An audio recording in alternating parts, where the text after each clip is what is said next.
12th, 2021, and Mr. Roth, I know you looked at it because Fascist Twitter 1.0 had a public interest exceptions policy, which means for members of Congress to be shadow banned, it had to go before you, Mr. Roth. So I'll ask again, did you shadow ban my account, yes or no? Again, not to the best of my recollection. So the answer is, Mr. Roth, yes, you did. I found out last night from Twitter staff that you suppressed my account for this tweet.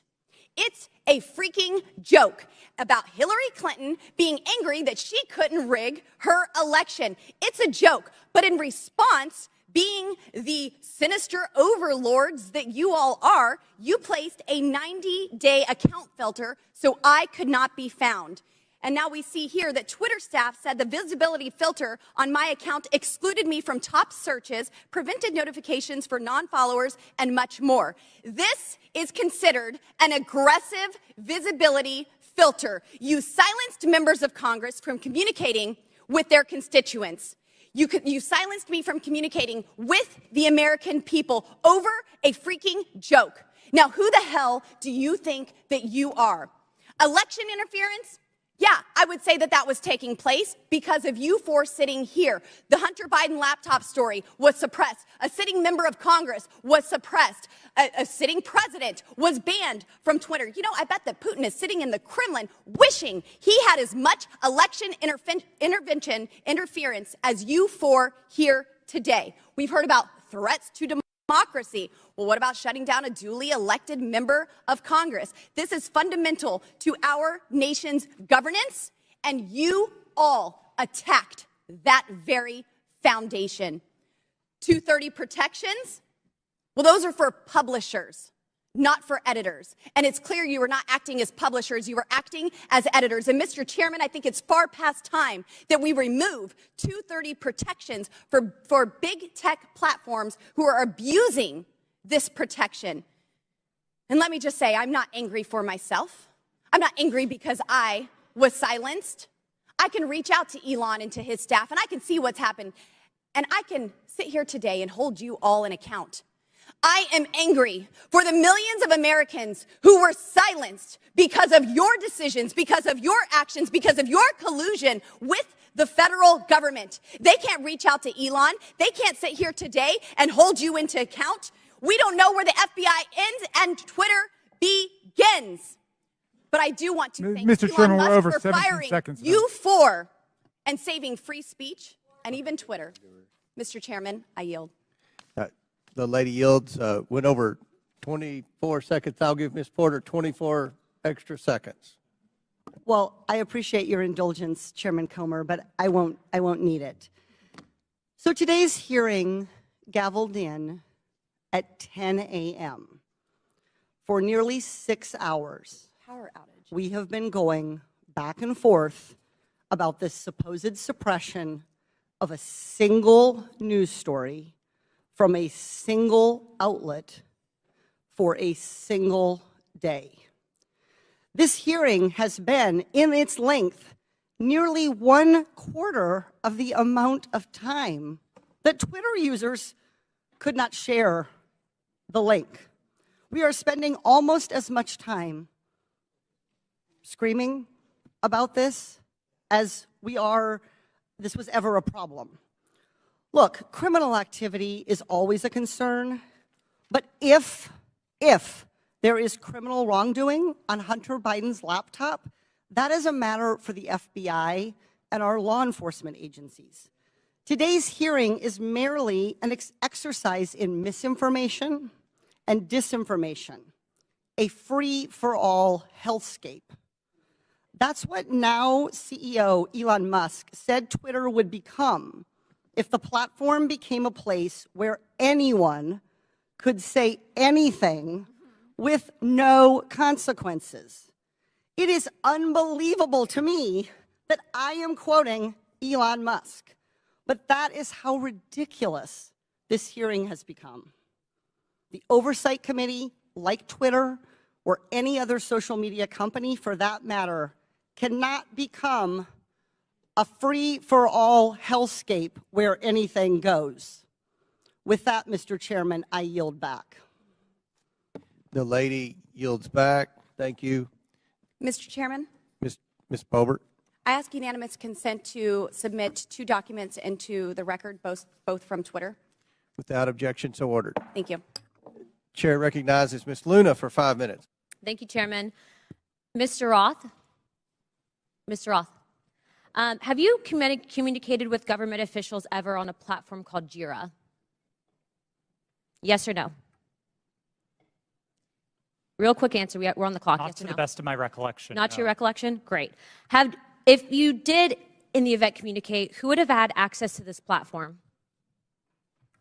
That's the nature of my confusion. Okay. Jira Did you ever speak to government officials on Jira regarding taking down social media posts?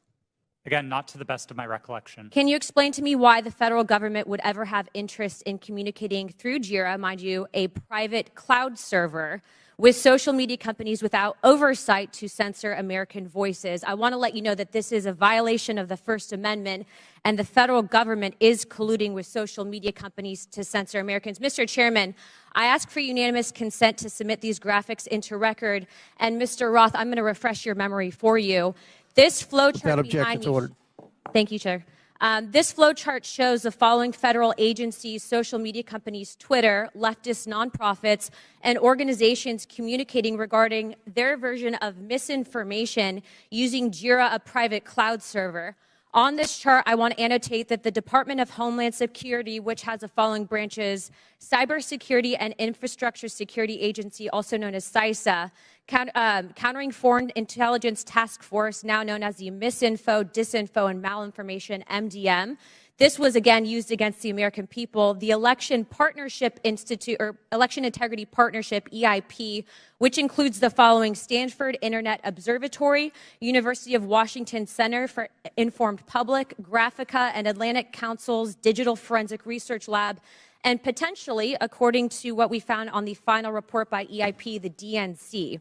The Center for Internet Security, CIS, a nonprofit funded by DHS, the National Association of Secretaries of State, also known as NASS, and the National Association of State Election Directors, NASED, and in this case, because there are other social media companies involved, Twitter.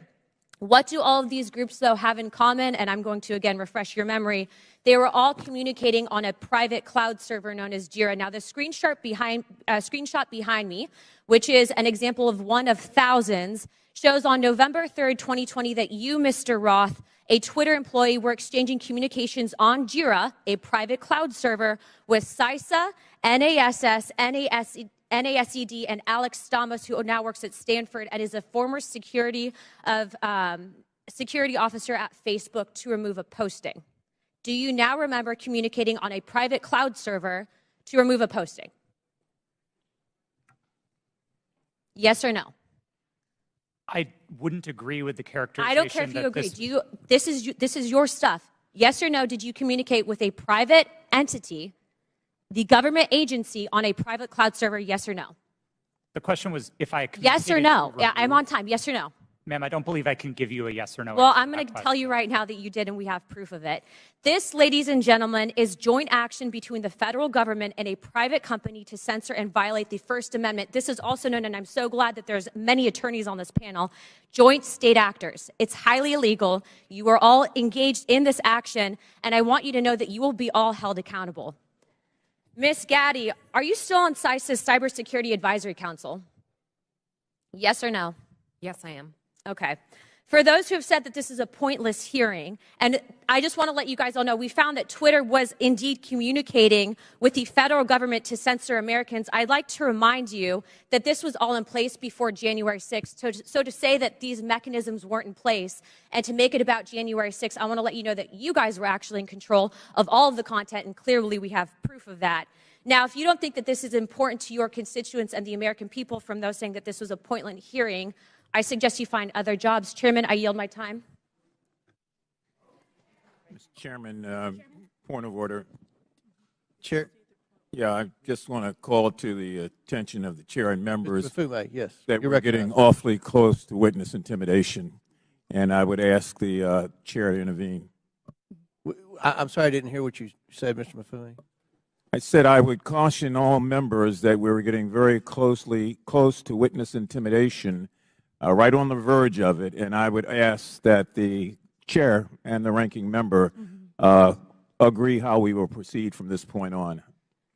It was the threats that were just made. Ms. Ocasio-Cortez. Thank you, Mr. Chair. And in follow-up to that, I am curious about the committee's rule or the committee's disposition, accusing witnesses of a crime, discussing arrest, discussing, making these allusions and threats. I want to clarify for the record, what is the committee's policy around threatening a witness?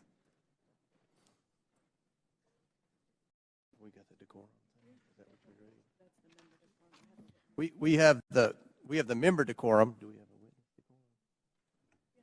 decorum? And around the rules of decorum, can we agree that threatening a witness comes close to broaching general decorum? It does broach general decorum of the committee? With all due respect, Ms. Ocasio-Cortez, we don't agree that there was any witness threatening. In threatening, when we discuss arrest, when we discuss potential arrest of a witness and alluding to a witness or suggestion of a witness committing a crime without evidence and without documents being supported to the record. Can you be more specific? When we talk about arresting a witness, or when we talk about a witness, insinuating that a witness is lying without documentation, I fear that this constitutes threatening a witness, and that will broach the rules of decorum of this committee. And I'd like to ask that we request witnesses be treated with respect. Thank you. Appreciate that, and I will remind everyone of the member decorum and witness decorum to treat everyone with respect. Thank you, Ms. Ocasio-Cortez. Do you have anything to add? No, thank you. I agree with you, Mr. Chairman. I have a separate point of order I just wanted to raise, which is it seems as if several members now seem to have access to some information from Twitter that people on our side don't have, and I would just hope that anybody who's communicated directly with Twitter or received any information relating to the witnesses who has that, who plans to use it, distribute it to the committee in advance. That's okay. I think that most of the evidence is coming from. I think a lot of the quotes and emails are on the laptop. Well, I think that at least one member indicated the Twitter files that Elon Musk has. Well, one member had indicated that she had received information directly from Twitter. Okay. Chair recognizes Mr. Edwards. Thank you, Mr. Chair, and to our witnesses, thank you for being with us today. I know it has been a long one. Just so that we're clear and to stage my next line of questioning, in December 2019, we've established that the FBI subpoenaed Hunter Biden's laptop from a computer store owner. And then we've established that nearly a year later, in October 2020, the Hunter Biden laptop story is published by the New York Post. Within hours, Twitter and other social media companies began limiting the distribution of the Hunter Biden story. My question is for Mr. Roth. In September 2020, a few weeks before the New York Post published the first story on the Hunter Biden trading on his name, you participated in an exercise hosted by the Aspen Institute with other media outlets, social media companies, and national security reporters. Isn't that correct? Yes, I did. And Mr. Roth, that event was hosted specifically by the Aspen Digital Hack and Dump Working Group. Is that correct? I know it was hosted by the Aspen Institute. I couldn't say who specifically within that. Mr. Roth, this event was before the release of the Hunter Biden laptop story, correct? That's my recollection, yes. And during that event, a scenario that was discussed was a hypothetical October 2020 release of records related to Hunter Biden. Is that correct? Again, that's my recollection of the event, yes. And Mr. Roth, did you participate in the design of this hypothetical scenario? Not to the best of my recollection, no. Are you telling me that you never had any conversation with anyone regarding the contents of this scenario? No, sir, I didn't say that. I met with the Aspen Institute on a number of occasions. I wouldn't say that I was involved in the development of the scenario in a specific way, no. So you're telling me that I will find no witnesses that would testify they had conversation with you regarding the development of this scenario? I genuinely could not say what other witnesses might or might not say. Why was Hunter Biden chosen as the subject of this scenario just weeks before the October 14th, 2020 publication of the first Hunter Biden story?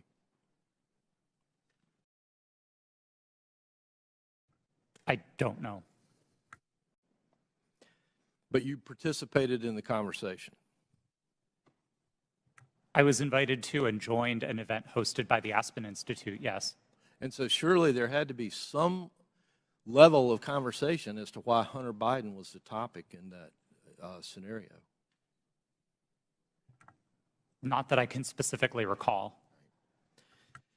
Mr. Roth, representatives from Facebook attended this event also, correct? To the best of my recollection, yes. And Mr. Roth, the FBI had Hunter Biden's laptop nearly a year before it was uncovered by the New York Post and before the Aspen Institute event. Did members of the U.S. intelligence community participate in the September 2020 Hunter Biden hack and dump exercise? I don't recall. Mr. Roth, I'd like to point you to a sworn statement that you previously made. I believe this was to the FEC. You've given a sworn declaration stating that federal law enforcement agencies communicated that they expected hack and leak operations by state actors might occur in the period shortly before the 2020 presidential election, likely in October. Is this your statement? Yes, it was. And Mr. Roth, you said since 2018 you had been meeting with the Office of the Director of National Intelligence, the Department of Homeland Security, the FBI, and industry peers regarding election security, correct? Yes, sir. And Mr. Roth, you were told there would likely be a hack and leak operation occurring in October. Is that correct? I believe the FBI has objected to the word likely or expected, but we certainly discussed that possibility with them. All right. Thank you. Mr. Chair, I yield back. Gentleman yields back. Chair recognizes Ms. Bush for 5 minutes. St. Louis and I are here today to talk about the crisis posed by the power of private companies that operate social media platforms. Republicans are holding this hearing because of their ridiculous, politically motivated obsession with Hunter Biden. This is a distraction from their inability, again, to govern, and it hides the shared concerns raised by Republicans and Democrats alike about the vast power, impunity, and lack of accountability of social media platforms. There are so many examples of these companies responding inadequately or inappropriately in crisis that we have come to understand misconduct as the norm for social media giants and not an aberration. Social media played a key role in fanning the flames of violence on January 6th, on that attack on our U.S. Capitol. The impact has spread all over the world. Last fall, after Reuters reported that disinformation about Chile's proposed constitutional referendum was traveling 3 times faster on social media platforms than facts, several members of this committee wrote to Meta, Twitter, and TikTok demanding further action to reduce the dissemination, reduce the lies, reduce the hate. They did nothing. Ms. Gaddy, you were at Twitter on January 6th and asked repeatedly for a retrospective meeting to discuss what happened in the lead up to that day. Management told you, quote, it wasn't a priority for the company. Why was it not a priority for Twitter to learn lessons from January 6th? I don't believe you're referring to me. Apologies. I'm the chief legal officer. I did not make that statement. So who do you want me to ask? Okay, Ms. Navaroli. Would you mind repeating the question? Sure. On January 6th, you were at Twitter and asked repeatedly for a retrospective meeting to discuss what happened in the lead up to that day. Management told you, quote, it wasn't a priority for that company. Why was it not a priority for Twitter to learn the lessons from January 6th? I can't speak to leadership's motivations or why it would not have been a priority for them. What I can say is myself and individual members of my team repeatedly asked that we do a retrospective to understand not just what happened on January 6th, but leading into January 8th and the permanent suspension of the president. What can you say is Twitter's top priority? I can't speak to Twitter's top priority at this moment. I can say that, again, my team's responsibility was to balance free expression and safety and to ensure the safety and lack of harm for people on the ground. Thank you. Twitter's top priority seems to be to maximize its profit. The people on this panel were among the top experts moderating content for equity and safety at Twitter, and your concerns were consistently steamrolled by executives pursuing profit. We know this situation must change, but I would argue that the structure of these corporations ensures this malpractice will continue. These social media companies have shown themselves unfit to maintain a digital public square with almost universal usage and vast power. Their purpose is not to facilitate healthy, fact-based discourse. It is to aggressively pursue profit for their billionaire executives and shareholders. Even when they make a good decision about removing a post or a user, it is only to make a profit. This existential problem will not be solved by asking these for-profit corporations to tweak their approach around the edges. We need to re-envision what the internet can be. Digital platforms, including social media, are here to stay, but we need to make sure that they operate for the public good and not the private interests. We need to invest in better alternatives to big tech, and we need to establish public ownership and control to ensure these platforms serve everyone fairly. Thank you, and I yield back. Chair recognizes Mr. Perry for 5 minutes. Thank the chairman. I thank the witnesses. It's been a long day. Mr. Roth, going back to your statement Mr. Edwards talked about, I want to just kind of revisit that a little bit, where it was communicated to you, at least per your statement, by the FBI that there was expected hack and dump or hack and leak operations and that they would occur before the election, and that these, at the bottom here, the meetings that were rumored, in those meetings were rumored that the hack and leak operation would involve Hunter Biden. Subsequent to that, well, first of all, who told you that? Was that, did you get that? Can you tell us where you got that information, if you know? The subject of a possible hack and leak was raised by a number of representatives of the FBI. Was one of them Mr. Chan? Elvis Chan? Yes, Mr. Chan was a part of it. So are you familiar with the fact that in his testimony in November of 2022 that he says we did not see any similar competing intrusions to what happened in 2016? And of course, you had been talking to intelligence agencies and law enforcement agencies for some time, and they were referring to the 2016 hack and dump operation. Are you familiar that he said that subsequent to you saying this? They didn't have any evidence? I was not aware of Okay, Mr. that's Chan's fair. deposition. That's fair. No. Did they ever give you any evidence of the hack and dump operation that happened in 2016? And what I think I'm referring to is the allegation that the Clinton campaign, the DNC server was hacked and that information was spread about through WikiLeaks or other information channels. Did they ever give you any evidence of that occurrence during these discussions? That information was made public by the intelligence community in the Mueller report and by the Senate Intelligence. Yeah, evidence. Did they ever give you evidence? Because as far as we know, CrowdStrike looked at the servers. Did the FBI ever look at the servers from the DNC, to your knowledge? I think that would be a question better directed at the Fair FBI. enough, but the point is you never saw any evidence, right? You're just taking it on, and I'm not blaming you, because a lot of people want to believe the FBI. I've always wanted to believe the FBI. The question is, did they ever give you any evidence to believe that? Because they're making the case. They're making the case that there's a hack and leak operation coming, and it's going to be about Hunter Biden right before the election. Did they ever give you any evidence? It didn't come up. There was Okay, yeah, I didn't figure it did. And then you all set up a secret channel to between Twitter and the FBI. Who did that from the FBI? Was that Roth? Or you're Roth. Was that Elvis? I'm sorry. Mr. Chan was a part of that work, yes. Yes, he was part of that. And so you set up, and you actually set up a war room as well, right? I believe the FBI operated a war Okay, room. fair enough. I didn't And you join it. participated in that? No, sir, I did not. You did not. Did Twitter participate in it? I believe Twitter may have sent a representative. Okay, fair enough.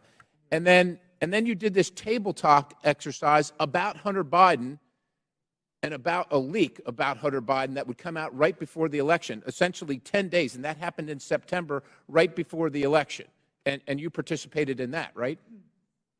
Yes, I did. Who facilitated that exercise? I know the Aspen Institute, but who facilitated the exercise proper? Was anybody from a government agency facilitating any part of that? Were they involved in the discussions during the exercise? No, I don't believe so, no. So they were just spectators? I wasn't aware that they were spectators either, but I don't recall exactly who was there. I know you don't recall who was there. Then who facilitated it? Do you recall that? My recollection is that the event was facilitated by Garrett Graff, who was a member of the Aspen Institute and Aspen Digital. All right.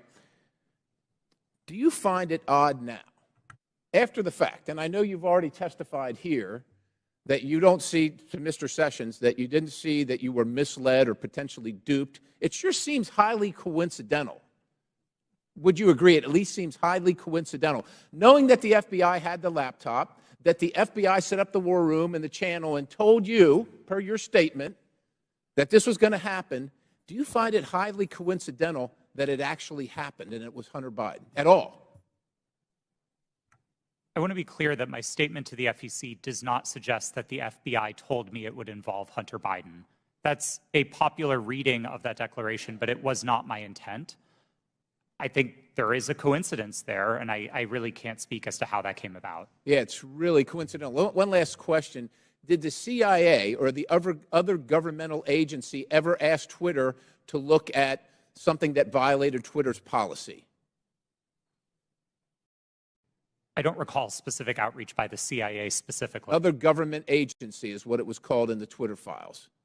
Yes, Twitter regularly received reports from government requesting review under our rules. So the other government agency, that one, did they ever request information regarding violations of Twitter's policies? The CIA. Gentlemen, time's expired, but please answer the question. I thank the chairman. Again, I don't recall specific contact from the CIA, no. Okay. Chair recognizes Mr. Burleson for 5 minutes. Thank you, Mr. Chairman.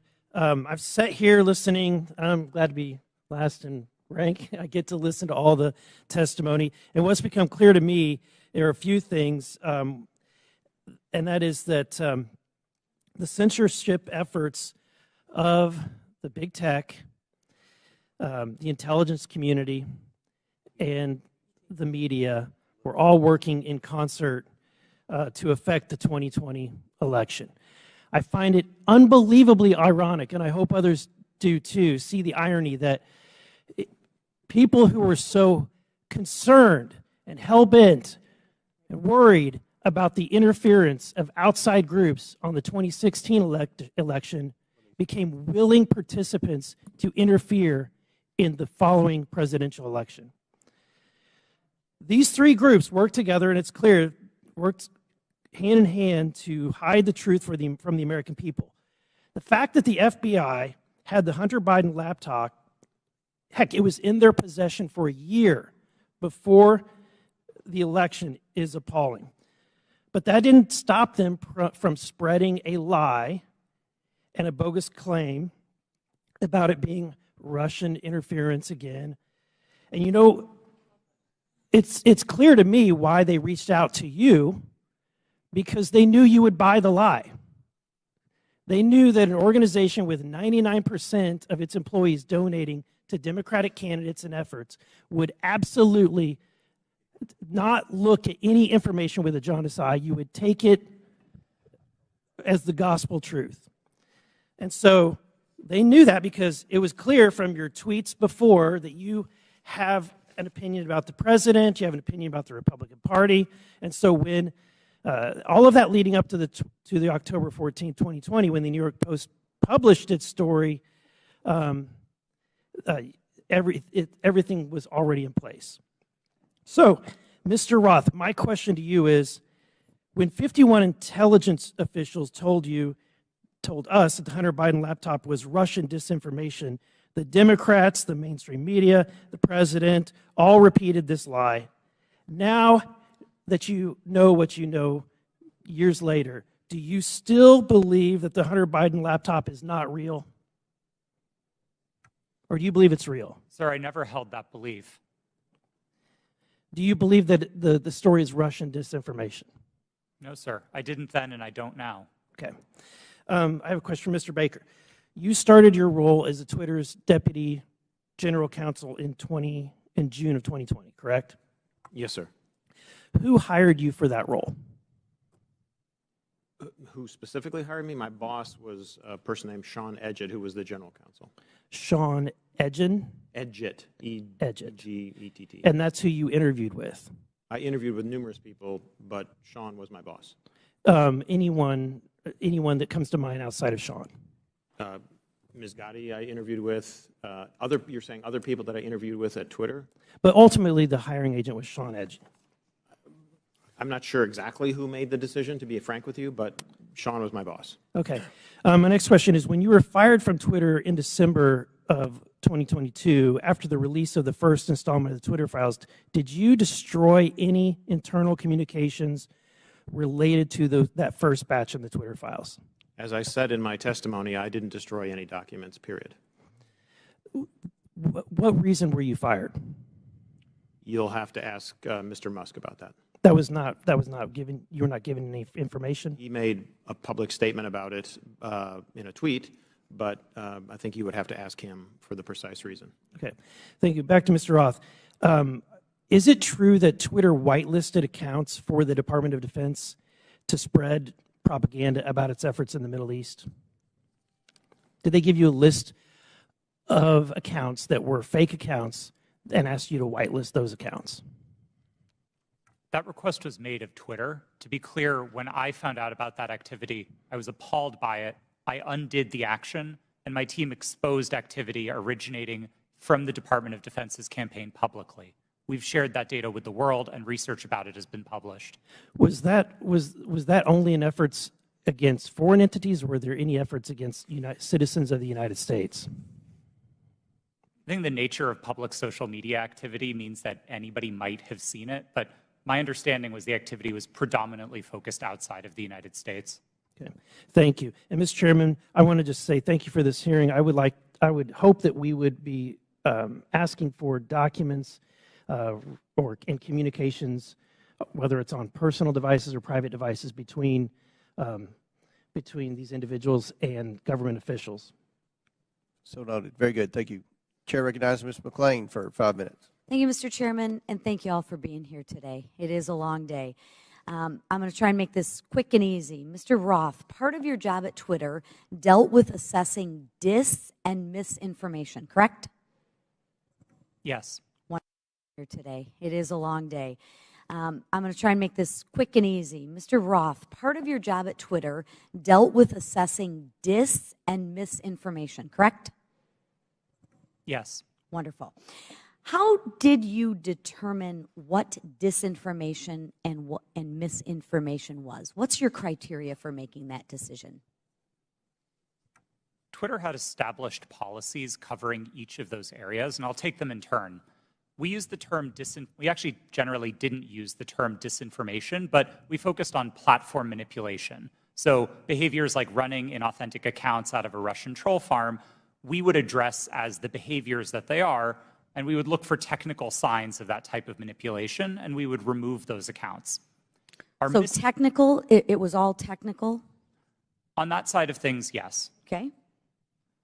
When it comes to misinformation, which broadly is a question of the content of tweets, Twitter would establish written policies. Which was? I'm sorry? Which was?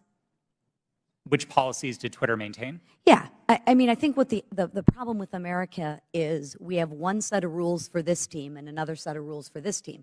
So we're trying to look at what is the equal playing field. I'm under the assumption that when we use disinformation and we use criteria, the criteria is the same for both sides. So I'm trying to figure out what is the criteria that you had in place to determine which information was misinformation, and did you apply that equally, equitably, inclusively, so to speak, to all sides?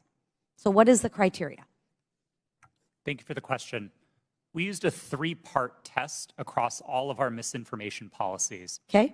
The first is whether the tweet advances a claim of fact stated definitively. Not an opinion, not a viewpoint, but a claim of fact stated definitively. Okay.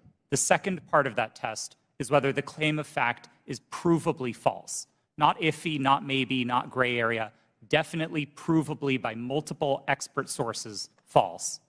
And then finally, and this is a really important part, we looked for evidence that those claims of fact could cause harm. So if a tweet met all three parts of that test, that it's a claim of fact, that it's provably false, and that it's dangerous, Twitter might intervene under its policies. No part of that test is viewpoint-based. And in your opinion, was that applied to all tweets? No. Thank you. Mr. Roth, you're familiar with the reports that the Biden administration was considering establishing a disinformation governance board under the Department of Homeland Security. I am aware of public reporting about that, yes. Thank you. And that board was never established, correct? That's my understanding. That is correct. It seems to me that the federal government had far more powerful disinformation governance board in its relationship with Twitter. Again, Mr. Roth, question: how often were you meeting with people from the federal government while you were at Twitter? Weekly, daily, monthly? I would estimate somewhere between weekly and monthly. Okay. And were you aware that Mr. Baker was also taking these meetings with the federal government as well? I was not aware of Mr. Baker's calendar, no. So you had no idea that he was meeting, there was no you just worked in silos? I mean, Mr. Baker and I were in some of the same meetings together, but no, I did not know the ins and outs of what he was doing. Okay. What did you understand Mr. Baker's role to be at Twitter besides offering general legal advice? Mr. Baker supervised the primary legal team that advised the trust and safety team. He was the supervisor of the attorneys who advised my team. Okay. And how about Ms. Gaddy's role at Twitter besides offering general legal advice? For the final, I believe, year and a half of my tenure at Twitter, Ms. Gaddy was my direct supervisor. Oh, okay. What was her role? Just to supervise you, to make sure you followed those three claims? Ms. Gaddy supervised what my team's goals and objectives were. She made sure I was doing my job. She made sure that if there was conflict in the workplace, she guided me on how to address that. She did the job of a manager. Okay. And she oversaw you and the trust to make sure that your three claims of fact, provable, false, and would cause harm, she oversaw that? Yes, Ms. Gaddy ultimately oversaw Twitter's policies and enforcement decisions. Thank you. Mr. Roth, in Ms. Navaroli's testimony, she states that her expertise is in media, technology, law, and policy. How often per week did you meet with Ms. Navaroli to discuss these areas while you were both at Twitter? We did not. You did not. Okay. Thank you so much. Gentlelady's time has expired. Chair Thank you. Chair recognizes Mr. LaTurner for 5 minutes. Thank you, Mr. Chairman. Based on everything I have seen regarding this issue, it is clear to me that government officials colluded with Twitter employees to censor the New York Post's legitimate reporting of the Hunter Biden laptop story. Democrats on this committee have so far characterized this hearing as unnecessary and a waste of time. I'd invite any of my colleagues across the aisle to talk to folks in Kansas, because I can promise you they do not feel that way. In fact, my constituents are very concerned, and rightfully so, that a social media company collaborated with a government entity and a political party to suppress certain social media accounts and filter news ahead of an election cycle. Americans deserve answers on this outright attack on our First Amendment rights, and I look forward to gaining clarity from our witnesses. Mr. Baker, your testimony focuses heavily on the fact that Twitter acted lawfully in its reaction to the Hunter Biden laptop story. But this isn't a criminal trial. It's a congressional hearing. I'm here because my constituents are genuinely concerned that they will be kicked off these platforms for any statement that managers at those companies disagree with. They feel that social media companies like Twitter are forcing them to play a game that they don't know the rules to. I want to know your opinion on if you think it is appropriate for people in positions of power to determine what information gets shared. If not, what criteria is acceptable for making those determinations? Excuse me, sir, that's a very broad question on people in power. I'm not sure I can answer that effectively and address your... Could you try? Well, I mean, the Congress is in power. Congress is restricted by the Constitution of the United States. Congress passes laws. Those laws impact how, for example, private sector actors exercise their power or spend their money, that type of thing. Government agencies have to act in accordance with the Constitution, the laws you pass, internal regulations, executive orders. There's a whole panoply of ways that that people in power, writ large, are held accountable and have to comply with rules and regulations and laws and the Constitution. Mr. Chairman, I would like to yield the rest of my time to Mr. Jordan.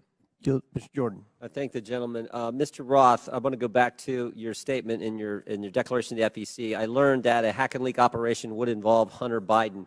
Who did you learn that from? My recollection is it was mentioned by another technology company in one of our joint meetings, but I don't recall specifically whom. You don't know the person's name? I don't even recall what company they worked at. No, this was a long time ago. And you're confident that it was from a tech company, not from someone from the government? To the best of my recollection, yes. Did anyone from the government in these periodic meetings you have, did they ever tell you that a hack and leak operation involving Hunter Biden was coming? No, not. Did Hunter Biden's name come up at all in these meetings?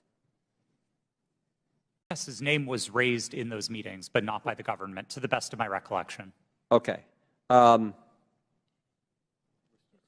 Baker, I want to go back to the question we had a few hours ago.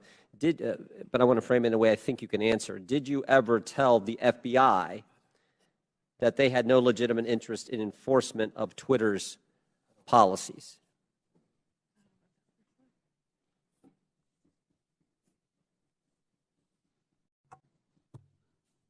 I don't think I understand. I think I understand the question.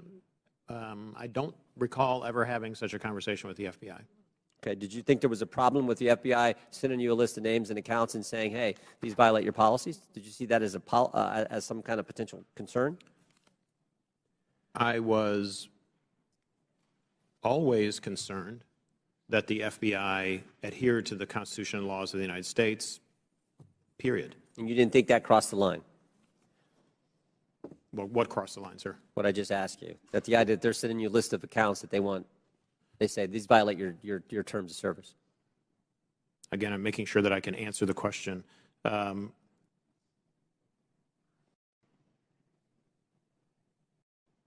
Had I thought that they were doing something unlawful, I would have taken appropriate steps to address it. Okay, Mr. Roth, why were you reluctant, based on what I read in the Twitter files, why were you reluctant to work with the GEC? It was my understanding that the GEC, or the Global Engagement Center of the State Department, had previously engaged in at least what some would consider offensive influence operations. Not that they were offensive as in bad, but offensive as in they targeted entities outside of the United States. And on that basis, I felt that it would be inappropriate for Twitter to engage with a part of the State Department that was engaged in active statecraft. We were dedicated to rooting out malign foreign interference, no matter who it came from. And if we found that the American government was engaged in malign foreign interference, we'd be addressing that. Yep. Gentlemen's time's expired. In closing, I want to again thank our panelists for being here. I know it's been a long day. We apologize for the electricity going out. That's never happened in my 6 years in Congress. But before we close, the ranking member and I are going to have very brief closing statements. I yield to the ranking member. Well, thank you kindly, Mr. Chairman. Thank you to the witnesses for your endurance and patience today. I hope you don't feel as bad about the day as you seem to look right now, but it's going to be over soon. I want to start with a simple point that I hope will be sympathetic to you, and I began the long day with this. It's even more important now that we have members who are actually threatening witnesses with arrest and prosecution for clearly imaginary offenses, or at least offenses that might make sense in their minds, but I don't quite know what they would be. But Twitter is a private First Amendment protected media entity, and you make your own decisions like Fox News makes its decisions. And I might get kicked off of Fox News, or they might not cover me, or Wall Street Journal, or MSNBC. I've got no constitutional right to go there. So I think there's just a fundamental legal fallacy and logical fallacy that pervades most of the questioning today. And my friend, the chairman, and my friend, Mr. Jordan, certainly know that under our First Amendment, there's a state action requirement. There is no state action here. Now, there's an attempt to perhaps jerry-rig some state action by claiming, well, it was really the FBI that committed whatever offense was there. But what do we have in terms of what we found today? Well, today's witnesses, each and every one, testified that no U.S. government official directed any of them to censor, remove, or take down the New York Post story. That was their mistake. 2, today's witnesses all testified that the Biden campaign did not direct Twitter to take action against the New York Post story. And 3, the whole hearing was predicated on the idea that the FBI directed Twitter to take down the New York Post story to protect Biden, but once again, not a single witness testified that the FBI even communicated with Twitter about the New York Post story. So to me, this has been a wild cyber goose chase all day. It has turned up absolutely nothing. But there was one serious point made by our witness, Ms. Navaroli, who said that the violence and the chaos that was wreaked upon this institution, not far from where we sit today, on January 6th, the attempt to topple a presidential election and install someone who had not been elected as president, was facilitated by Twitter and other social media entities. And at Twitter, at least, the brass there specifically rejected the pleas of employees to take seriously all of the signs and clues of coming violence in the insurrectionary action that took place. That's a serious problem that we're going to have to deal with at some point at a serious hearing, Mr. Chairman. I yield back to you.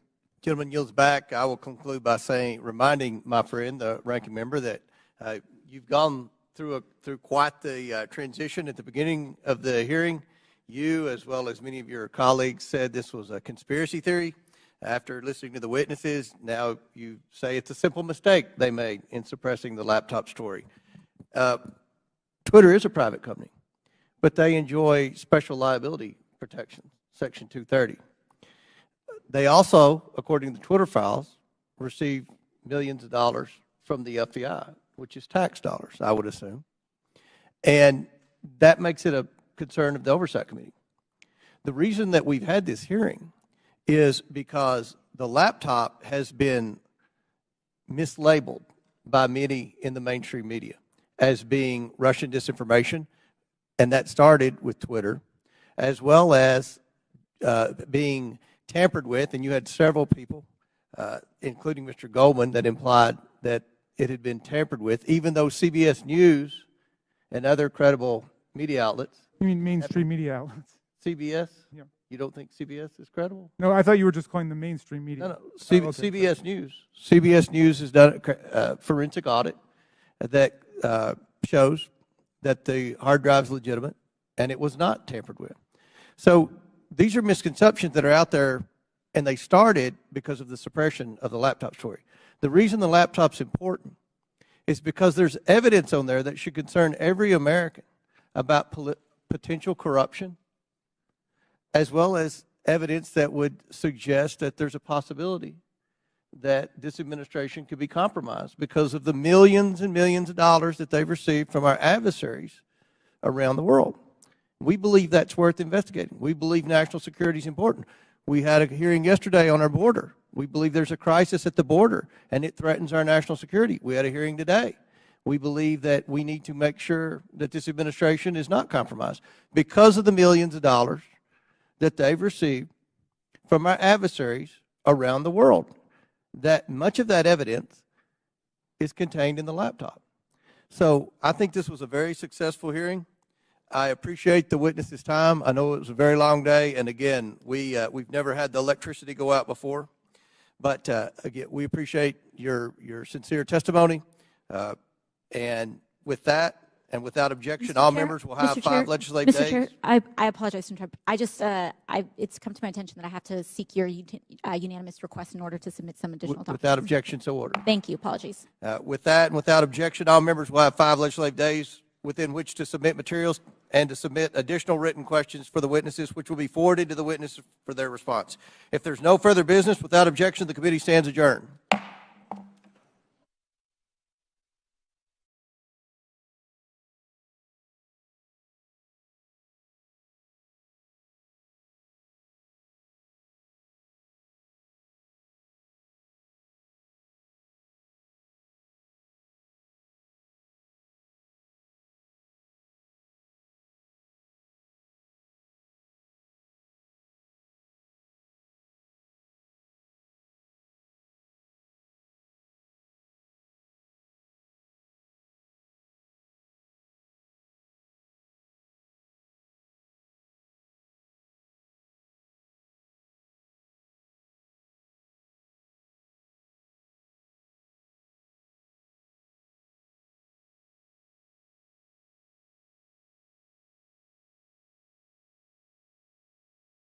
Other big tech companies and reporters attended as well.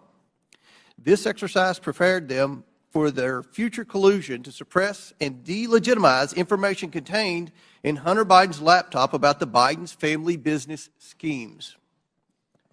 On October 14, 2020, the New York Post published its first story based on information contained in Hunter Biden's laptop story.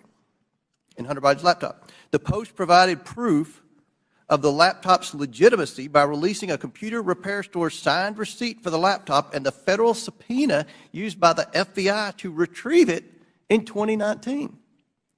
The article revealed that a top executive at Burisma, who was paying Hunter Biden $50,000 a month, had spent time with then Vice President Biden in Washington, D.C. Throughout his presidential campaign, Joe Biden assured the American people that he had never spoken to his son about his overseas business dealing. However, the details exposed in the Post article indicate that Joe Biden lied to the American people. Immediately following the story's publication, America witnessed a coordinated campaign by social media companies, mainstream news, and the intelligence community to suppress and delegitimize the existence of Hunter Biden's laptop and its contents. That morning,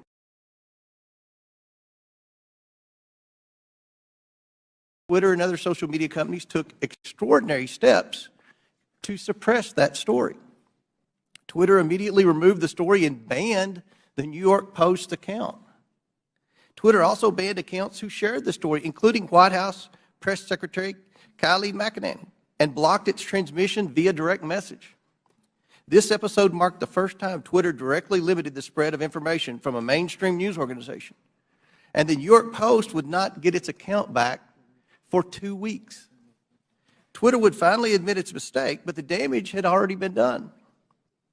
On October 19th, 51 former intelligence officials published a letter that Hunter Biden's laptop was Russian disinformation, which Joe Biden used as a talking point at a presidential debate on October 22nd. But we all know now this was not Russian disinformation. It wasn't disinformation. I want to make sure the American people truly understand the timeline here because it's very important. The Hunter Biden laptop story was published on Wednesday. Twitter did not acknowledge a mistake for at least 24 hours. Then on Monday morning, 51 former intelligence officials published their letter. That letter was then wholeheartedly accepted by mainstream news as proof that the laptop was fake. Joe Biden used that letter to brush aside the few questions he received about the story. During that time, the mainstream media was more concerned about what flavor of ice cream Joe Biden had ordered on a particular day. All this happened 2 weeks before the 2020 election. 2 weeks. One survey found that 17% of Biden voters would not have voted for the Biden-Harris ticket if they had known about the Biden laptop. But many Americans did not know about it because of a coordinated cover-up by big tech, the swamp, and mainstream news.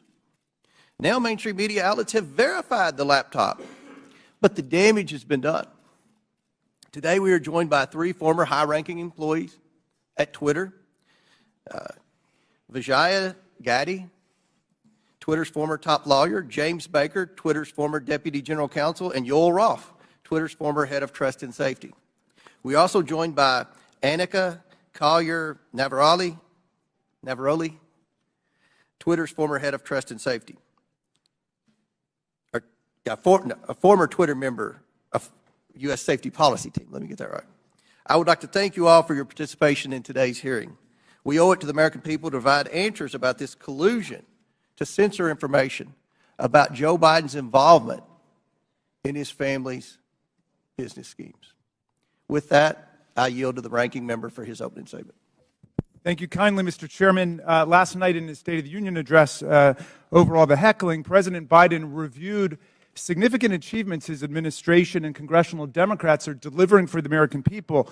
The lowest unemployment rate in over 50 years, a manufacturing boom in clean energy, semiconductors, and infrastructure, expanding health care for veterans and lowering prescription drug costs for seniors and people with diabetes, beating the opioid epidemic and addressing our national mental health crisis, historic action on climate change. But this morning, we return not to focus on advancing this robust agenda of progress, but instead to take up an authentically trivial pursuit, all based on the obsessive victimology of right-wing politics in America. The majority has called a hearing to revisit a 2-year-old story about a private editorial decision by Twitter not to allow links to a single New York Post article made for a 2-day period that had no discernible influence on anyone or anything. The New York Post published the article on its own pages, and it was carried by lots of other media outlets. It was widely discussed, including on Twitter itself, even during the brief moment in time when links weren't provided, and it was a fixture in right-wing media for the next 3 weeks before the election. I think even the chairman and other members of this committee were out on TV and social media talking about it. But instead of letting this trivial pursuit go, my colleagues have tried to whip up a faux scandal about this 2-day lapse in their ability to spread Hunter Biden propaganda on a private media platform. Silly does not even begin to capture this obsession.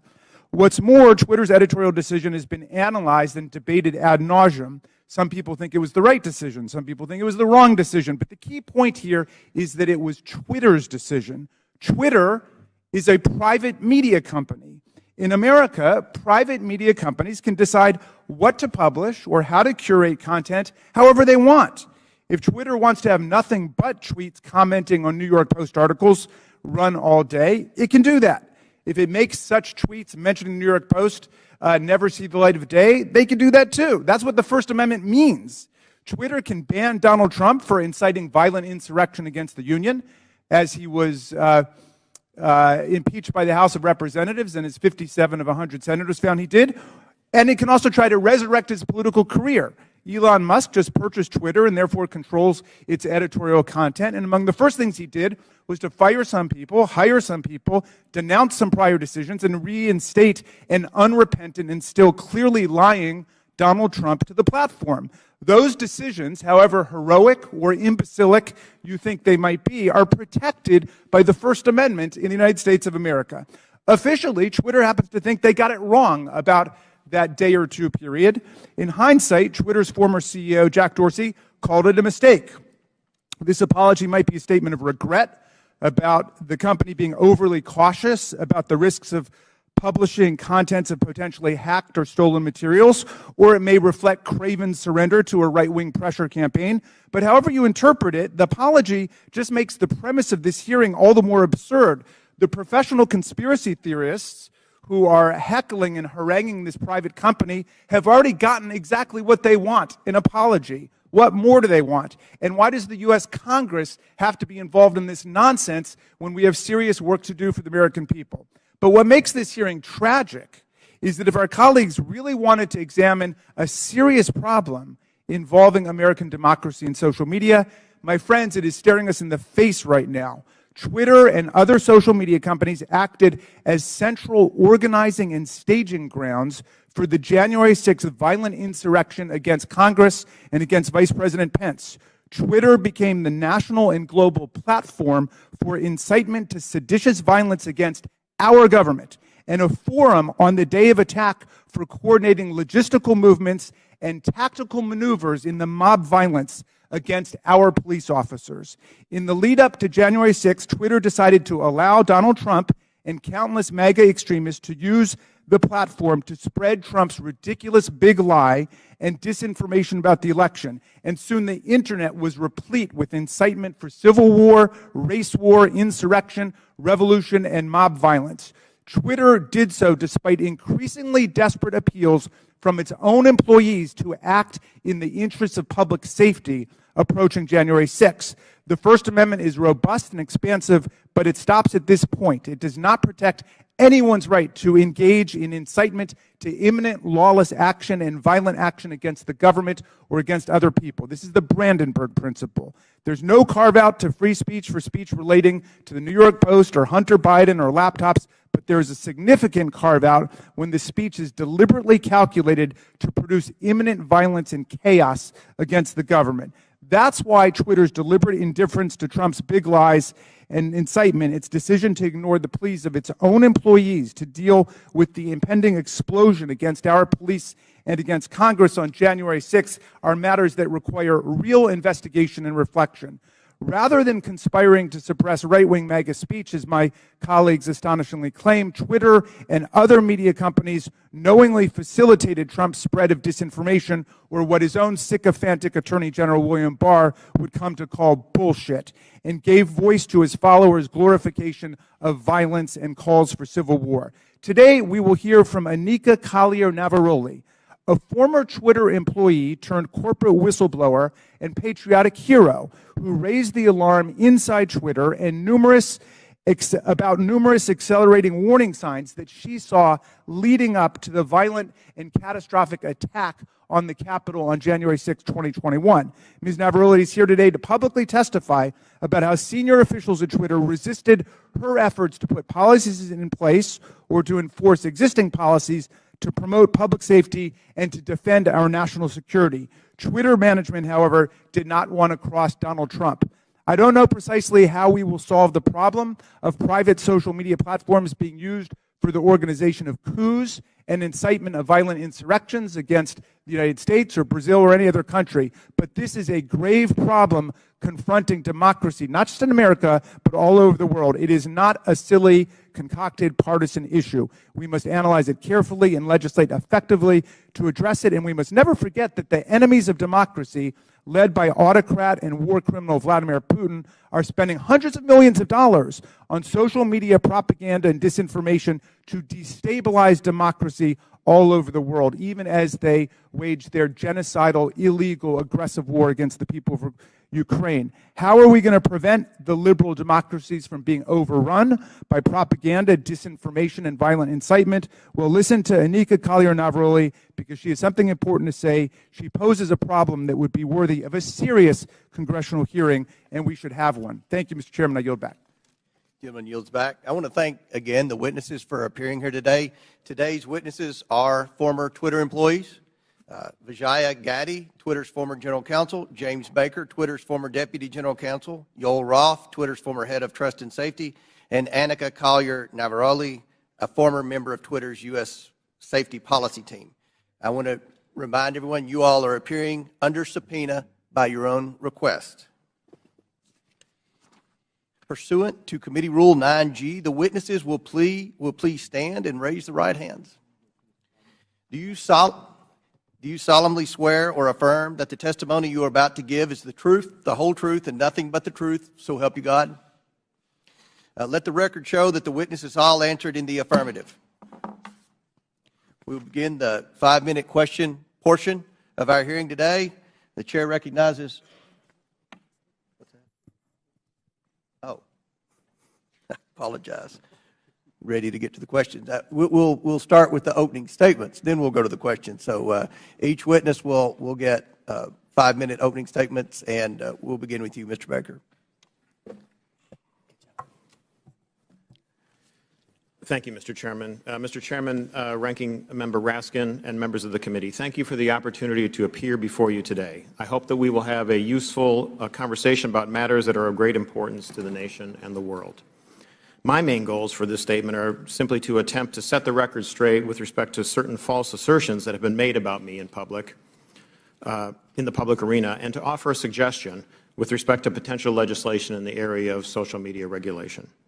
As the committee is aware, however, based on the advice of counsel, I believe in good faith that I'm constrained today by my legal and ethical obligations as a former lawyer for Twitter, as well as by certain non-disclosure agreements.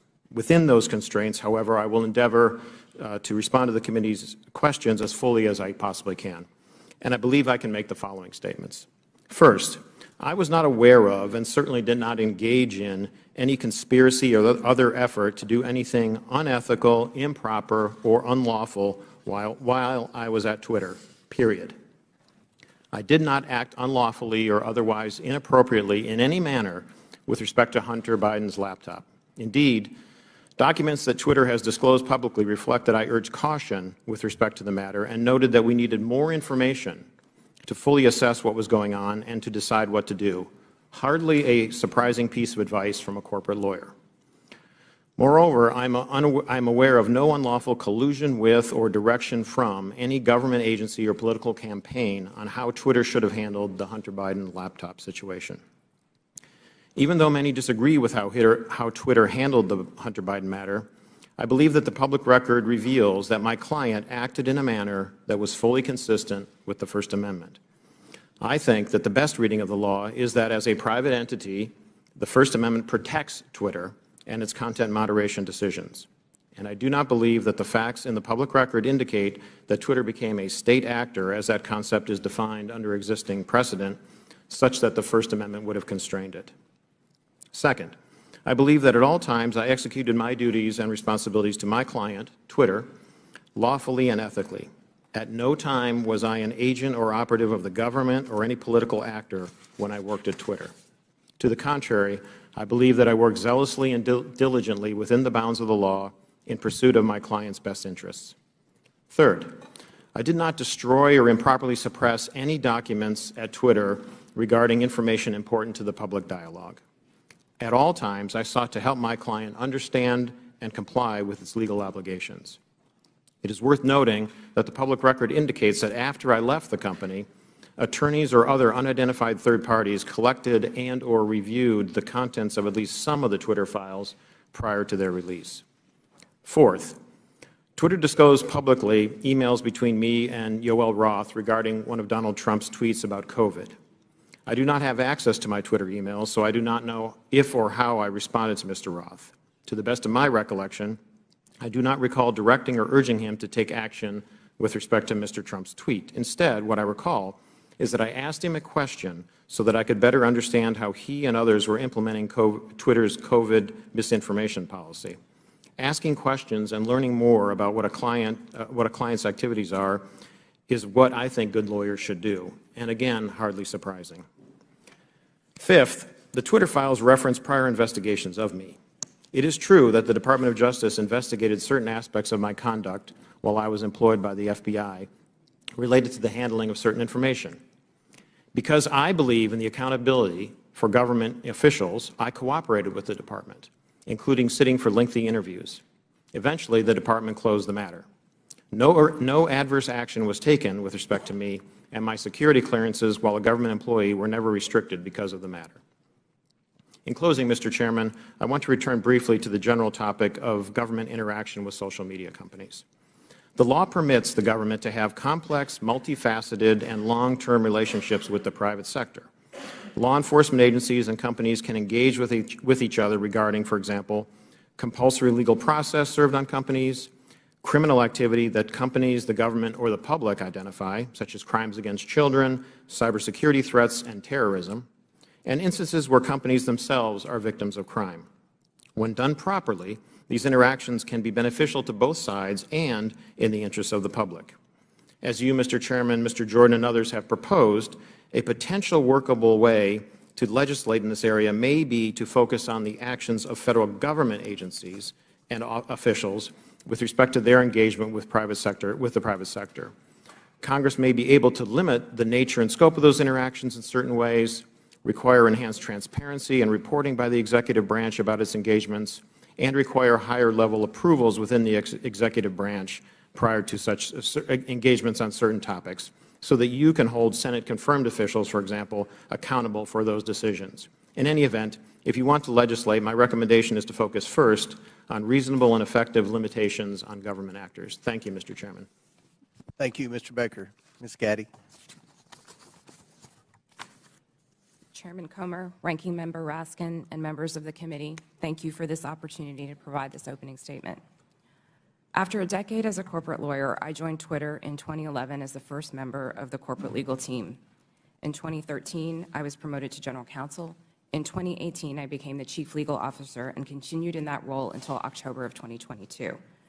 During my time at Twitter, I had many distinct teams reporting to me, including legal, trust and safety, public policy, corporate security, and compliance. I was drawn to work at Twitter because I was inspired by how people were able to use the platform and awed by its potential. Twitter enabled anyone to hear directly from any individual instantly. People from around the world were coming together on Twitter for an open and free exchange of ideas. The work was challenging and fulfilling. After Jack Dorsey returned as CEO in 2015, one of his top priorities became what we called the health of the public conversation. This was based on customer research, advertiser feedback, Twitter's declining revenue, user growth, and stock price. Teams across Twitter were focused on making the platform safer, better, and more profitable. As an executive of the company, I also was responsible for helping to achieve the corporate goals set by Mr. Dorsey, and I was accountable to him, the board of directors, and ultimately Twitter's public stockholders.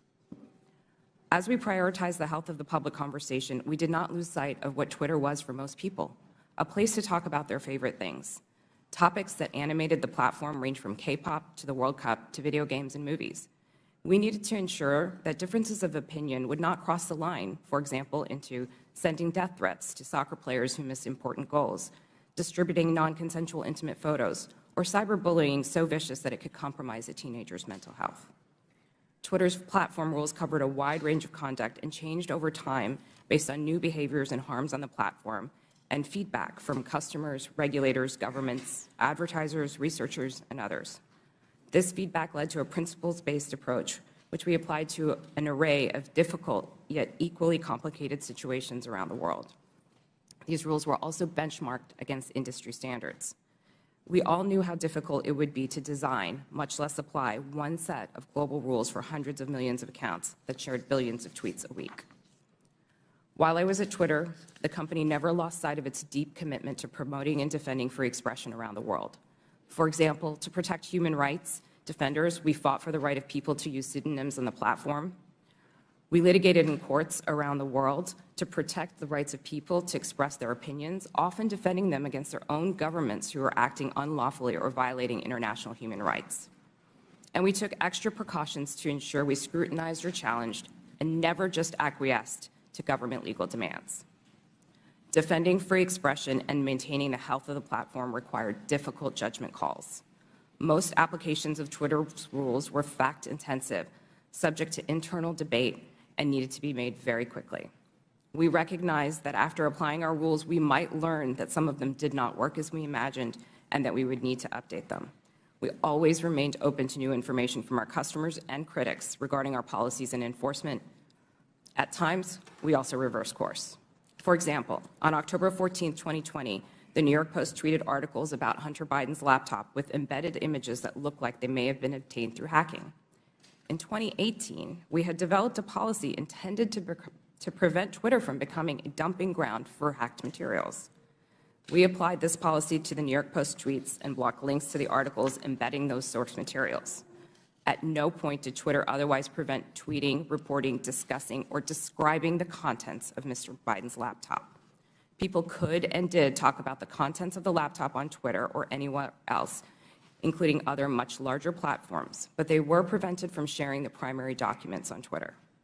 Still, over the course of that day, it became clear that Twitter had not fully appreciated the impact of that policy on free press and others. As Mr. Dorsey testified before Congress on multiple occasions, Twitter changed its policy within 24 hours and admitted its initial action was wrong. This policy revision immediately allowed people to tweet the original articles with the embedded source materials. Relying on its long-standing practice not to retroactively apply new policies, Twitter informed the New York Post that it could immediately begin tweeting when it deleted the original tweets, which would have freed them to retweet the same content again. The New York Post chose not to delete its original tweets, so Twitter made an exception after 2 weeks to retroactively apply the new policy to the Post's tweets. In hindsight, Twitter should have reinstated the Post account immediately. There is no easy way to run a global communications platform that satisfies business and revenue goals, individual customer expectations, local laws, and cultural norms, and get it right every time. Still, while I was at Twitter, we worked hard every day to make Twitter a healthy platform and ultimately a healthy business. Thank you for your attention. I look forward to your questions. Thank you very much. Mr. Roth. Thank you, Chairman Comer, Ranking Member Raskin, and members of the committee for the opportunity to speak with you here today. In nearly 8 years at Twitter, I worked in and led a division called Trust and Safety. Trust and Safety's core duty is content moderation, removing tweets that violate Twitter's terms of service and suspending users who repeatedly break the rules. This work is sometimes dismissed merely as censorship, but it represents a key way that Twitter and other companies live up to their responsibility to keep the users of their products safe. Much of this work is uncontroversial. For example, taking down accounts that engage in child sexual exploitation or promote terrorism. The gray area of this work, though, is when trust and safety teams have to make decisions about so-called lawful but awful material, content that may be legal in many jurisdictions, but isn't something most people would want to experience. Think of things like posting someone else's home address without their permission, or bullying somebody for a disability or for how they look. A free speech absolutist might say, yes, that kind of content is unpleasant, but it's not against the law. What right do you have to remove it? The answer is the need to make Twitter an appealing product for millions of people. Consistently, in its own research, Twitter found that users were unhappy with the company's approach to content moderation, and that this dissatisfaction drove people away from the service. This has consequences for what we mean by free speech on social media. Again and again, we saw the speech of a small number of abusive users drive away countless others. Unrestricted free speech, paradoxically, results in less speech, not more. And it was our job in Trust and Safety to try to strike an appropriate balance. But the importance of this work goes far beyond Twitter's business prospects and into the realm of national security. In 2017, I led the team at Twitter that uncovered significant interference in an American election by agents of the Russian government. Their mission was to stoke culture war issues on social media to try to further divide Americans. My team and I exposed hundreds of thousands of these accounts from Russia, but also from Iran, China, and beyond. It's a concern with these foreign interference campaigns that informed Twitter's approach to the Hunter Biden laptop story.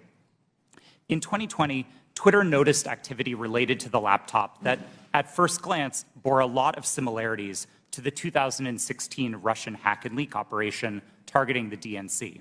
And we had to decide what to do. And in that moment, with limited information, Twitter made a mistake. Under the distribution of hacked material policy, the company decided to prevent links to the New York Post stories about the laptop from being shared across the service. I've been clear that in my judgment at the time, Twitter should not have taken action to block the New York Post's reporting. And just 24 hours after doing so, the company acknowledged its error. But the decisions here aren't straightforward, and hindsight is 2020.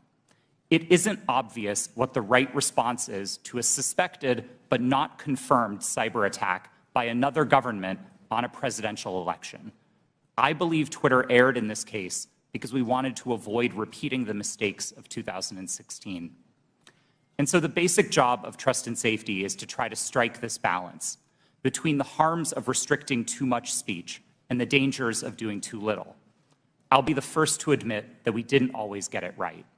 Even rare mistakes add up when you're carrying out content moderation at the scale of hundreds of millions of unique posts per day. While I was head of trust and safety at Twitter, I strove to do this work with impartiality and with a commitment to the fair enforcement of Twitter's written rules. But whether it's me or Elon Musk or someone else in the future, someone will have to make choices about the governance of online spaces. Those decisions should not be made behind closed doors or based on personal whims. I hope that we can work together to find ways to bring greater trust and transparency to social media, and I look forward to answering the committee's questions about any of these topics to the best of my ability. Thank you. Ms. Navaroli. Good morning, Chairman Comer, Ranking Member Raskin, and members of the committee. Thank you so much for the opportunity to speak with you all today. I'm here because there is an urgent need for us to understand the impact that social media companies are having on our democracy. I will be very clear. I was not involved in the decision around Hunter Biden's laptop, but I was involved in decisions that were made leading up to, during, and after the January 6th attack on the Capitol. If we are going to talk about social media in the government, we need to talk about Twitter's failure to act before January 6th. I am here to tell you that doing nothing is not an option. If we continue to do nothing, violence is going to happen again. My background is as a trained lawyer and journalist, and my expertise over the past decade has been in the areas of media, technology, law, and policy, with a particular focus on social media and free expression. I joined Twitter in 2019, and by 2020, I was the most senior expert on Twitter's US safety policy team. My team's mission was to protect free speech and public safety by writing and enforcing content moderation policies around the world. These policies included things like abuse, harassment, hate speech, violence, and privacy. So if no other algorithm or no other human could decide if a tweet violated my team's policies, the safety team policy acted as the final moderators. If a high-profile individual like any member of this committee or President Trump tweeted something controversial, it was sent to my team's desk. Every day, we had to decide whether a particular piece of content equated to yelling fire in a crowded theater. My work at Twitter and subsequently at Twitch put me in the middle of key events in history. What I've learned from them is that social media played and continues to play a role in these events. And 2 years after January 6th, we still need to better understand the role that Twitter played in order to prevent it from happening again. So what do we need to understand? First, Twitter's leadership bent and broke their own rules in order to protect some of the most dangerous speech on the platform. I'm going to talk a little bit about what happened in the months leading up to January 6th. During this time, my team worked to try to minimize the threat of violence that we saw coming. After President Trump instructed the Proud Boys to stand back and stand by in a debate, we considered the danger that that statement would have if it was tweeted. So we crafted what we called a coded incitement to violence policy to address dog whistles like this. Instead of approving it, management bent over backwards to find ways to not approve it. On January 5th, when the policy was still not approved, I led a meeting where one of my colleagues asked management whether someone was going to have to get shot before we were allowed to take down tweets. Another colleague looked up live tweets and read them to management to try to convince them of the seriousness of the issue. Still, no action was taken. On the morning of January 6th, I sent Twitter lawyers a message warning them that our team was hamstrung by leadership. 2 days later, when it looked like it was going to happen all over again, I asked management whether they wanted more blood on their hands. Only then did they act. The second problem is that there is way too much power concentrated in the hands of too few. With January 6th and many other decisions, content moderators like me did the very best that we could.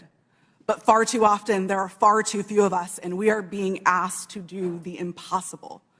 For example, in January 2020, after the U.S. assassinated an Iranian general and the U.S. president decided to justify it on Twitter, management literally instructed me and my team to make sure that World War III did not start on the platform. No person, people, or company should have that kind of unchecked power or that kind of responsibility. The modern-day public conversation should not be susceptible to the whims of any one individual or any one company. Fixing the systemic issues that lead to bad decisions is not going to be easy, but people like me who have been in the trenches can help lead the way. But I must say, coming forward and offering this information is risky and it is difficult. Doxing and harassment are real, and people are afraid to tell what they know. So we need to make sure that there are protections for those who speak the truth. We need to create space to hear from people on the front lines. We need to give them protection so they can share their experiences. Only then can we begin to understand the full scope of the problem and to find solutions. There is far too much at stake for us to do nothing. Thank you.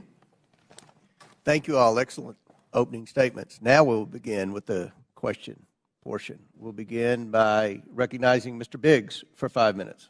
Thank you, Mr. Chairman. Mr. Roth, within just mere minutes or hours after the New York Post published its story on the Hunter Biden laptop, at 8:51 a.m., you sent a message to a team, part of your team, I assume, and you said, "It isn't clearly violative of our hacked materials policy," referring to the story, "nor is it clearly in violation of anything else." Do you remember sending that message? Thank you for the question, Congressman. I don't recall that message specifically, but that does sound like my judgment on that day, yes. Okay, so that was early on in the day, and yet shortly thereafter, Kayleigh McEnany, White House press secretary's, her account was locked. So an inquiry was made the next day by a person named Carolyn Strom. You know Carolyn Strom? Yes, sir, I do. Yeah, and Carolyn Strom asked what's going on here, and somebody named Elaine Ong Soto said the user was bounced by site integrity for violating our hacked materials policy. Do you remember that incident? Yes, sir, I do. And somebody named Trenton Kennedy said, "I'm struggling to understand the policy basis for marking this as unsafe. And I think the best explainability argument," now that may be a technical term for you, but for me it looks like we're trying to create a narrative here to cover our butt. The best explainability argument for this externally will be that we're waiting to understand if this story is the result of hacked materials. Do you remember Mr. Kennedy's communication? Yes, I do. Yeah. And so then we get into a whole series of things written by Mr. Baker going back and forth. And he says on that same day, now at 9:26, which is about a half an hour after your statement that you don't think that anything's been violated here, he says, "I've seen some reliable cybersecurity folks question the authenticity of the emails in another way." And then you seem to later, but by the way, that's almost inconceivable. I mean, it just seems inconceivable that would have happened so quickly that he would have that. And then you sent out something right after that said, "The key factor informing our approach is consensus from experts monitoring election security and disinformation that this looks a lot like a hack and leak that learned from the 2016 WikiLeaks approach." I'm wondering if you can name for me today any of the experts that seem to have a consensus at 10:12 a.m. on the morning of October 14th that you put out saying that we're going to rely on some group of experts. Who were they? Thank you for the question. Twitter did not give me access to any of my documents or emails to prepare for this hearing, and so unfortunately I can't give you a direct answer. Were there, Mr. Roth, were there experts? Were there people that you consulted that were cybersecurity experts between 9 a.m. and 10:15 a.m. on that day? My recollection is that we were following discussions about this incident as they unfolded on Twitter. So cybersecurity experts were tweeting about this incident and sharing their perspectives. And that informed some of Twitter's judgment here. But I want to emphasize, as I said in my statement, I didn't think that the evidence or those perspectives warranted removal, and I advocated against taking that action. I understand. Let's look at one other document. Our teams made the determination that the materials fall under our hacked materials policy. It's my understanding from reports and internal sources that normally a hacked material policy would require a government official or law enforcement determination that there had actually been a hacked account before that hacked policy were to be in place or imposed. Is that accurate? No, sir, it's not. So the policy did not require that there be any kind of official finding by the government, by a government source?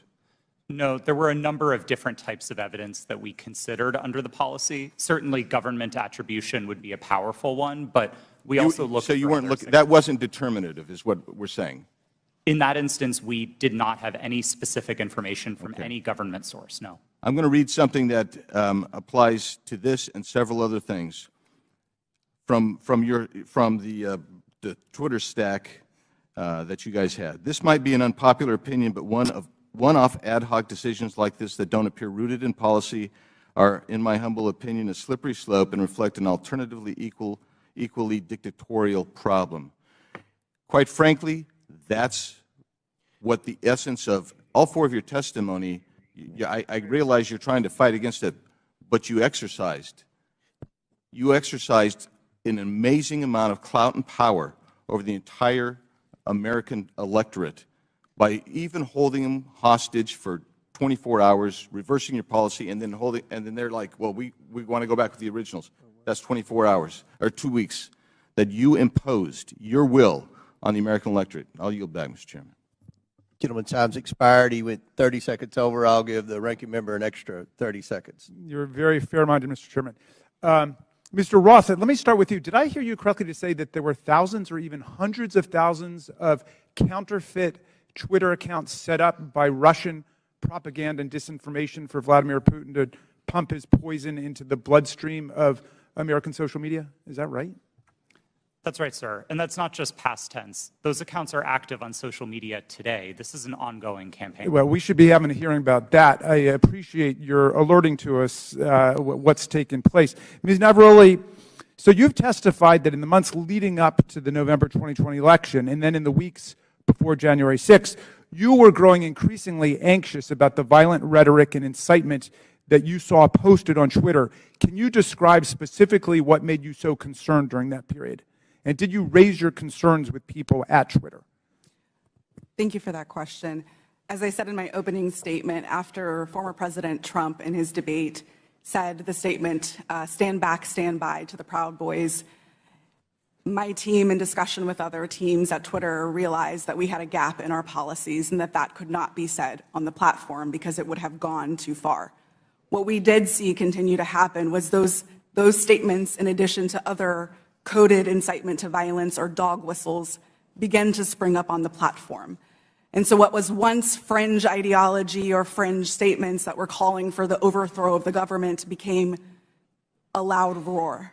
And so we heard individuals beginning to say that they were locked and loaded, that they were ready for Civil War Part 2, that they were ready for another revolution, that they were ready for the day of the rope in very clear English on Twitter. And on the January 6th committee, we have tens of thousands of statements like that being made on Twitter and other parts of social media. So we got a little taste of what you were experiencing on a daily basis. Now, there was this meeting on January 5th at Twitter. I don't think it was called specifically to look at what was going to happen the next day. That just happened to be a regular meeting. But at that meeting, you and other employees raised urgently the problem of what you saw coming on January 6th. How did Twitter management respond to the concerns that you raised? That's a great question. And yes, that meeting was a regularly scheduled meeting. Within the meeting, I believe I referred to it in my testimony to the January 6th committee as I was at my wit's end. I had argued, I had asked questions, I had asked for clarification. We had found dangerous tweets within the meeting, and yet the individual who was the most senior leader within the team in that meeting told us that we were not allowed to take that content down and that we were not allowed to use the coded incitement to violence policy. The reason that she gave us mirrored what we had been told by the former head of Trust and Safety, Del Harvey, that individuals might be saying things like locked and loaded or stand back and stand by in ways of self-protection. That was not what we were seeing on the platform. So when you were seeing things like locked and loaded and Civil War Part 2 and race war and so on, were you warning your superiors at Twitter that you thought there was going to be real violence, that this was not hyperbole that was being spoken at that point? Absolutely. I specifically told Del Harvey herself that someone was going to get shot, as I testified to to the January 6th committee. You stated that Donald Trump described his own tweets as little missiles. Why did that stick in your mind? Yes, the quote that you're referring to, I don't remember exactly what news article that it was in, but it was a news article that I had read in which the former president said that he liked to send out his tweets like little missiles. To me, that sounded exactly like weaponization of a platform in his own words, and yet Twitter was not concerned. All right. Well, again, this bears a complete hearing on its own. This is a real issue, unlike something that happened a couple of years ago for 24 hours that has already disappeared in the sands of time. But this is facing us today. As you say, those right-wing violent forces are still out there, and the social media can still be used as a channel for incitement to violent action against state legislatures, school boards, the Capitol of the United States, Congress, and so on. How do we prevent this from happening in the future, and do you think that Twitter is dealing with this problem effectively now? As I said in my opening statement, we have to do something. There is too much at stake for us to continue to do nothing. And this question of how do we prevent it is a big one. Unfortunately, I do not believe that we are at a place that we can come to solutions because we do not know how these companies work. We must continue to hear from individuals like myself. We must have a seat at the table to be able to share our experiences, because our experiences and the ways that we have succeeded, the ways that we have failed, hold the key to our futures and the key to our democracies. All right, thank you, Mr. Chairman. I would just say I was skeptical about revisiting the whole New York Post thing, where there have already been congressional hearings and they've already apologized for their little lapse, but this is a serious issue, and so I'm glad we at least have the opportunity to begin to talk about it in public. And I yield back to you. Thank you. Gentleman yields back. I'll recognize myself now for questioning. The Biden family investigation begins with the story of how big tech, the media, former intelligence agents, and the Bidens themselves suppressed the story of Hunter Biden's laptop weeks before the 2020 election. Today, we're hearing from Twitter executives who buried the New York Post laptop story, claiming it violated the platform's hacked materials policy. In reality, the Twitter executives were hostile towards conservatives and biased towards anyone who opposed their points of view. For example, Mr. Roth, did you write this tweet? I regret the language that I used in some of my former tweets, but yes, I did post that. And I'll read the tweet so it's in the record. Yes, that person in the pink hat is clearly a bigger threat to your brand of feminism than actual Nazis in the White House. Mr. Roth, do you think all conservatives are Nazis? Certainly not, sir. What about the hundreds of people who worked in the Trump administration? Certainly not. Did Ms. Gaddy or any other lawyer at Twitter ever tell you to take down that tweet? No, Twitter did not have a practice of restricting employees sharing their personal viewpoints on the service. Okay. Turning back to the laptop, Ms. Gaddy, are you aware that Hunter Biden's lawyers, as recently as last week, wrote the Department of Justice about Hunter Biden's laptop? I've seen some articles about that. Yes, they did. And it appears that Hunter Biden's attorney is admitting that the laptop and emails on it are authentic. So, Ms. Gaddy, on October 14, 2020, did Hunter Biden report to Twitter that he was the victim of a hack? No, I don't believe he did. Ms. Gaddy, when the New York Post initially broke the story about the laptop, did you call Hunter Biden's lawyer to ask if it was authentic? No, I did not. Isn't it correct that the Biden campaign had contact with Twitter in the run-up to the 2020 election? Not to my knowledge. And you're telling this committee that you didn't ask any Biden representative if the laptop was real or for Hunter Biden's attorney's phone number to confirm its authenticity? We did not speak to anybody related to that. Mr. Baker, are you aware that the FBI had Hunter Biden's laptop since December of 2019? I'm sorry, am I aware of that now? Well, were you aware then? Then, no. I don't believe, sir, that to the best of my recollection, I don't think I knew But that. you're aware now? I've heard that now, yes. Mr. Baker, did you call any of your contacts at the FBI to ask whether or not they knew if the material had been hacked? I don't recall contacting them about that on that day. Mr. Roth, Ms. Gaddy, and Mr. Baker, it appears to me that you failed at your jobs. You were entrusted with the highest level of power at Twitter, but when you were faced with the New York Post story, instead of allowing people to judge the information for themselves, you rushed to find a reason why the American people shouldn't see it. In a matter of hours, you were deciding on the truth of a story that spans years and dozens of complex international transactions. You did this because you were terrified of Joe Biden not winning the election in 2020. That's what it appeared. I can assure you this committee will succeed in holding the Bidens accountable. So much of the evidence of wrongdoing from this family is located in that hard drive that you all led the American people to believe was Russian disinformation, when in fact it was not. Now, I agree with Mr. Baker's opening statement. The concern for me is the level of involvement the FBI had with not just Twitter, but all of our social media platform companies. And I think it kind of goes in the opposite direction of where my friend, the ranking member, was trying to take this in his opening statement. This is something this committee should be concerned about. The government doesn't have any role in suppressing speech. And that's something the media should be very concerned about. What if there's a conservative president that somehow cleans out our FBI and they put in conservatives to suppress liberal speech? That's something that should never happen.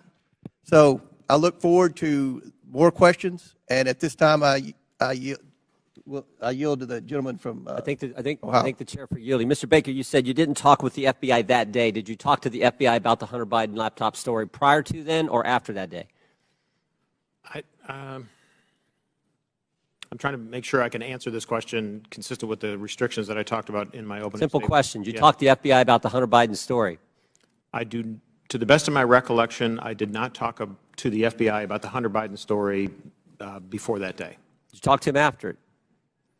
You said your response is real specific to the chairman. You said, I did not talk to the FBI about the Hunter Biden laptop story that day. I assume that day is October 14th. I want to know if you talked to him on the 13th or before, or if you talked to him on the 15th and after. I don't recall speaking to the FBI, sitting here today, I don't recall speaking to the FBI at all about the Hunter Biden matter. Well, then why'd you answer it the way you did? I beg your pardon? I yield back there. Chair recognizes Ms. Norton for 5 minutes. Thank you, Mr. Chairman. Like Benghazi before, Republicans are on a taxpayer-funded expedition to attack their political rivals, and they're feeding the flames of conspiracy in the process.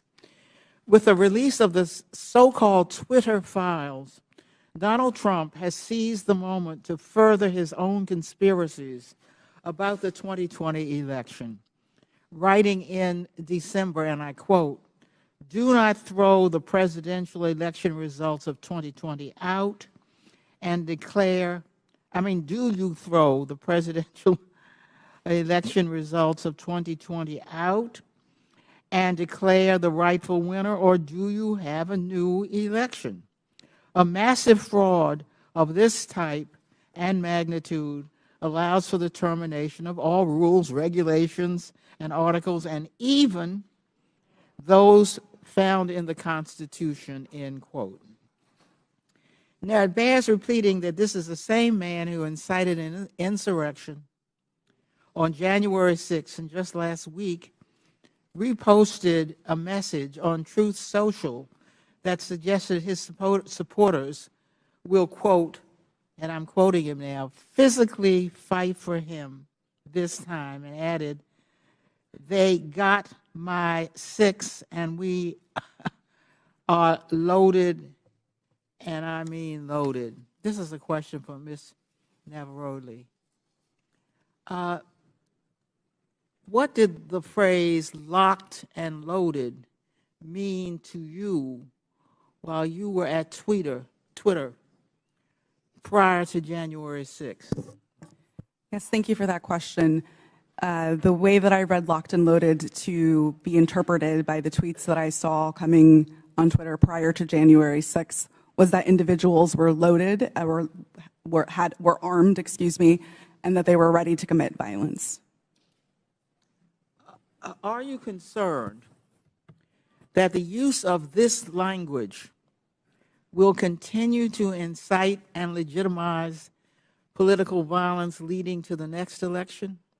Absolutely. We are sitting exactly 1 month in which the exact same playbook was played in Brazil, and we saw almost deja vu happening again.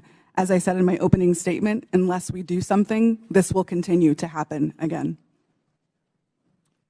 Thank you, Ms. Navaroli. Mr. Roth,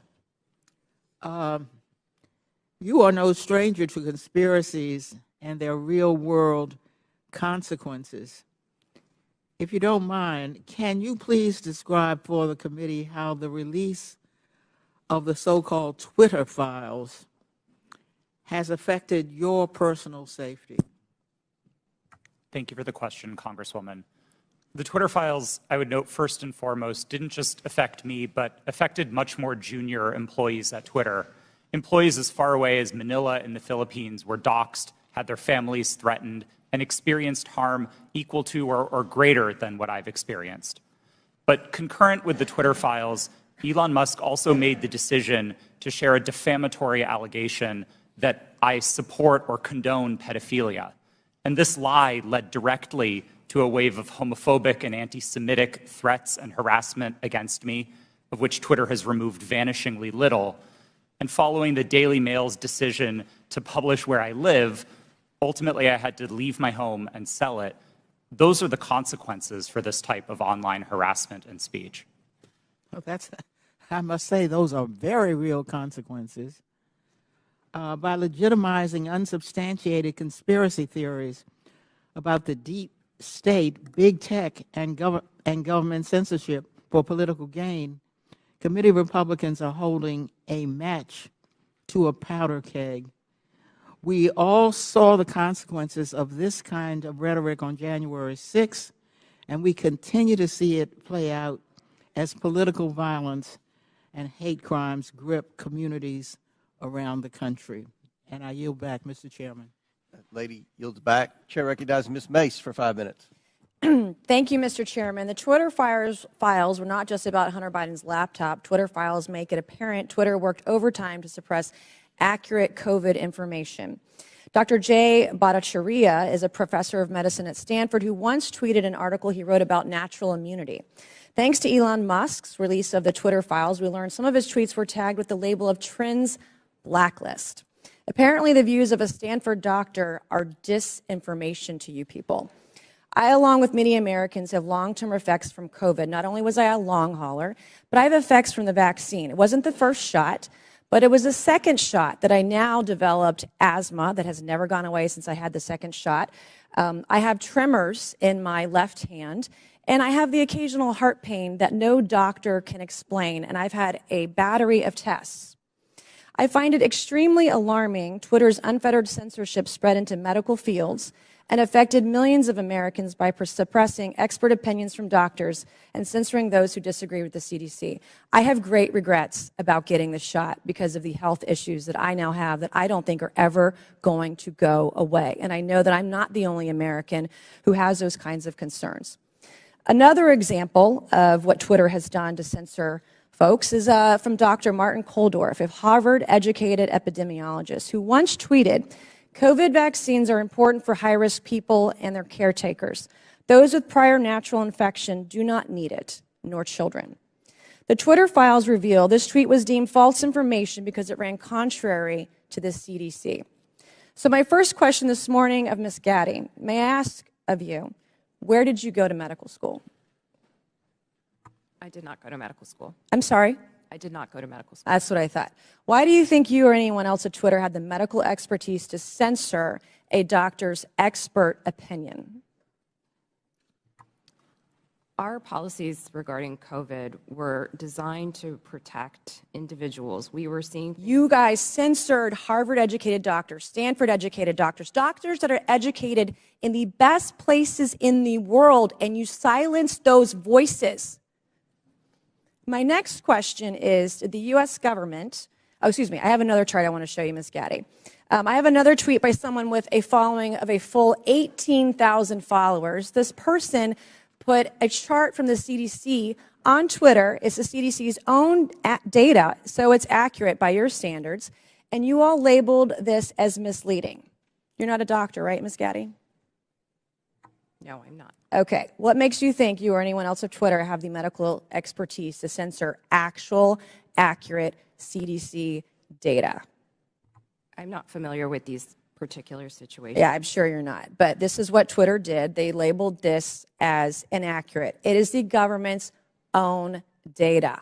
It's ridiculous that we're even having to have this conversation today. It's not just about the laptop. This is about medical advice that expert doctors were trying to give Americans because social media companies like Twitter were silencing their voices. I have another question, my last one for you, Ms. Gaddy. Did the U.S. government ever contact you or anyone at Twitter to pressure Twitter to moderate or censor certain tweets? Yes or no? We have a program. Did the U.S. government ever contact you or anyone at Twitter to censor or moderate certain tweets? Yes or no? We receive legal demands to remove content from the platform from the U.S. government and governments all around the world. Those are published on a third-party website, and anyone can review Thank them. God for Matt Taibbi. Thank God for Elon Musk for allowing to show us in the world that Twitter was basically a subsidiary of the FBI, censoring real medical voices with real expertise that put real Americans' lives in danger because they didn't have that information. I also want to thank one of my colleagues, Rokana, because as it turns out, censorship isn't just an important issue to conservatives. Some of my colleagues on the other side of the aisle, like Ro, found this censorship very concerning, and even wrote to you and to folks at Twitter that he was concerned about the First Amendment being censored. So I want to thank him for speaking up and speaking out about this issue, because this should not be a partisan issue. This should be an issue that's an American issue. Mr. Chairman, I would like to enter into the record, I ask unanimous consent, to enter into the record a Wall Street Journal article from December 9th, 2022 by Justin Hart entitled "The Twitter Blacklisting of Jay Bhattacharya." Enter the record, please, Mr. Chairman. With that objection, so ordered. Thank you, and I yield back. Chair recognizes Mr. Lynch for 5 minutes. Thank you, Mr. Chairman. I just want to go over the chronology here, Mr. Roth. Back in 2016, Russia and Vladimir Putin engaged in what bipartisan Senate Intelligence Committee investigators called a, and I quote, aggressive, multifaceted effort to influence the outcome of that year's presidential election. The campaign included hacking of the systems of a major political party and leaking illegally obtained information, scanning U.S. election systems for vulnerabilities, and exploiting the weaknesses of social media platforms to spread disinformation to the American people. Again, in a 2017 declassified report, the U.S. intelligence community assessed that Russia's 2016 election operations signaled a, quote, new normal in Russian influence efforts, and that the Kremlin would, quote, apply lessons learned going forward against the U.S. and its allies. Mr. Roth, in a December interview with journalist Kara Swisher, you state that this declassified assessment was, quote, and I'm quoting you, a watershed moment in the history of content moderation and the Internet, close quote.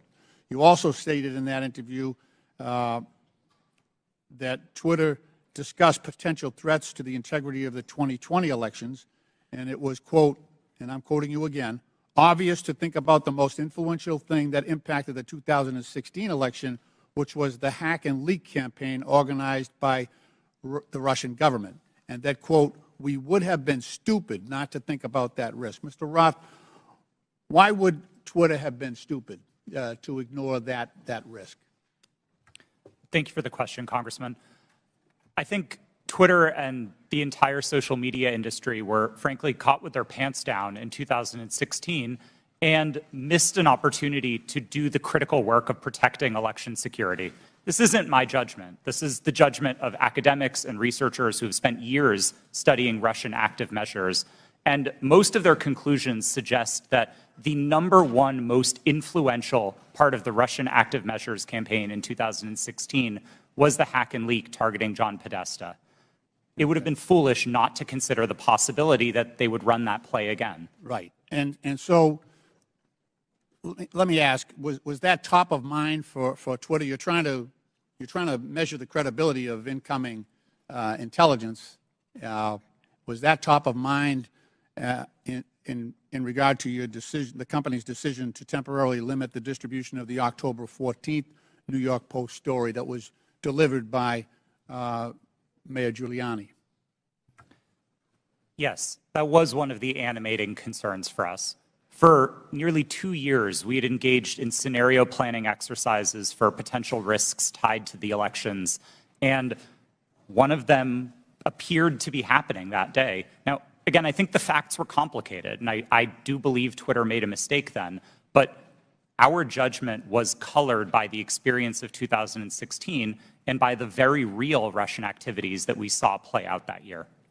Mr. Roth, in a December 2020 sworn declaration to the FEC, you said that starting in 2018, you had, quote, regular meetings with the Office of the Director of National Intelligence, the Department of Homeland Security, the FBI, and industry peers regarding election security. Is that correct? Yes, sir, it is.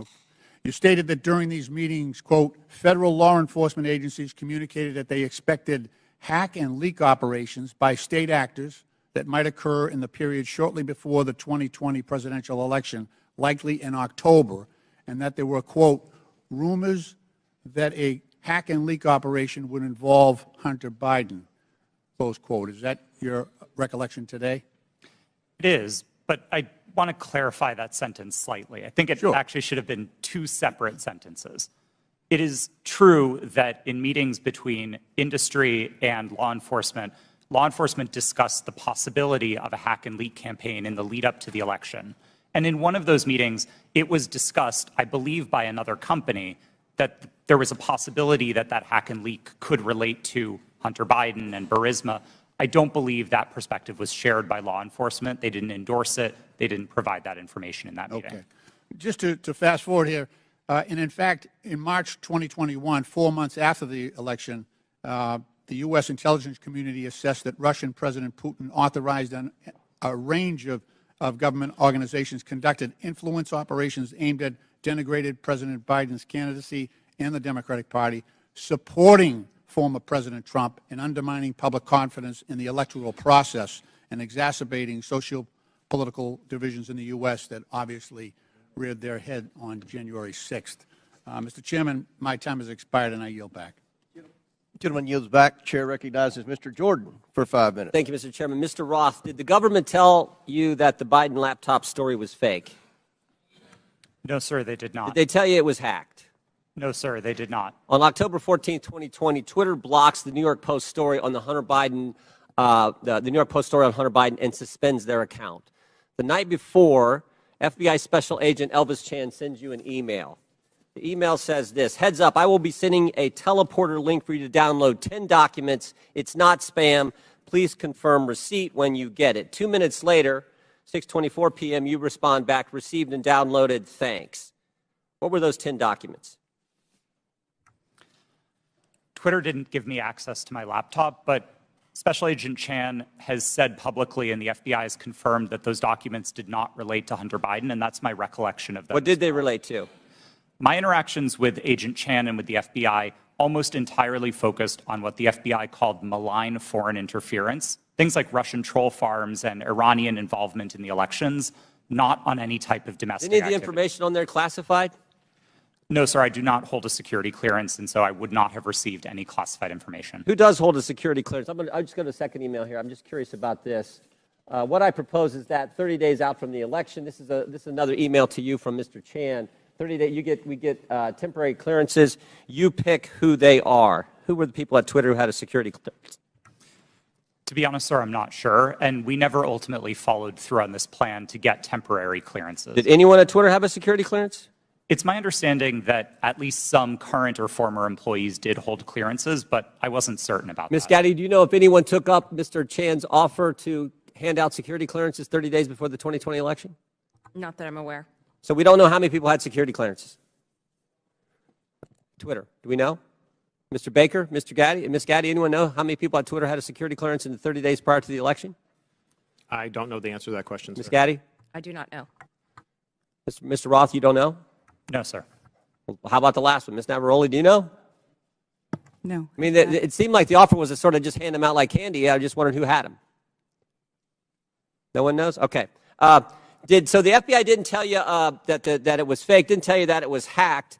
And Mr. Roth, did the story violate your policies?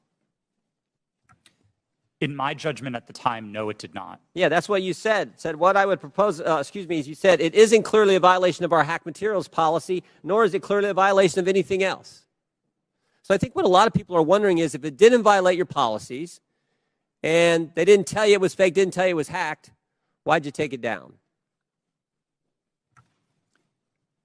The company made a decision that found that it did violate the policy. It wasn't my personal judgment at the time that it did, but the decision was communicated to me by my direct supervisor, and ultimately I didn't disagree with it enough to object to You know what I think happened, Mr. Roth? I think you guys got played. I think you guys wanted to take it deep down. We saw what the chairman put up where you said, everyone in the White House is a fascist. I think you guys wanted it to be taken down. I think you meet with these guys every week. We know that's been established in the Twitter files. You had weekly meetings with Mr. Chan in the run-up to the election. They send you all kinds of emails. They send you documents on the super secret James Bond teleporter. You get information on that. I think you guys wanted to take it down. I think you guys got played by the FBI. And that's the scary part. Because we had 50, this to me is the real takeaway. 51 former intelligence officials 5 days after you guys take down the Hunter Biden story and block the New York Post account. 5 days later, 51 former intel officials send a letter and they say, the Hunter Biden story has all the classic earmarks of a Russian information operation. The information operation was run on you guys. And then by extension, run on the American people. And that's the concern. And to Mr. Raskin's point that you guys aren't bound by the First Amendment because you're a private company, okay, maybe so.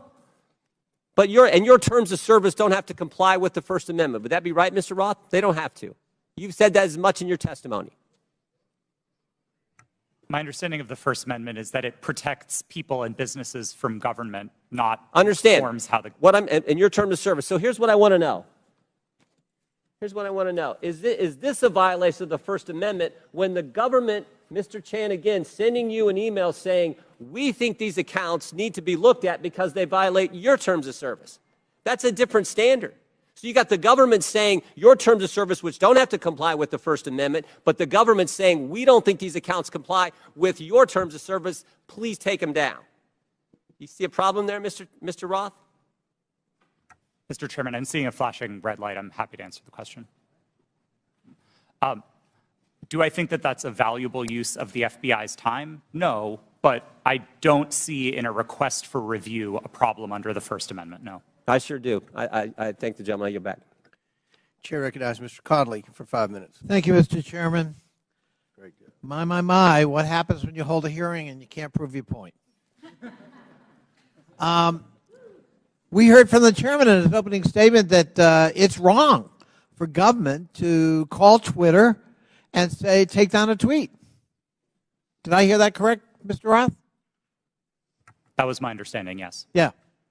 So on May 27th, 2020, President Donald J. Trump tweeted, and I quote, Republicans feel that social media platforms totally silence conservatives. By the way, something that would come as news to you, apparently, Mr. Roth, because you're still the subject of conservative harassment. We will strongly regulate, he went on to say, or close them down before we ever allow this to happen, unquote. Ms. Navaroli, doesn't that sound eerily like a government official telling Twitter that there's a threat, we'll shut you down if we don't like the content? I am not familiar with the tweet that you have referenced. Well, but if I just told you that quote without telling you who said it, might it have some ominous overtones from your point of view if you're still at Twitter? We'll shut you down. We'll regulate you. We will never allow this to happen. Those are pretty strong words. They are. Yeah. Okay. On September 8th, 2019, at 11:11 p.m., Donald Trump heckled two celebrities on Twitter, John Legend and his wife, Chrissy Teigen, and referred to them as the musician John Legend and his filthy-mouthed wife, unquote. Ms. Teigen responded to that email at 12:17 a.m., and according to notes from a conversation with you, Ms. Navaroli's counsel, your counsel, the White House almost immediately thereafter contacted Twitter to demand the tweet be taken down. Is that accurate? Thank you for the question. In my role, I was not responsible for receiving any sort of request from the government. However, what I was privy to was my supervisors letting us know that we had received something along those lines or something of a request. And in that particular instance, I do remember hearing that we had received a request from the White House to make sure that we evaluated this tweet and that they wanted it to come down because it was a derogatory statement directed towards the president. They wanted it to come down. They made that request. To my recollection, yes. I thought that was an inappropriate action by a government official, let alone the White House. But it wasn't Joe Biden about his son's laptop. It was Donald Trump because he didn't like what Chrissy Teigen had to say about him. Is that correct? Yes, that is correct. My. You ever think it's appropriate for the President of the United States to direct or otherwise influence a social media company to take down its content? I think it's a very slippery slope. Mr. Roth, Ms. Gaddy, Mr. Baker, any evidence that Joe Biden's ever done that? Certainly none that I'm aware of, no. I don't recall anything like that. I'm sorry, that President Biden did what, sir? Has Joe Biden ever called Twitter, to your knowledge, or his White House at his behest to take down content or urge you to take down content? I don't know the answer to that question, sir. Well, I'm going to have to conclude at least from 3 of the 4. You don't know. There's no evidence he's ever done that, but there's plenty of evidence Donald J. Trump tried to do that. And if we're going to have a hearing about the misuse of social media and the intrusion of government in the content on social media, we've got an environment-rich target, but it's not Joe Biden. It's Donald J. Trump, and of course, we don't want to talk about that. We don't want to talk about Russian bots and Russian fabrications using fake accounts on Twitter to a political purpose, and it's not to help elect Democrats. And we don't want to talk about 4 years of Donald Trump manipulating the truth and trying to manipulate social media and threaten it, or directly to try to shape it by taking down content because it was critical of him personally. And that's what we ought to be talking about as we move forward, not the subject of today's hearing. I yield back. Gentleman yields back. Chair recognizes Mr. Donalds for 5 minutes. Thank you, Mr. Chairman. Real quick, Mr. Roth, you've stated already that what happened with the New York Post story was similar to the hack and leak scenarios from 2016. You also said that you actually were opposed to deleting the New York Post story. Who advocated for the removal of the New York Post story? The company's decision to treat it as a violation. Mr. Roth, who at the company actually went over your recommendation? Because you're pretty high up. Who overrode you? The decision was communicated to me by my direct supervisor. Who was that person? Her name was Del Harvey. She was Okay. the vice president of trust and safety at the time. All right, thank you so much. Ms. Gaddy, real quick, you said to the chairman earlier, and I want to paraphrase what I heard earlier, is that Twitter had no contact with anybody from the Biden team. Is that correct to your knowledge? Not to my knowledge. Put that up for me. Okay, over my right shoulder, we have an email. Reference, this is Saturday, October 24th, 5:39 p.m., referencing 5 different tweets. This is with a Twitter email chain. Under the line, it's more to review from the Biden team. Does anybody have a comment on how much interaction was happening with the Biden team at Twitter with respect to tweets that they wanted Twitter to review? Ms. Gaddy, Mr. Roth? I'm not familiar with this email. So you're not familiar with this email, Mr. Roth? Are you familiar with this email? Only from what's been reported in the Twitter files. Did you ever have contact with anybody from the Biden team? No, sir, I did not. We explicitly separated the teams that would interact with campaigns from teams like mine that were responsible for content moderation. How big was the organization in Twitter that was actually working with campaigns? I couldn't say for sure. Did you ever have any contact with the DNC? Directly? No, I did not. Did anybody at Twitter have any contact with anybody at the DNC? I think it's likely that somebody at Twitter did, yes. In these emails, it's listed these are tweets that had to be flagged from the Biden team. That's what's in the files. You have no idea how many people actually engaged with the Twitter team or how frequently that engagement happened. No, and again, that was by design. We kept those functions separate from content moderation so that we could impartially assess reports like this. Do you know how many tweets were actually flagged and taken down at the behest of the Biden team? I wouldn't agree with the characterization of it as being at the behest of them. These tweets were reported, and Twitter independently evaluated them under its rules. But the email is very clear. More to review from Biden team. The response 3 hours later at the bottom, hold this up real quick so you can see. The request at the bottom, it says, handled these. What does handled these mean? My understanding is that these tweets contained non-consensual nude photos of Hunter Biden, and they were removed by the company under. Hold on, real quick, Mr. Roth. How could you know so much about the content of these tweets? I mean, as far as I'm concerned, these are just web addresses. I don't know what's in these tweets. You have these things committed to memory that you know the content, but you don't know who you talk to at the Biden team? Sir, I didn't meet with the Biden team, but there was extensive public reporting about these tweets specifically that uncovered what they were. You know the contents of the tweets. It was obviously at Twitter, but you have no idea how often people who worked in your organization had with the Biden team during the end of the 2020 presidential elections.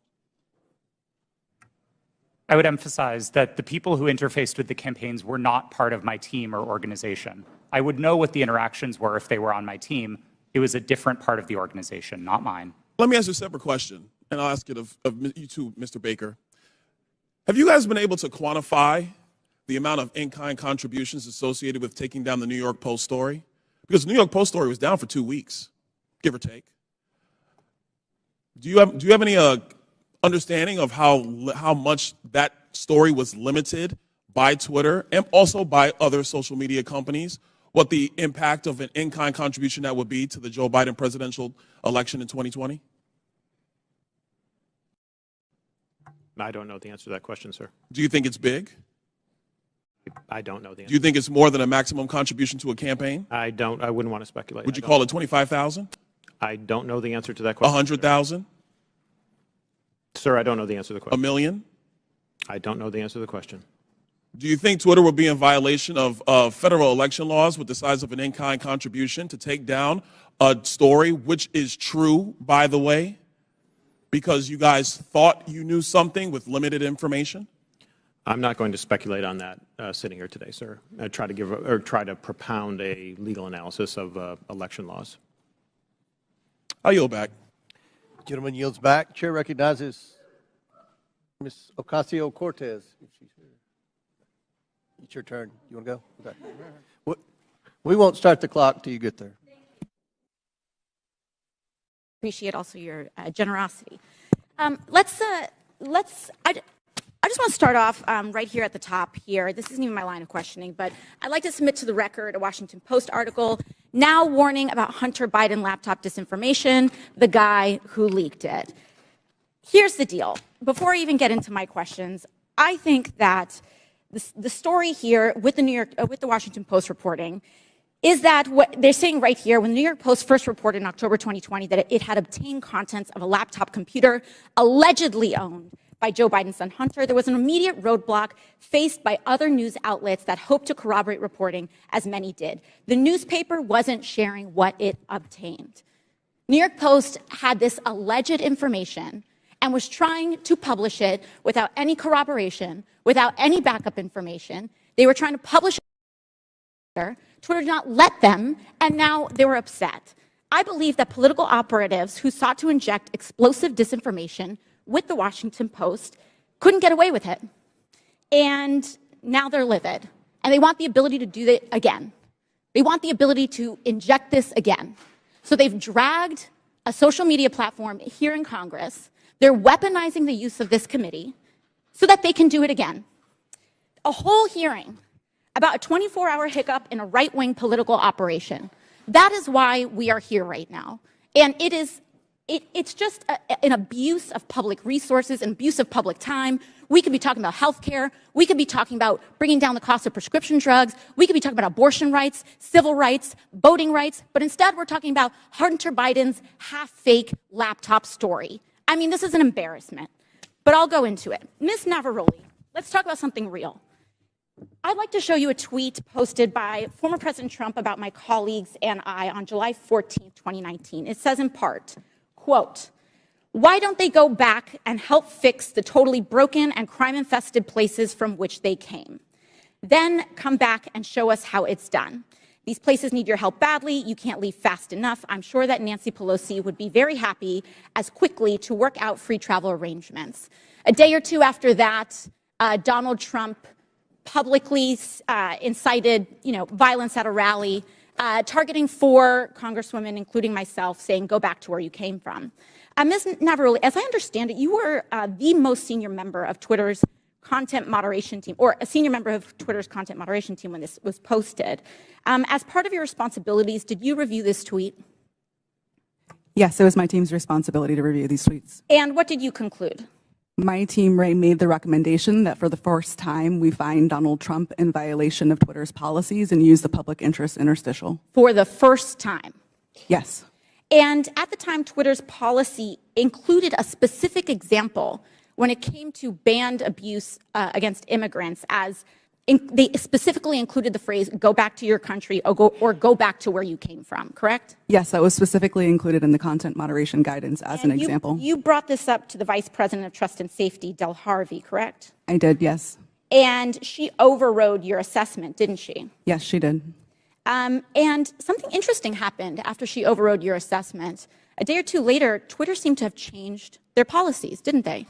Yes, that trope, "go back to where you came from," was removed from the content moderation guidance as an example. So Twitter changed their own policy after the president violated it in order to potentially accommodate his tweet? Yes. Thank you. So much for bias against right wing on Twitter. Additionally, Ms. Navarrete, are you familiar with the account Libs of TikTok? I have heard of it from the news, yes. Mr. Roth, are you familiar with this account? Yes, ma'am, I am.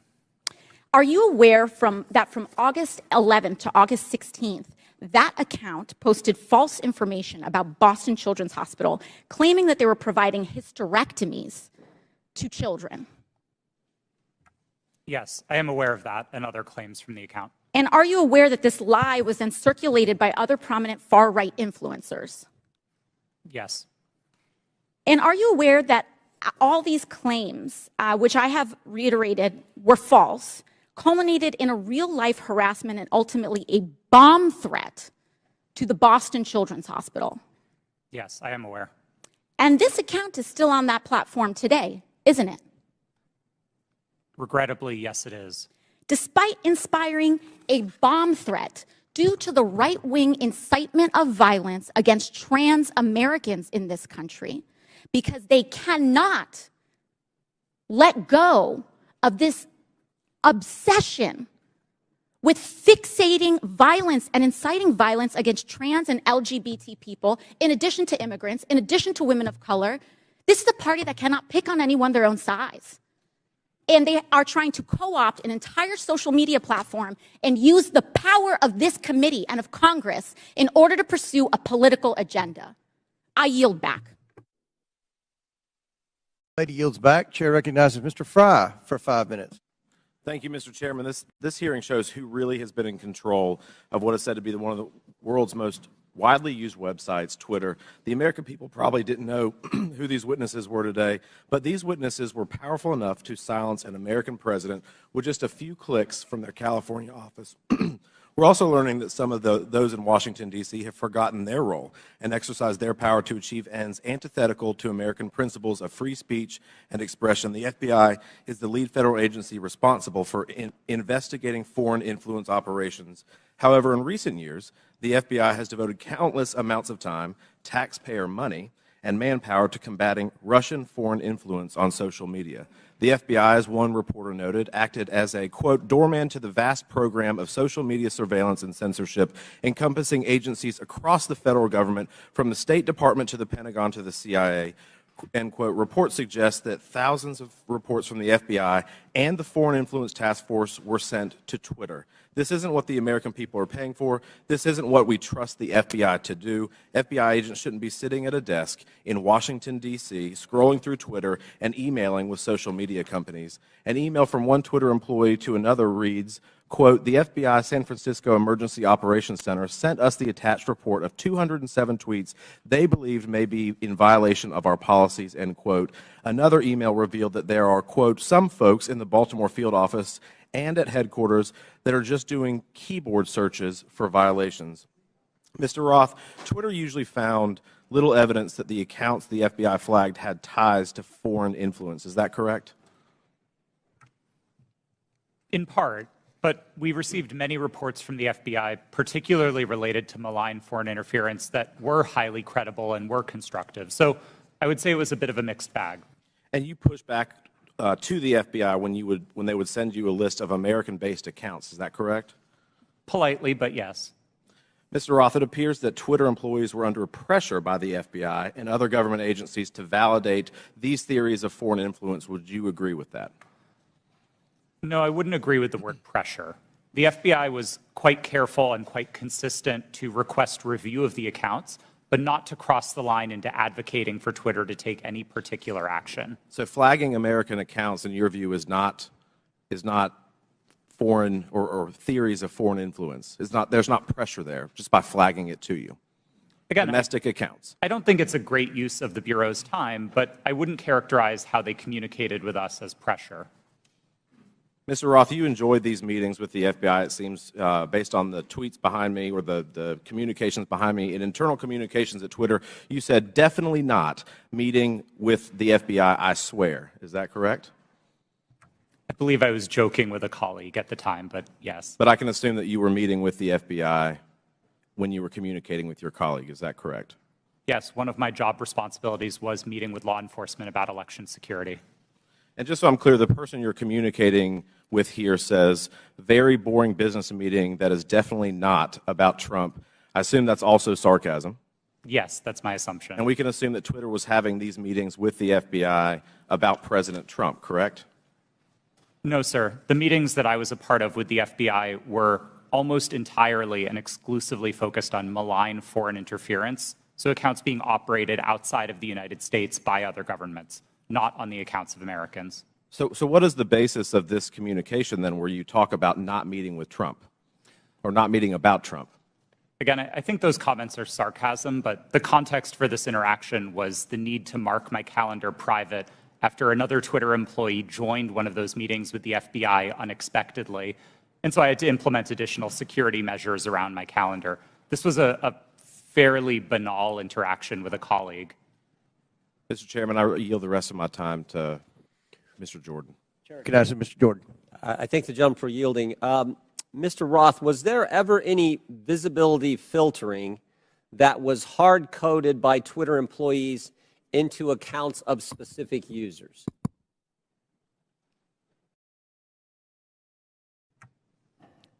Twitter employees were responsible for building the systems that performed visibility filtering, and then that filtering would have been applied either automatically. I'm asking a very specific question. I'm asking, was the code written in a way that for certain accounts, those accounts, unique in and of themselves, would be visibility filtering, to use your term, so that they wouldn't have as much reach or as much influence? The term hard coding suggests that it was permanent and immutable, and I wouldn't agree with that, no. But it did happen, is what you're saying. There was hard-coded into some of these accounts of specific users by Twitter employees this ability to filter and limit the reach of that particular post, or that particular tweet, I should say. Again, I wouldn't say that they were hard-coded. Thank you. Chair recognizes Ms. Brown for 5 minutes. Thank you, Chairman Comer and Ranking Member Raskin, for holding this hearing today. Social media has been a revolutionary gift of the 21st century. From helping people across the world build meaningful connections to learning a new skill set, these platforms have played a significant role in creating an interconnected global world. When handled responsibly, social media serves as a useful resource with many positive outcomes. However, social media is not without its flaws, and the challenges are much larger than any specific incident or decision by one private company.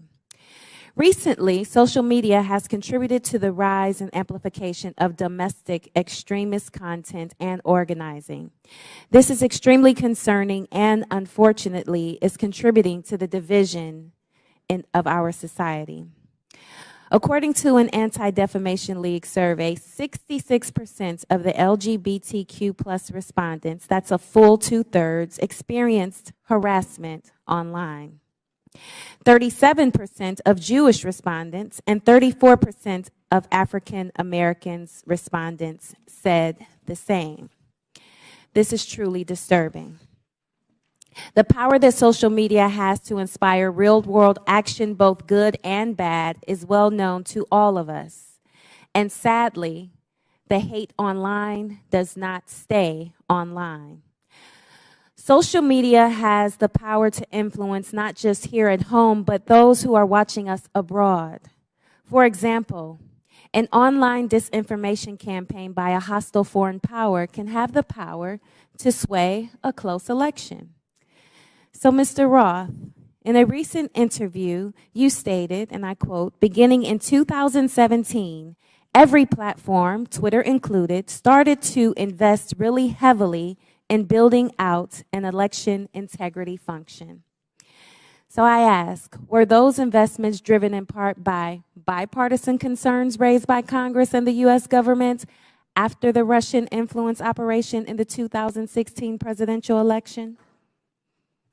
Thank you for the question. Yes, those concerns were fundamentally bipartisan. The Senate's investigation of Russian active measures was a bipartisan effort. The report was bipartisan. And I think we all share concerns with what Russia is doing to meddle in our elections. Thank you so much. Did those investments include better information sharing mechanisms with the federal government? Yes. I think one of the key failures that we identified after 2016 was that there was very little information coming from the government and from intelligence services to the private sector. The private sector had the power to remove bots and to take down foreign disinformation campaigns, but we didn't always know where to look without leads supplied by the intelligence community. That was one of the failures highlighted in the Senate Intelligence Committee's report and in the Mueller investigation, and that was one of the things we set out to fix in 2017. Thank you for that. And Mr. Roth, were those communication channels useful to Twitter as it worked to combat foreign influence operations? Absolutely. I would say they were one of the most essential pieces of how Twitter prepared for future elections.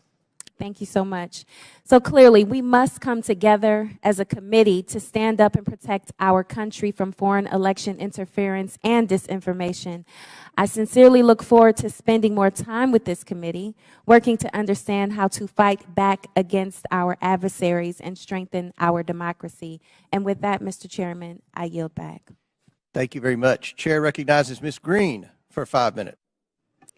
Thank you, Mr. Chairman. Mr. Baker, Ms. Gaddy, Mr. Roth, and Ms. Navaroli, you can consider your speech canceled during my time because you canceled mine. You see, you permanently banned my personal Twitter account and it was my campaign account also. So let's talk about election interference, shall we? January 2nd, 2002, you permanently banned my Twitter account. This was the account that I would put my campaign ads on, raise money on, fight back when attacked with lies, and be able to talk to my voters in my district. But you banned it. And then let me explain. My account was not reinstated until November 21st, 2022. That was after my election on November 8th.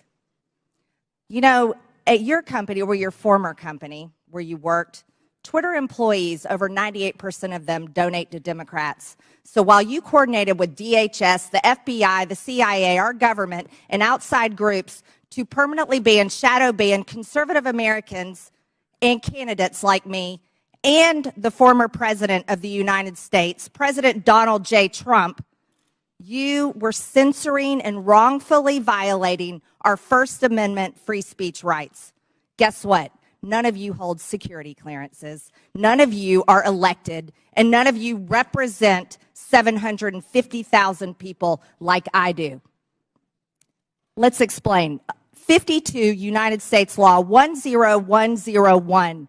No person shall intimidate, threaten, coerce, or attempt to stop any other person for the purpose of interfering with their rights to vote or to vote as he may choose.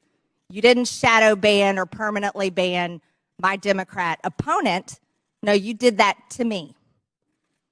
And that was wrong, and it was against the law. You see, not only that, was it me that you violated my First Amendment rights? You violated countless conservative Americans. These were doctors that were trying to tell the truth about COVID, doctors that were having success treating people with ivermectin that you all would not allow to be talked about on your platform.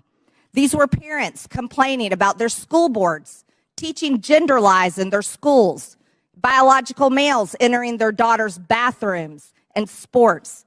These were also people questioning the 2020 election. And guess what? That's Americans' First Amendment right. These were people talking about voting machines. You know what? Democrats did that in 2019, before the 2020 election. On Twitter, people could question elections such as 2016, saying Hillary won, but in 2020, no one could question elections saying Trump won. You abuse the power of a large corporation, big tech, to censor Americans. And you want to know something? Guess what? I'm so glad that you're censored down. I'm so glad you've lost your jobs. Thank God Elon Musk bought Twitter.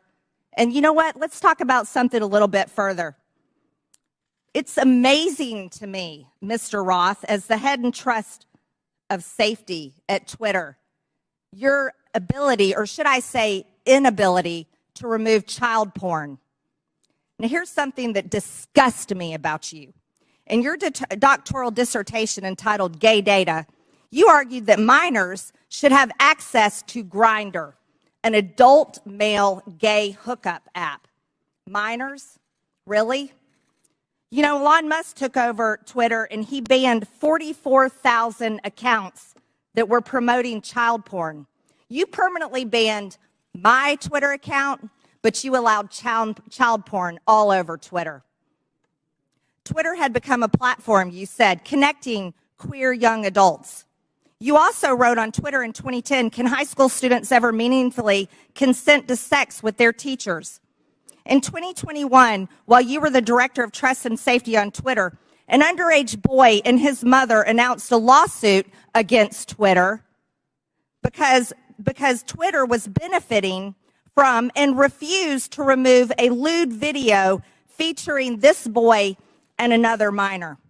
That is repulsive. But you violated me. What were my tweets? Okay, let's talk about them. I was talking about the deaths being reported on VAERS. By the way, that's on the CDC website. I was also saying that I didn't think any entity should enforce a non-FDA approved vaccine or mask. Guess what? A lot of people agreed with me, but you called that COVID misinformation. By the way, I'm a member of Congress and you're not. also said the controversial COVID-19 vaccines should not be forced on our military. You want to know something? Republicans stopped that in the NDAA. Ladies, time has expired. And your time has expired. I yield back. Thank you, Mr. Chairman. Chair recognizes Mr. Gomez. Thank you, Mr. Chairman. Mr. Roth, please explain to us why Ms. Marjorie Taylor Greene, or the representative from Georgia, was removed from Twitter. Thank you for the question, Congressman. My recollection is that her personal account was banned from Twitter after repeated written notices due to repeated violations of the Twitter rules. Can you add a little specificity to the violation of the Twitter rules? Yes. Again, I didn't have access to my Twitter email, documents, anything that would have let me prepare to answer that in more detail, but my recollection is that the Congresswoman repeatedly violated Twitter's policies about sharing misinformation about COVID-19. She received multiple written warnings about that conduct. She received multiple timeouts related to that conduct. And then ultimately, consistent with the written and published policy, those repeated violations resulted in her account being permanently suspended. Mr. Chairman, so in essence, I'd like to take a point of personal privilege. It's still my time. We'll stop. We'll stop. Still my clock. It's still my order, time. Mr. Chairman. Point of order by Mr. Raskins. Yeah, I don't believe that members of this committee have the right to interrupt someone's testimony because their Point name of was personal mentioned. privilege. And- You were mentioning my name, Mr. Raskin. Yeah, no, I understand, but that's not the rule, Ms. Green. I don't think a member. That is the rule in Congress. Well, then I'd like we can take a point I'd like of the personal parliamentarian privilege. to rule on whether any member of this committee has the right to interrupt a witness's testimony because they mentioned the name of a member of Congress. You mentioned my name, Mr. Raskin. Yeah, I'm not testifying. Chair recognizes Ms. Green. Thank you, Mr. For your Chairman. point of privilege, very briefly. Thank you. For Mr. Roth, who made you in charge of what is true and what's not true? Does she get to reopen her question? No, we'll go back to Mr. Gomez, and Mr. Gomez, please remember the decorum of the committee. The clock. We'll restart the clock now. You didn't lose any time. Chair recognizes Mr. Gomez. Thank you so much. The gentle lady from Georgia was suspended from Twitter for knowingly and consistently spreading conspiracy theories about COVID-19 vaccine, right? Which is shameful, especially in a pandemic where a million people have lost their lives. With that, I yield my rest of my time to the gentleman from New York, Mr. Goldman. Thank you, Mr. Gomez. Let's talk about the so-called Twitter files, which my Republican colleagues seem to think are God's gift to journalism. In one about the Hunter Biden laptop, the author says that every single fact in the New York Post story was accurate. And Chairman Comer, I notice you blew up the cover of that New York Post story, which I appreciate you doing that because I'd like to dig into this article. The very first paragraph says Hunter Biden introduced his father to a top executive at a Ukrainian energy firm less than a year before the elder Biden pressured government officials in Ukraine into firing a prosecutor who was investigating the company. That is false. 100% false. Is the gentleman sure about that? Yes, in fact, I am sure about that. And as the lead counsel in the first impeachment investigation, we proved that he was actually fired because he was not prosecuting corruption, not that he was fired because he was prosecuting corruption. Corruption of the president's son's company. I'm sorry, would the gentleman yield corruption of the president's son's company? I'd like to reclaim my time. Gentleman's recognized. The fact that Joe Biden fired, consistent with U.S. policy in every single European country, the prosecutor general in Ukraine because he did not prosecute corruption, including at companies like Burisma, has been proven over and over and over. And if you want to know who actually prosecuted Burisma, Chairman Comer, you should talk to the British authorities, because they were the ones who were prosecuting Burisma, and they couldn't get any cooperation from the Ukrainian prosecutor general. So that's why he was fired. So right off the top, the very first paragraph of this so-called bombshell story is completely false. Now, what is the allegation that we are hearing from our Republican colleagues about the connection to Joe Biden and Burisma? It is an email from a Burisma employee thanking Hunter Biden for organizing a meeting with the Vice President Biden. We know nothing about the substance of that meeting. We know nothing about how long they met. It was not on Vice President Biden's schedule. And in fact, I would ask my Republican colleagues, do you meet with foreign businessmen? Do you meet with foreign diplomats? If we were to say to you every single time you met with somebody that you discussed something that you're voting on, how would you react? It's preposterous. And Chairman Comer, you have said in your opening statement that Joe Biden lied to the American people. That is a bold, bold accusation. And so far, we've seen no actual evidence of any lies or any support for Joe Biden being involved in anything having to do with Ukraine other than promoting U.S. foreign policy.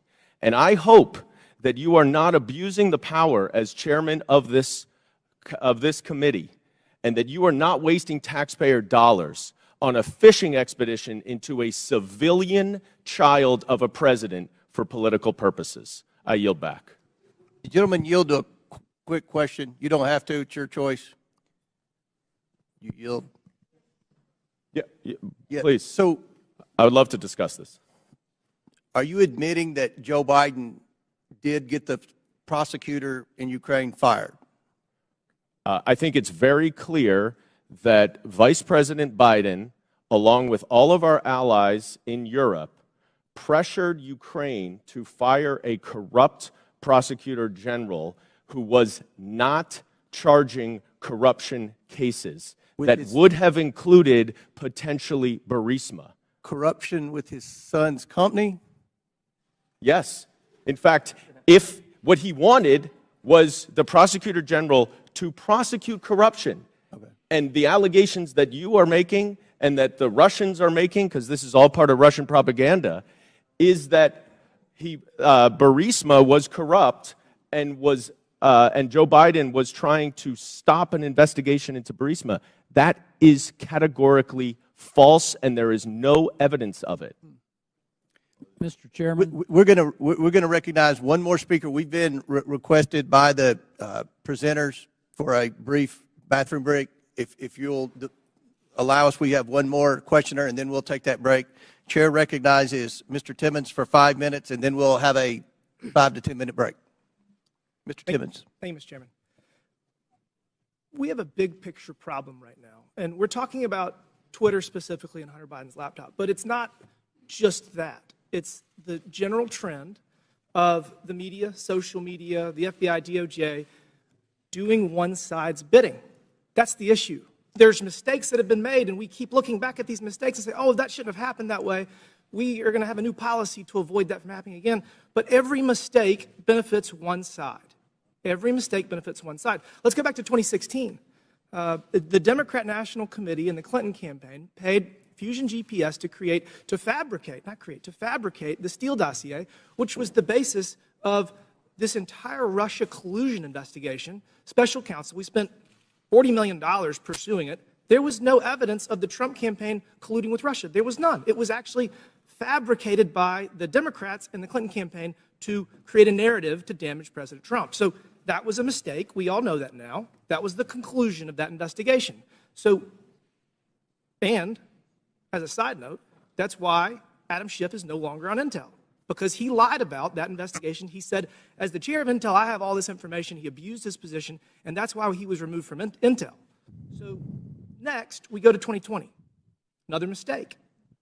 We have something that is real labeled as something that is fake. We tell the American people that we're going to have an honest, open conversation about issues, about challenges that our country faces, and everybody has their own facts. Congressman from New York is mentioning his facts.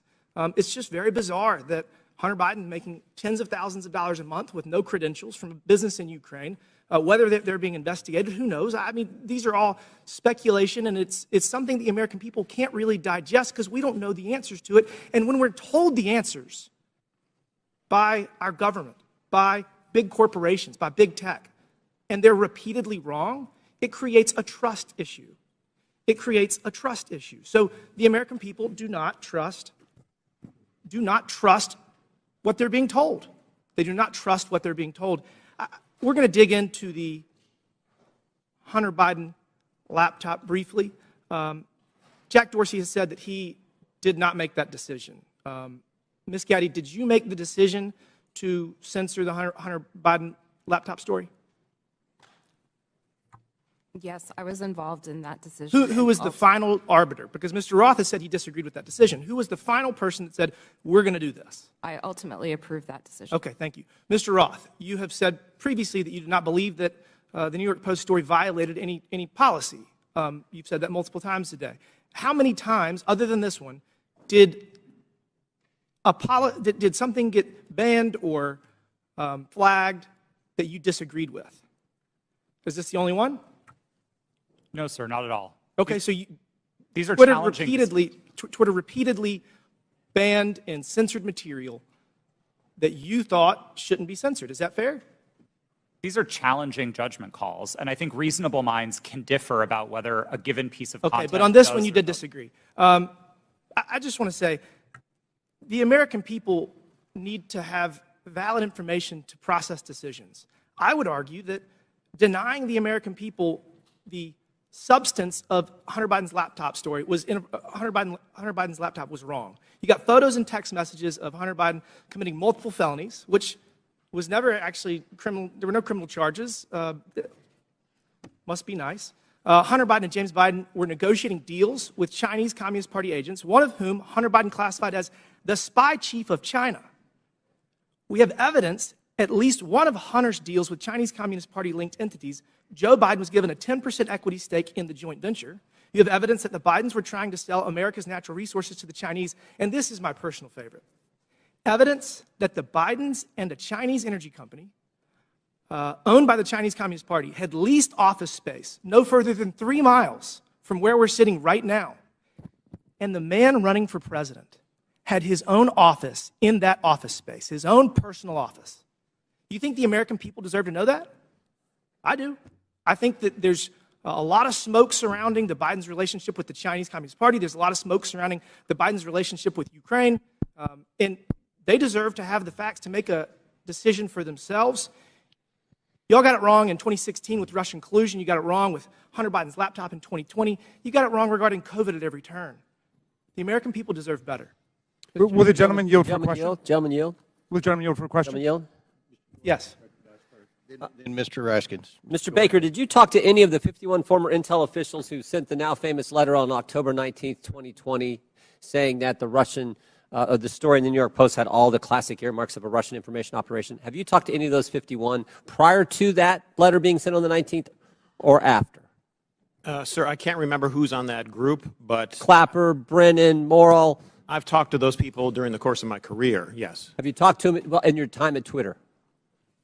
I can't remember who's on that list, so I'm afraid. No, how about the three I just mentioned, Clapper and Brennan? Okay. All right. Mr. Chairman, regular order. Last Regular. question, but feel free to answer. Then we'll recognize Mr. Raskins. Well, I was going to ask the gentleman before he left whether he's denying the Russian disinformation propaganda campaign that we've heard about from witnesses, or he's just denying Russian collusion, which was something that Mr. Mueller specifically did not address in his final report. He said collusion is not a legal concept. He was looking just at conspiracy, and he said there wasn't substantial enough evidence to charge conspiracy, but there were dozens of contacts between Donald Trump and the Russians that were documented in that report. That's all I wanted to say. Mr. Chairman, if I Chair recognizes Mr. Jordan, then we'll recess for... Just to restate the question that's on the table to Mr. Baker. Did he talk with Mr. Clapper, Mr. Brennan, or anyone else that he knows of on that who signed that? Point of order, letter? Mr. Chairman. Whose time is this? Yeah, this was chairman's remaining 3 seconds of... He doesn't have remaining time. Okay. He's gone over by a minute. We're over.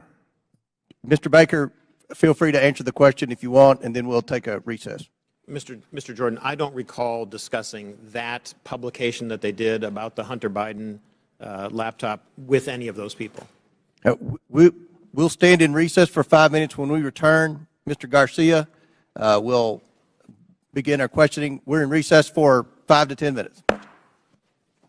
Now we'll resume questioning, and Chair recognizes Mr. Garcia for 5 minutes. Thank you, Mr. Chairman. Thank you, Mr. Chairman. I want to thank our witnesses, and I just want to start off also by just apologizing to our witnesses, particularly Mr. Roth, for just the homophobic rant and comments that were recently just made from the gentle lady from Georgia. That was really shameful. And I know that we're here to talk about serious issues, and we're having conversations about Grindr and other issues, which is not really what this hearing is about. So, apologize to all of our witnesses. Want to note that I am someone that you would probably call a Twitter super user. I use the social platform constantly. I communicate regularly. It's how I get my news. It's how I find out what's happening in popular culture. And I admire what Jack Dorsey, Evan Williams, and Christopher Stone actually tried to build as a company. I wish I could say the same for what the platform is today. I think to me and to many other users, we've seen the site currently degraded. We've seen Mr. Musk more interested in attacking journalists and uplifting conspiracy theories and actually running a company. And I think we can all agree that just overall the service has substantially degraded. I think just an example is the forced For You page mess that I personally don't like, and I think most folks don't as well. But I want to know more seriously that Mr. Musk and the current team has also done damage as far as trust and safety on the platform. He's gutted the trust and safety teams that have been described. He's eliminated content management systems and the human rights team, which, as we know, has ceased to operate. I do want to just take a minute to thank Mr. Roth and particularly Ms. Navaroli and your teams. I know that you were trying your best. I want to thank all of the folks that worked at Twitter because they believed in its mission. A mission I'm not sure holds true today completely, but it's one that I know a lot of folks worked on. And so just thank you for that work. And mistakes were made, and clearly you have actually lived up to those mistakes and the issues that have existed. But I especially want to thank you for your work around the pandemic. The pandemic took over 1 million American lives, 1,300 in my own city back home. And your decisions in content moderation actually saved countless lives in this country, including the work you did by moderating or banning members even of this committee who peddled in lies and were actively causing death and harm to others. And so for that work on content moderation, I want to thank you. And I want to go back to something that Mr. Roth said briefly. You had mentioned earlier in this hearing that you thought that currently there's still systemic election interference and interference happening. How serious do you think the current threat from Russia and other countries is to current election interference? I think we can look to the evidence from the midterms to know that these campaigns are ongoing and they are serious. And it's not just Russia, Iran, and China, though they are the big players. There's now a playbook for how election interference works. And it's unfortunately all too cheap and all too easy for countries to try to carry this out. Thank you. And I think it's pretty clear what we've learned today. One thing we've learned, which hasn't been much, by the way, is that there's current election interference happening today by Russia and other actors. And so that is something that's serious. That's which the focus of this hearing should actually be about, versus all of this kind of nonsense and lies and conspiracy theories that this committee is actually focused on today. I want to take the remaining balance of my time and yield to Ms. Ocasio-Cortez. I thank the gentleman from California. I'd like to raise and follow up on a point that the opposition and the other side of the aisle is making, which is trying to insinuate that there is something scandalous or unusual about federal agency outreach to social media platforms and other organizations such as Twitter. The insinuation here is that in the FBI and other agencies reaching out to Twitter, that there's something nefarious about this, that this was some sort of partisan weaponization or attempt to intimidate. But we actually have quite a documented history of representatives from the Trump administration hailing the progress that the government had made in working with companies like Twitter to counter foreign influence operations and other areas of concern. In early March 2020, right before the Super Tuesday primary election, several Trump administration officials, including Mike Pompeo, Bill Barr, Chad Wolf and acting director of national intelligence, Richard Grinnell, issued a statement praising the government's cooperation with the private sector to fend off foreign interference and said that relationship was, quote, stronger than it's ever been. This was around this whole time where there's this grievance around this. And listen to what DHS Secretary Chad Wolf had to say just weeks before the 2020 presidential election. We now have direct lines of communication with tech and social media companies and election officials so that both parties can seamlessly take action against false information spreading online. I would argue that this information from the Trump administration would say that they would support your decision in temporarily suspending this disinformation that seemed to be coming out from the New York Post. So with that, I yield back to the chair. Gentlelady yields back. Chair recognizes Mr. Burchett for 5 minutes. Thank you, thank you, Mr. Chairman. Ms. Gaddy, Charlie Kirk and Dan Bongino are conservative commentators. Is that a fair characteristic? Just yes or no would be fine. I believe so, but I'm not familiar with them. Okay. The posters behind me show the side of Twitter that is not available to users. Is that correct? This appears to be a view of some of our agent tooling, but I do not have access to that, so I'm not very familiar with that. Okay. Well, Ms. Gaddy, the labels identify status that have been assigned to these accounts. Is that correct? I don't know. Ma'am, these are your internal things. You're telling me you don't receive these, you don't know what they mean? Representative, I did not have access to these tools, and so I don't know. They look familiar to me. As an executive, you did not have access to inside information at Twitter. Okay. Ms. Gaddy, Mr. Bongino's account, there's a few words under the verified and active. Can you read the first two labels under verified and active? They're the yellow ones. Notification spikes, search blacklist. All right, thank you. Ms. Bongino, ma'am, Mr. Bongino has more than 3.5 million Twitter followers. Is that correct, would you say? I'm sorry, I don't know the answer to that question. Well, that is correct. Let's look at Mr. Kirk's account. Ms. Gaddy, can I get you to read the yellow labels on Mr. Kirk's account? Can you see those? I'm sorry, I can't see them from right here. All right. Do you know that Mr. Kirk has almost 2 million followers? I was not aware of that. Okay. Let me ask you, what is a search blacklist? I do not know specifically what that is, but I could make a guess if that would be helpful. Why don't you make a guess for me, please? We do, when I was at Twitter, there was an ability to prevent something from appearing in one of the tabs of search results. Okay, thank you. What does do not amplify mean? To the best of my recollection, when I was at Twitter, it would mean that we would not recommend or amplify that content in the parts of Twitter where Twitter was making recommendations. Thank you, ma'am. In 2018, you said that Twitter does not shadow ban. Twitter did, however, engage in what is called visibility filtering. One Twitter employee described visibility filtering as a way for us to suppress what people see to different levels. Do you agree with that characterization? I'm sorry, can you please repeat the question? I said Twitter, okay, they engaged in what is called visibility filtering. One Twitter employee described visibility filtering as a way for us to suppress what people see to different levels. Do you agree with that characterization? I agree that visibility filtering does give an ability to change. Okay. Shadow banning, ma'am, is understood that the practice is limiting the visibility of a user's post without their knowledge. How is visibility filtering any different? Representative, I believe there are different definitions of shadow banning. Okay. But you said that Twitter in 2018 does not shadow ban. Was that a truthful statement, ma'am? Was that a lie?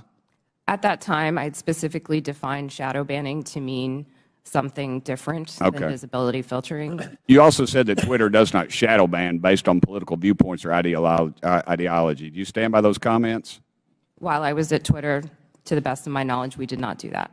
Okay. Mr. Roth, on January 22nd, 2017, you tweeted that there were actual Nazis living in the White House. Do you still stand by that comment? Yes or no? Sir, I regret the language I used. No, I do not. Okay. Mr. Roth, earlier in your testimony, you said you regretted tweeting that, quote, actual Nazis are living in the White House. However, Iran's Ayatollah sent anti-Semitic tweets one stating, quote, Israel is a malignant, cancerous tumor that has to be removed and eradicated. Yes or no, did Twitter ever ban the Ayatollah or remove this hateful anti-Semitic tweet? Yes or no? To the best of my knowledge, Twitter did not remove that tweet. The answer is no. Mr. Chairman, it's clear that conservative voices are being silenced on social media in the mainstream. I appreciate this hearing. I might also suggest we look into holding one on DirecTV, Newsmax, and OAN. I give the rest of my time to Mr. Jordan. I thank the gentleman for yielding and for his good questions.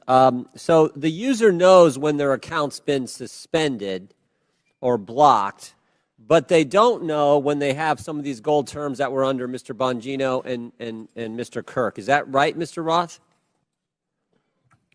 As of the time that I worked at Twitter, yes, that's correct. So they don't know if they're on the search blacklist. They don't know if they're on the do not amplify. They don't know that. That's correct. Twitter did not disclose that. So you did that to these two accounts. What I want to know did you know, Mr. Roth, if that was at the prompting of anyone from the government? Gentleman's time's expired, but please answer the question. No, sir, I'm not aware of any requests or orders or demands or anything from the government requesting that visibility filtering be applied to those accounts or any others. Chair recognizes Mr. Frost for 5 minutes.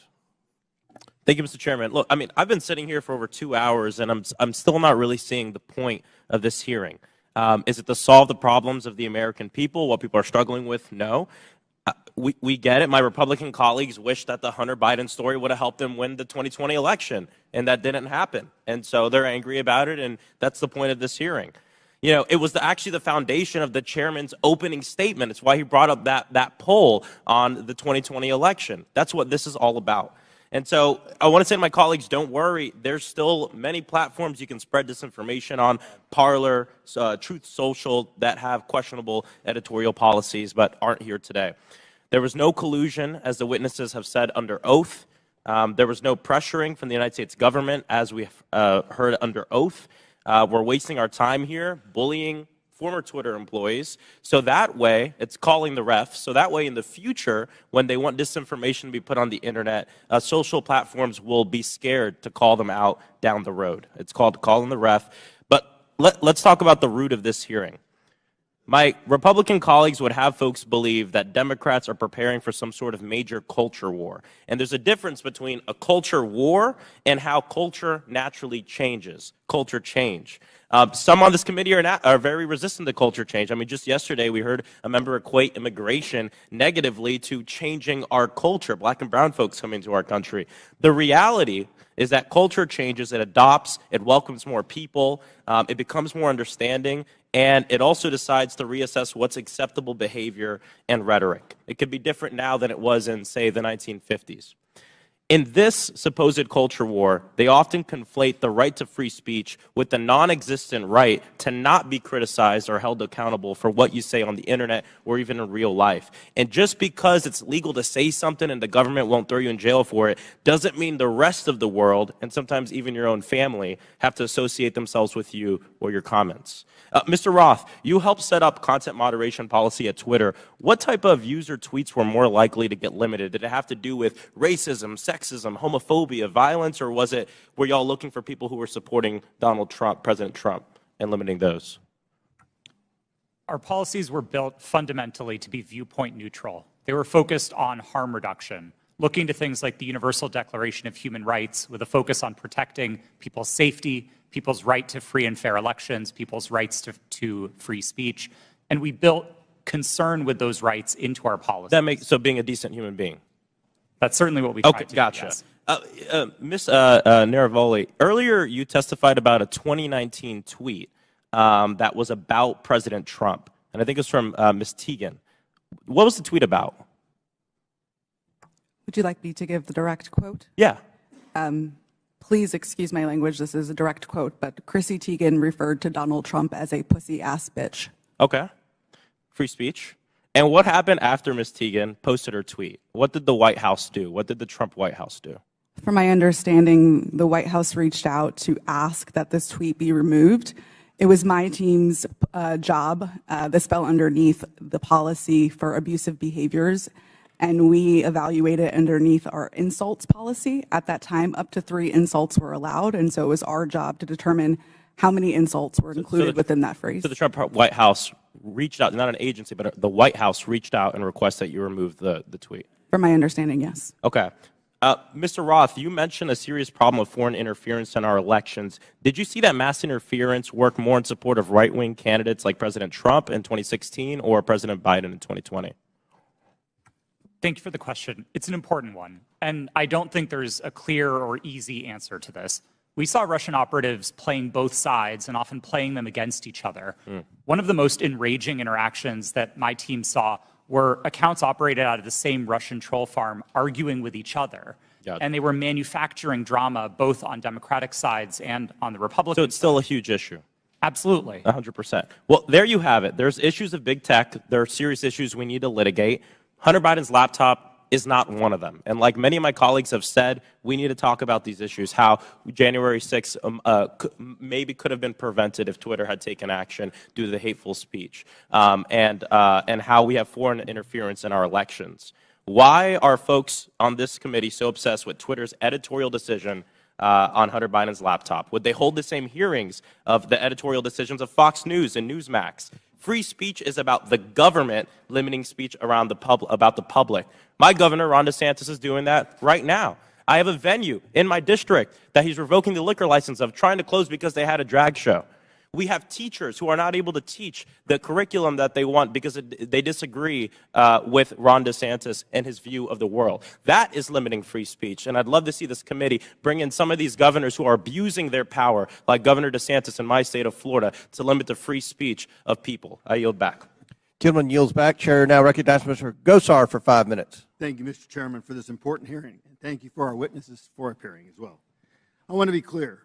Despite claims in witness testimonies, government cannot deputize the private sector for actions that would be otherwise be restricted by the Constitution.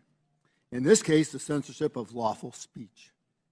Now I want to direct you to a tweet over my shoulder sent by President Trump on October 5th, 2020, before Twitter banned him from the platform. This was after President Trump had become infected with COVID and received treatment at Walter Reed Medical Center. It says in part, "Don't be afraid of COVID. Don't let it dominate your life," end of quote. Do you see that, Mr. Roth? Yes, sir, I do. Less than an hour later, you received an email from James Baker at Twitter, reproduced behind me as well, saying, quote, "Why isn't this POTUS tweet a violation of our COVID-19 policy, especially the don't be afraid COVID statement," end of quote. Isn't that correct, Mr. Roth? Yes, I believe that's the email displayed. Now, Mr. Baker, was it your understanding that the Twitter COVID-19 policy was people should be afraid of COVID? Sir, my recollection. Yes or no? Could you repeat the question, sir? Was it your understanding that Twitter's COVID-19 policy was, quote, people should be afraid of COVID? Yeah. At that point in time, I did not fully understand what Twitter's COVID misinformation policy was, and so I was trying to understand. I'm recapturing my time. So maybe you thought that Twitter's policy was that it should dominate people's lives. Is that what you thought? I'm sorry, I am having a hard time hearing you, sir. So is it the fact that Twitter, don't let it dominate people's lives? Is that the problem with the tweet? I didn't, at that point in time, I did not understand fully. I was relatively new at Twitter, and I was trying to understand what the policy was, and therefore I was. I just want to ask you, the other two were asked, where did you go to medical school? I beg your pardon? Where did you go to medical school? I did not go to medical school. Good. Now, I'd like to have a yes or no from each of the witnesses on these following questions. Did you or others at Twitter communicate with government officials by means of disappearing messaging systems like Signal, Snapchat, or Wicker? Mr. Baker, yes or no? Have I ever communicated with a government official using those? Yes or no? I don't recall. Ms. Gaddy? Not to the best of my recollection. Mr. Rao? Yes. Mr. Rowley? Not to my recollection, no. Once again, did you or others at Twitter receive requests from federal law enforcement to allow criminal activity or content whose distribution is criminal to proceed on Twitter? Mr. Baker? I'm sorry, I don't understand the question, sir. Ms. Gaddy? Can you please repeat the question, sir? Mr. Roth? If I understood the question correctly, it was whether we received requests to allow unlawful activity, and Yes. the answer is no. Okay, Ms. Navaroli? Not to my knowledge, no. Now, I'd like to submit for the record an article by the New York Post titled, quote, Twitter refused to remove child porn because it didn't violate policies. Ms. Gaddy, who was involved in this determination? I'm not familiar with this situation. Mr. Roth, are you familiar with it? No, sir, I'm not. Once again, I'd like a yes or no from each of the witnesses. Did you apply labels to users with an administrative tool to downrank them? Mr. Baker. I'm sorry, sir. I'm having a very hard time hearing your questions. Ms. Gaddy. I'm having the same problem, sir. Can you please repeat the question? Mr. Roth. I'm not sure I understood the question, sir. Well, I'm asking you, did anybody use an administrative tool to downrank users? Yes, sir. That's a part of Twitter's content moderation capabilities. Mr. Baker? Well, I'll rely on Mr. Roth. Okay. Ms. Gaddy? Yes, we're very public about our recommendation system and how they work. Mr. Chairman, today's witnesses played a central, powerful, and disturbing role in limiting not only free speech, but even people's good faith inquiries and research regarding their own health. The Internet is increasingly where my constituents go to engage in civic discourse. Our liberties as Americans will be diminished if we do not recognize our speech is increasingly virtual and right now subject to hostility and threatened through bans and deplatforming. The suggestions by witnesses that all of the removal of, quote, lawful but awful speech, quote, was done in favor of users is bunk. We could just as easily provide content filter options to allow lawful speech, letting users decide what lawful materials they do or don't want to engage with. But you didn't. You censored and manipulated millions of people. Do not allow people like this sitting in front of us today to be the arbiters of truth. I urge my colleagues to support my Section 230 reform, Stop the Censorship Act, which empowers users with the editorial contract. Our private businesses, you always have a contract with your customers. Allow them to pick. I yield back my time. Gentleman yields back. Chair recognizes Ms. Balin. Thank you, Mr. Chairman. And I want to say, as a former history teacher, I care a lot about the facts and the details, so let's dive in. On December 4th, then-ranking member Comer appeared on Fox News and alleged that what Elon Musk's Twitter files showed was, quote, evidence that the Biden campaign colluded with big tech to suppress a story that we now know is 100% true, unquote. That is simply not true. It is not true based on what we knew then. It is not true based on what we know now. Mr. Roth, in a declaration to the FEC in December 2020, you stated, quote, I did not receive any communications from or have had any communications with representatives of Biden for President, the Democratic National Committee, or any of their agents regarding the New York Post articles before Twitter implemented the enforcement actions on October 14th, 2020, unquote. Mr. Roth, do you stand by that statement? Yes, absolutely. It's also worth noting that your colleague, I believe, Lauren Culbertson, told the FEC the same thing.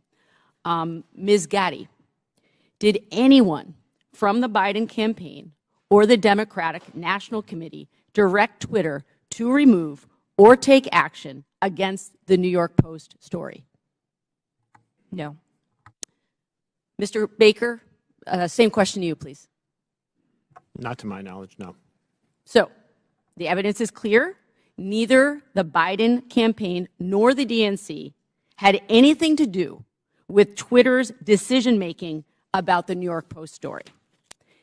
My Republican colleagues are using what are otherwise innocuous emails to suggest that there was somehow collusion between Twitter and the Biden campaign. For example, in one email, and this is the same one mentioned in Mr. Donald's questioning earlier, in one email selectively used by Elon Musk, one Twitter executive sends another a series of hyperlinks on October 24th, 2020, with the comment, quote, more to review from the Biden team. For the record, this is tweet number 8 in the first installment of the so-called Twitter files. So, Ms. Gaddy, are you familiar with this email? No, I'm not. Okay. So just to be clear, this email has nothing to do with the New York Post story. It is dated October 24th, 2020, after Twitter had both made and reversed its decisions about the New York Post story. Mr. Baker, do I have that right? Based on, I think, the exhibit that was shown earlier, that sounds correct, yes. So, Ms. Gaddy, can you clarify for the record, if you're able to, what's happening here? Can you please be more specific about with this email? I don't believe I was a recipient of that email or reviewed it during my time at Twitter, so I'm sorry I don't have familiarity with that situation. That's okay. Mr. Baker? To the best of my understanding, these were tweets that the campaign had concerns about. I don't know the details of those, and they were referred to Twitter as, I'm not sure exactly why, but I can't get inside their heads, but they were referred to Twitter, and Twitter reviewed them, and someone, again, going off the exhibit from earlier, said they were handled. I don't know what that means in terms of whether they took any action or didn't take any action, but at least they addressed the matter. So I believe that's what I construe from that email. Appreciate that. So from my understanding of everything that we've heard today, it's really not uncommon for outside entities, including, as we've heard, Mr. Trump's campaign, to request that Twitter remove content that violates the company's terms of service. Is that correct, Ms. Gaddy? That is very common globally. Thank you. So to the best of your ability to answer, Ms. Gaddy, were any decisions approved or acted upon based on the political party making the request?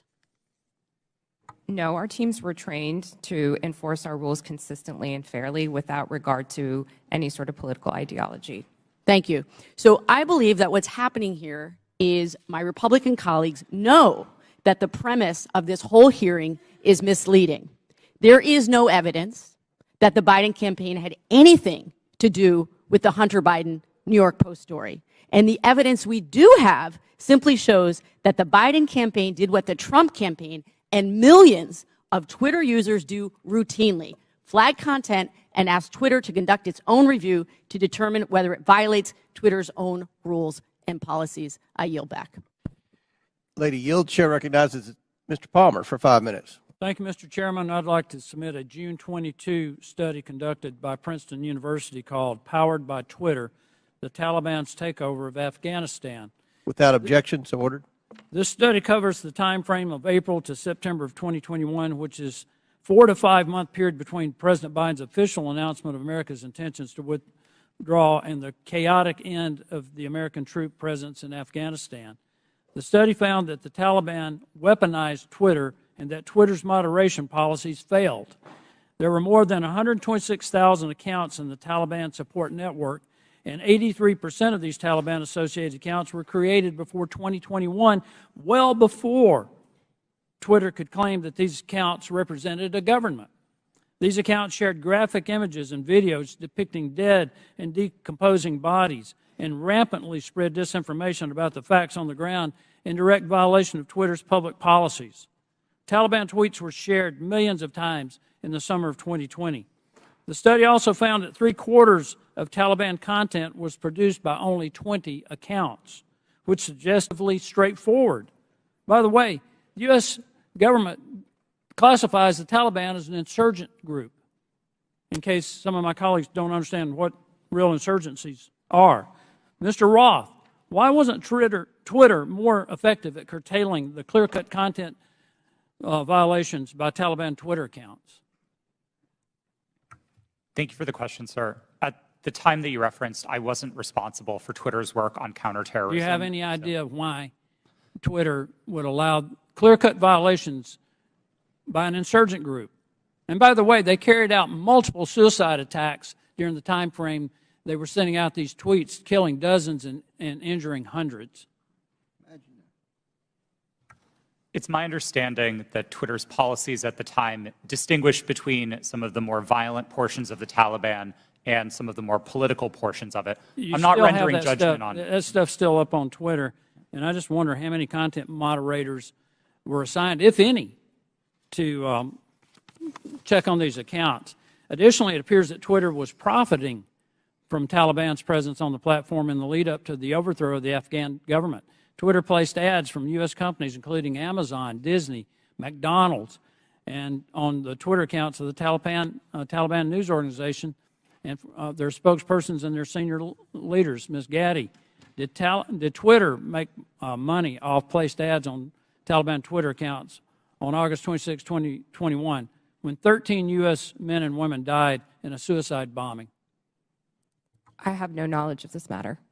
You don't have any knowledge about whether or not these ads were up? I do not. According to Twitter, the decision to ban President Trump was after a close review of his tweets and the context around them, specifically how they are being received and interpreted on and off Twitter. On June 3rd, 2018, the Iranian Ayatollah Khomeini. Now, did Twitter do that?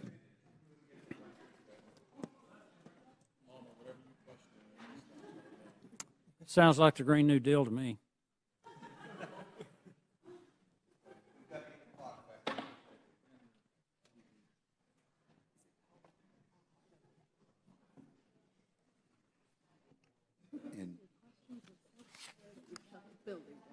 It's your fault, Coach.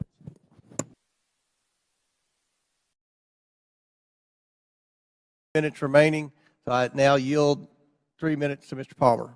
Thank you, Mr. Chairman. Let's try this again. According to Twitter, the decision to ban President Trump was after a close review of his tweets and the context around them, specifically how they are being received and interpreted on and off Twitter.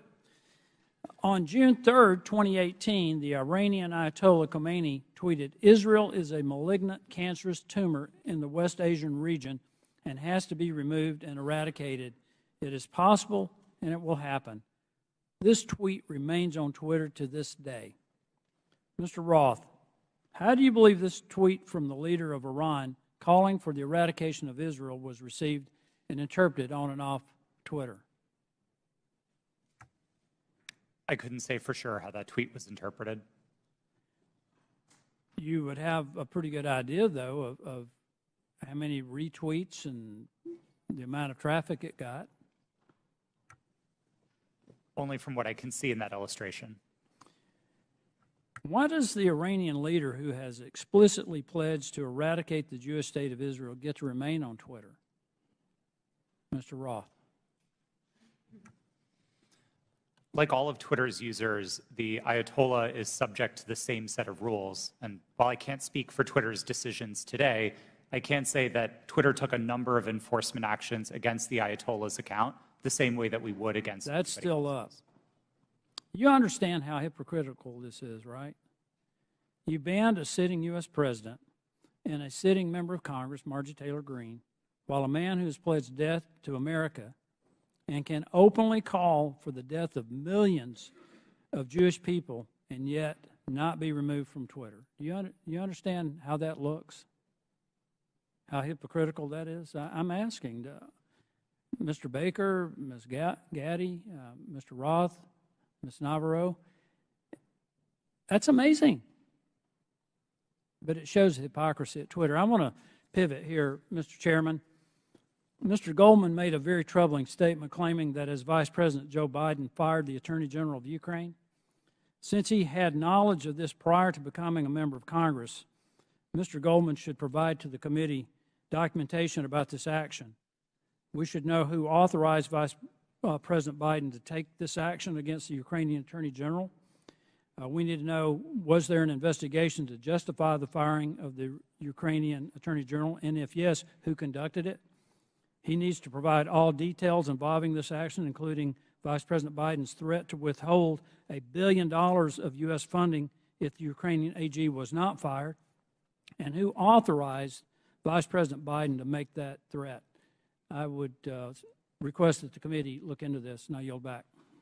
Gentleman yields back. Chair now recognizes Ms. Lee for 5 minutes.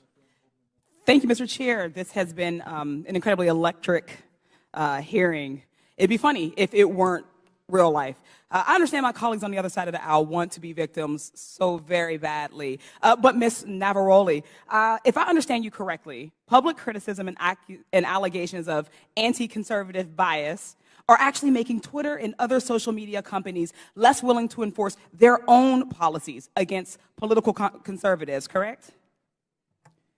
Yes, that was my understanding based on research that was done at Twitter. Meaning the same Republicans insisting on making themselves a victim is working? Could you repeat the question?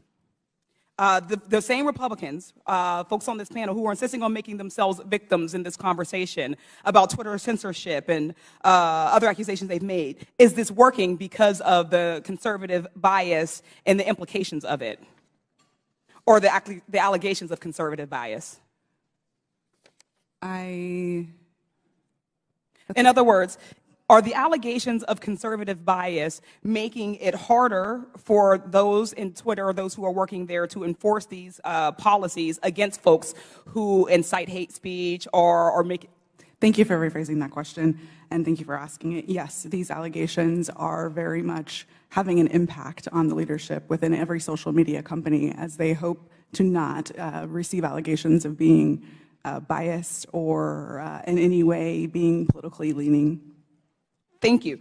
I'm not the only lawyer in the room, so you all know that while the Constitution does provide us the right to free speech, there are, of course, limitations. As Ms. Navaroli pointed out, we cannot yell fire in a crowded theater.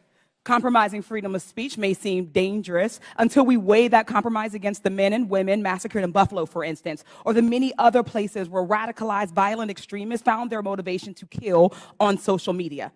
This isn't about oppression. It's about public safety. This isn't about censorship. It's about protecting our democracy from misinformation. Ms. Navaroli, it was your job to decide whether someone was yelling fire in the theater. Could you describe the coded incitement to violence policy Twitter did not implement? Yes, thank you for that question. The coded incitement to violence policy was an incredibly nuanced policy that was created in order to fill the gaps that were existing in the already existing policies around violence. The policies around violence were explicit. So these were calls that said, I'm going to, I want to, I plan to, I wish to. Those sorts of incitements would have come down. Things like stand back, stand by. Things like I am locked and loaded and ready for a civil war were dog whistles that were not covered underneath the policy. Thank you. Could it have saved lives if it were implemented on January 5th, 2021, or possibly in November of 2020? I can't speculate as to what might have happened, and I do wish we would have acted. Thank you. Ms. Gaddy, the very same words that were plastered across Twitter were shouted at the January 6th insurrection. What threats do Americans face now that Elon Musk has removed all guardrails and welcomed back Donald Trump to the platform? Thank you for the question. I'm actually not really familiar with what the content moderation policies of Twitter are today. Okay, thank you. Social media platforms like Twitter must own up to their responsibility in spreading violence and chaos. I'd argue so too do members of this panel and institution. Thank you. I yield the balance of my time to Mr. Raskin. Thank you very much. Mr. Roth, I want to go back to the whole question of your finding hundreds of thousands of fake accounts set up by Vladimir Putin and the Russian Internet Research Agency, I think they called it, which was the propaganda arm in 2016, and I suppose to this day.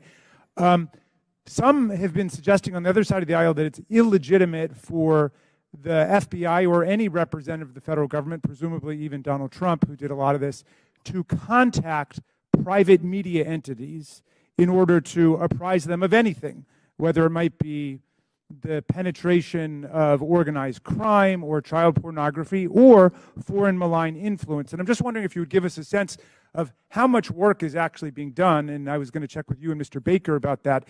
How much work does Twitter and other social media entities do that relies on the FBI and other national security agencies? Thank you for the question. There is a considerable amount of work to address foreign disinformation at Twitter and also at other companies. And this work was reliant in part on intelligence shared with companies by law enforcement and by the intelligence community. I would regard that work as essential. At Twitter, we had dozens of people working just on these questions of election interference. Those teams no longer exist under Mr. Musk. And Mr. Baker, if you could. Thank you, sir. Just generally, I mean, it's a matter of public record that the FBI has worked with the public, including private entities, for decades Indeed, they've had for some number of years now an office of, I think it's called Office of Public Sector Engagement. This is part of what they do in order to fulfill their responsibilities and to do their jobs to protect the country. Thank you. Yield back. Chair recognizes Mr. Armstrong for 5 minutes. Thank you, Mr. Roth. I'm going to continue down that line of questioning. So you testified, you were just talking about working very hard to keep foreign troll farms from using Twitter and to engage in malign foreign interference. This sounds like a fairly robust undertaking. You said between 2016 and 2020, you had different teams stood up to do this. Constant vigilance? Yes, sir. That was the phrase that we used. Yeah. And these types of attempts are constantly evolving. They're trying to find new ways to penetrate your system, so you have to be engaging with it on and being willing to adapt on a constant basis. Yes, sir. That's right. And now we forward to 2020, and earlier you had testified that you were having regular interactions with national intelligence, Homeland Security, and the FBI? Yes, I did. And primarily to deal with foreign interference? Primarily, but I would say almost misinformation and all of that. exclusively. But you had said earlier, like your contact with Agent Chang was primarily with foreign interference? Yes, that's right. All right. And these were emails, were there meetings? Yes. Twitter met quarterly with the FBI Foreign Interference Task Force, and we had those meetings running for a number of years to share information about malign foreign interference. Agents from Homeland Security or intelligence, or just primarily the FBI? Our primary contacts were with the FBI, and in those quarterly meetings, they were, I believe, exclusively with FBI personnel. And you had multiple former FBI agents on the payroll. I mean, Mr. Baker, you have 10 years experience with FBI, DOJ? I was, well, with DOJ, it's 2 decades roughly, but I was, just for the record, I was never an FBI agent. Okay. Yeah. And Twitter has such a close relationship with at least one FBI agent that that agent could start emails with, "Hey, Twitter folks," and could actually advise your company about violations of your own terms of service. Mr. Roth, I think it's safe to say that you had a consistent dialogue with the FBI for the weeks and months prior to the New York Post. Is that fair? I had ongoing conversations with the FBI for years, I would say, about election security. And in response to Mr. Fry earlier, you said you would not categorize the FBI communications as pressure. No, I would not. However, Twitter's director of policy wrote to you in 2020 that Twitter has seen a sustained effort by the intelligence community to push Twitter and that Twitter should keep a solid front against these efforts. He specifically cited Elvis Chan, an FBI agent in San Francisco. Now, on August 11th, 2020, Agent Chan sent you 3 documents in prep for a meeting and said the documents pertain to APT-28, a hacking unit connected with Russian military intelligence. Agent Chan arranged for having security clearance for Mr. Baker and facilitated encrypted networks for the FBI to share information with Twitter employees. And on October 14th of 2020, you stated that this feels a lot like somewhat of a subtle leak operation. Earlier today, you testified that you were following national experts on Twitter, national security experts on Twitter, as a reason to take down the New York Post story on Hunter Biden's laptop. Yes, sir, I did. So after 2016, you set up all these teams to deal with Russian interference, foreign interference. You're having regular meetings with the FBI. You have connections with all of these different government agencies, and you didn't reach out to them once? Is that question in reference to the day of the New York Post Yeah. article? That's right. We generally did not reach out to the FBI to consult on content moderation decisions, especially where they related to domestic activity. It's not that we wouldn't have liked that information. We certainly would have. It's that I don't believe it would have been appropriate for us to consult with the FBI. In December of 2020, you did a declaration to the Federal Election Commission that the intelligence community expected a leak and a hack operation involving Hunter Biden. Recently, Mark Zuckerberg confirmed that the FBI warned Meta that there was a high effort of Russian propaganda, including language specific enough to fit the Hunter laptop Biden security story. You're talking to these people for weeks and months, years prior to this leaking. They have specifically told you in October that there's going to be a leak potentially involving Hunter Biden's laptop. They legitimately and literally prophesized what happened. And you didn't contact any of them? No, sir, I did not. Did they reach out to you? On and around that day, to the best of my recollection, no, they did not. So after the story was taken down and you guys did it and you personally disagreed with it, Ms. Gaddy, you said you did. Did you contact them and say, hey, is this what you were talking about?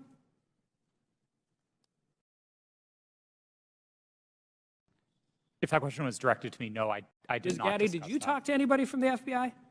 Not to the best of my recollection. So I guess my question is, what is the point of this program? You have constant communication. They're set up for foreign interference. They've legitimately warned you about this very specific thing, and then all of a sudden everybody just walks away? Like, this is what you planned for. This is what you prepared for. This is the information. They told you exactly what was going to happen, and then you want, I don't care if it's members of Congress, you legitimately want the American people to believe we just completely cut off contact with all of the people who we were supposed to defend against? I don't think it passes the smell test, and neither do the American people. I yield back. Chair recognizes Mr. Kassar for 5 minutes. I'm honored to be a new member of Congress, where our purpose is to listen to the people and represent their voices and lift up our communities. After talking to thousands of people across Texas, asking them, what do you want me to work on for you as a new member of Congress? Not a single person told me they were concerned about a New York Post story on Twitter about Hunter Biden. Is that really what we're dedicating this committee's time to? Is that really what we're going to dedicate the next 2 years to? Our constituents of all political backgrounds are worried they're getting pushed out of their neighborhoods by spiking housing costs. They see their public schools suffering because we aren't supporting our teachers. In my state, our rural hospitals are closing. We have more uninsured people than anywhere in the country. We have the highest number of food insecure kids, and reproductive rights have been stripped away. We're talking about none of that. It seems to me that we're having these hearings so that people can beat their chest about Hunter Biden, maybe do some fundraising, get some headlines, and ironically post those on Twitter. If that's what House Republicans want to spend their time on, then that's their prerogative. But to me, it's a damn shame. We're here for a bigger purpose than that. Under the leadership of the legendary chairman, Jack Brooks from Texas, this committee implemented the Great Society through the creation of Head Start and the creation of Medicare. They investigated Watergate. They built the U.S. space program. Anything is possible if we all come together to work on what our constituents demand, if we make sure that we say to our constituents that your voice matters here. We could be ensuring that the historic investments in infrastructure and domestic manufacturing create good union jobs where we need them the most. We could take on free speech and civil liberties issues at home and across the world. We could be investigating and taking a look at these real threats of domestic terrorism and civil unrest. We could be making sure that our constituents' lives are better. But instead, we're focusing today on Twitter. The American people deserve better. I yield back my time to Mr. Raskin. Thank you very much, Mr. Kassar. Let's go back to this point about the Russian disinformation campaign. And just to refresh everybody's recollection, Mr. Roth, you learned, was it before 2016 or after 2016, that Vladimir Putin had commanded an entire campaign to try to invade the American election with social media messages on Twitter, Facebook, and so on? Was that before the election you learned or after? While there was some public discussion of it before the election, most of the confirmed information was only declassified after Election Day. Okay, so there was this powerful, massive campaign unleashed by a malign foreign actor interested in undermining American democracy with a specific electoral objective, right? Did you find that? Was he just trying to create chaos, or did he want to put the thumb on the scale with his intervention for either Hillary Clinton or Donald Trump? A bit of both, honestly. I think there was a significant amount of the troll activity on social media in particular that wasn't tilted one way or the other. It played both sides and it played them off of each other. And I think that's bad for America and it's bad for democracy. I think the hack and leak campaign was a bit more skewed because that focused very specifically on the DNC and on John Podesta. Okay, and so the hack and leak campaign against the DNC and Hillary Clinton was one meant to damage Hillary Clinton's campaign. Is that right? That's what most research concludes was the objective, yeah. All right. So some people are suggesting that if the U.S. government finds out about a malign foreign influence disinformation or propaganda campaign in our elections at any level, the government shouldn't say anything to the public or the news media about it. What do you think about that proposition? I believe that would be a profound failure. I think there's a collective responsibility across the private sector and the public sector to address our shared threats, and Russian interference in American democracy is one of those shared threats. Okay. Ms. Gaddy, do you agree with that? Yes, I do. Okay. And just back to you, Ms. Navaroli, for a moment. Did you follow the attempt to overthrow the official election result in Brazil? I was not working at Twitter at the time, but I paid attention to the news, yes. Okay, and were you struck by any of the resemblances between what happened in Brazil and what happened here on January 6th? Yes, it was the exact same playbook that was played on January 6th, in which a ruling party claimed that an election was stolen, and that misinformation continued to spread and lead to political violence. Thank you. I yield back, Mr. Chairman. Chair recognizes Mr. Fallon for 5 minutes. Thank you, Mr. Chairman. If there was ever, if there's ever a time where our government becomes the sole arbiter of truth, then we've lost the United States. Twitter's become the virtual town square. It now has the power to transform public opinion like no other medium in history, with their algorithms shaping and molding the public mind to their own ends. Mr. Roth, to the best of your knowledge, what percentage of your colleagues when you worked at Twitter donated to Democratic causes or candidates in 2020? I don't know, sir. We have it here. It was 98.4% of Twitter employees gave to Democratic candidates or causes in the 2020 election cycle. And believe it or not, those numbers actually went up in the 2022 cycle to 99.7% of Twitter employees donating to Democratic candidates and causes. So clearly, Twitter as a whole had a political bias. Mr. Roth, do you personally think that you have a political bias, and did you have one when you worked at Twitter? A personal political bias? No, sir. You didn't. That's remarkable, because it's pretty obvious you did have strong biases when you compared, ironically using Twitter, people that worked in the Trump White House to Nazis. They were good folks that you simply disagreed with politically in our representative republic, and you compared them to the most evil people on the planet that murdered 60 million people, or at least were responsible for those deaths. You think that was a little bit hyperbolic? Yes, I do. As I said, I regret the language. I agree with you. It was. And so your political opinion spilled over into censorship work at Twitter. I think your biases had consequences, which you intentionally expressed through your propaganda and censorship role at Twitter. Additionally, you may have collaborated with the U.S. intelligence community regarding stories that you all didn't want the public to see. So namely, what we refer to as the Hunter Biden laptop story that ran in the New York Post. So I'll ask you, Mr. Roth, did you receive 10 confidential documents from Special Agent of the FBI, Elvis Chan, the night before the Hunter Biden laptop story ran?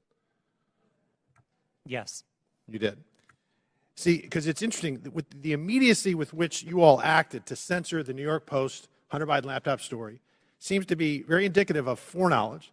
And the story was seismic, and it was rushed to be suppressed, knowing full well it was not Russian disinformation, as some here said. It was truth that was denied the American voter. And the Media Research Center polled Democratic voters in 2020 swing states and found that 17% would have changed their vote if they had known the contents and evidence of the New York Post story. President Trump lost key states, Georgia, Pennsylvania, Arizona, and Wisconsin, by collectively just over 100,000 votes. And if this is accurate, this poll, 3.2 million votes could have swung. And he only needed a teeny fraction of those 3.2 million. That decision almost certainly changed the result of the 2020 presidential election. Did you have any idea the contents of the New York Post story, Mr. Roth? Only what I read in the New York Post that day. And then it was killed by Twitter, and the mainstream media followed. So I found this interesting. In 2019, candidate for President Joe Biden said, and I quote, "I have never spoken to my son about his overseas business dealings." And yet, the evidence in that story and on that laptop revealed that two of Hunter's Mexican business associates, Miguel Magnati and Miguel Velasco, visited the White House in February 2014, and he was later photographed. Joe Biden was photographed with him in the White House. Also in October 2015, Hunter arranged a video conference with his dad Joe Biden, the sitting vice president, and Carlos Slim, the Mexican billionaire. And then unbelievably in 2015, Hunter introduced his father, then vice president, to Vadam Pazarski, an executive at the now infamous Burisma Holdings Company, where Hunter would later magically make millions as a board member despite having no experience whatsoever in the energy sector. Joe Biden lied. He created the firewall, and then he was exposed because of this story and other information. He lied to the American people, and Mr. Roth, you withheld information on the eve of a presidential election, and you protected that lie. And I hope for the sake of the country that men like you that do those things, men and women, never get to put in such power, in positions of power again. And Mr. Chairman, I'd also like to see if, I'd like to ask unanimous consent to enter into the record a tweet from Ranking Member Raskin. The tweet reads, "It's horrifying to see images of Border Patrol agents whipping Haitian refugees at the Texas border. Not exactly the feeling I get from Without objection, it's ordered. Thank you. Would you I yield back. Would you yield? Yep. Oh, well, I just think that's misinformation, or at least it was a mistake, and Twitter left it up for a week, or not a week, a year, a full year. Gentleman yields. I yield. Mr. Baker, in top of page 2 in your written testimony, you said, "I did not destroy or improperly suppress Whose time is this? any documents at Twitter regarding information important to the public dialogue." The way you worded that, it sounds like there is some Chairman, kind how of much extra time is he going to get during this hearing? You finished He the had, question, he had, let him repeat the question, and then his time will be expired, and please expired answer. before he started. Clearly, it's up to the chairman, so why don't you let him answer? Mr. Baker, on top of page 2 of your written testimony, you said, "I did not destroy or improperly suppress any documents at Twitter regarding information important to the public dialogue." The use of the term improperly suppressed suggests there was some kind of suppression done in a proper way. I just want to know what that was, and is this referring to your work at Twitter when the Twitter files were first released just a few months ago? Unfortunately, sir, I think I'm constrained from answering that question any more fully than in my testimony because of attorney-client privilege. So unfortunately, I'm just going to have to leave it at that. I thought that's been waived. Not the privilege, not the privilege. The non-disclosure agreement, my understanding, has been waived, but not the attorney-client privilege. Gentlemen, time's expired. I do not have anything in writing to indicate that the Twitter has waived privilege with respect to that matter. Chair recognizes Ms. Crockett. Thank you, Mr. Chair.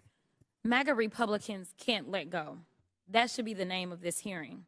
I'm glad that seemingly we have now accepted that President Joe Biden won the election, even though now we are blaming President Trump's loss on Twitter.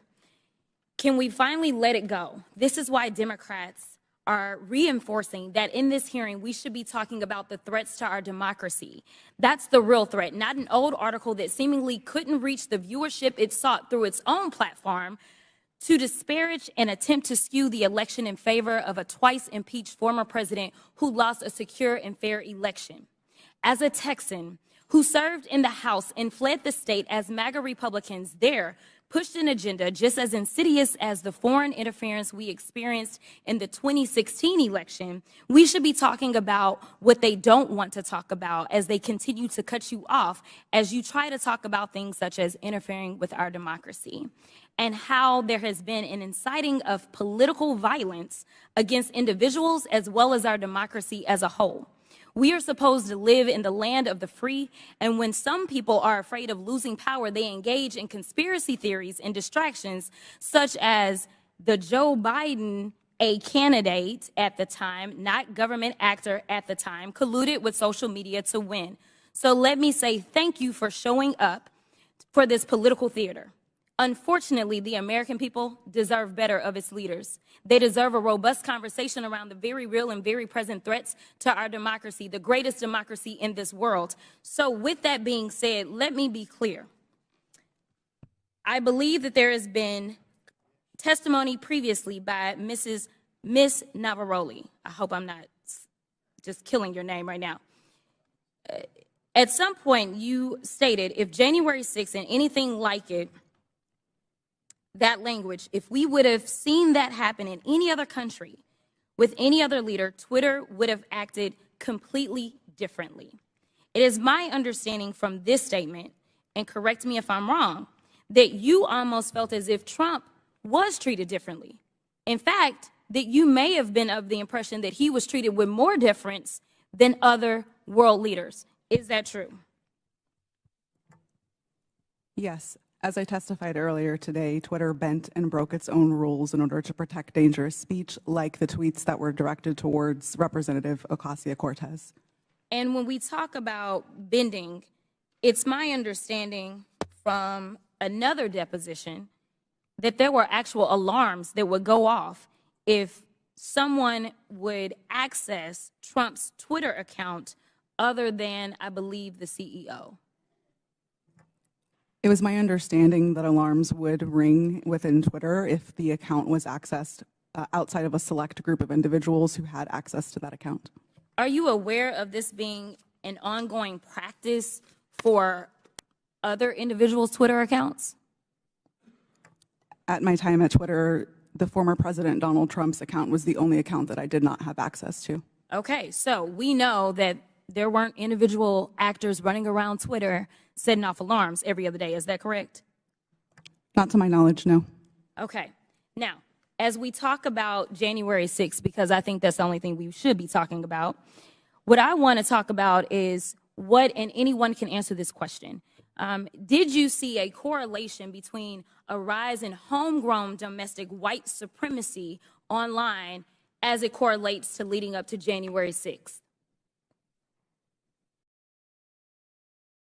I can answer that. So some of the things that we were seeing specifically on Twitter related to white supremacy fan fiction. I mentioned earlier in my testimony that we saw things like people wishing that the day of the rope would occur. That comes from things like the Turner Diaries, which are, again, white supremacy fan fiction. You would also agree with me that it was clear that white extremists were seemingly triggered and activated to take action against our very democracy here at home by some of the activity that was going on Twitter, correct? Yes, I believe so. Now, just to make sure that we can summarize what we allegedly are here to talk about, you all would agree with me when I say that there was no physical damage or destruction to structures, limb, or life as it relates to this article, yet we do know that there was actual harm, physical harm, as well as destruction that occurred as a result of January 6th, correct? Yes, people died on January 6th. Thank you. With that, I'll yield the remainder of my time to Chairman Raskin, or Ranking Leader Raskin. Thank you. Mr. Chairman, I would just use the second to ask unanimous consent to submit for the record an extraordinary article just published called "Twitter Kept Entire Database of Republican Requests to Censor Posts," published on February 8th. It was just published by Rolling Stone. So for everybody's reading enjoyment, if people think it was biased against conservatives, this would lead us to believe it was definitely biased against liberals and progressives. Didn't have you pegged for a Rolling Stone reader, but without objection, so ordered. Chair recognizes Mr. Groffman.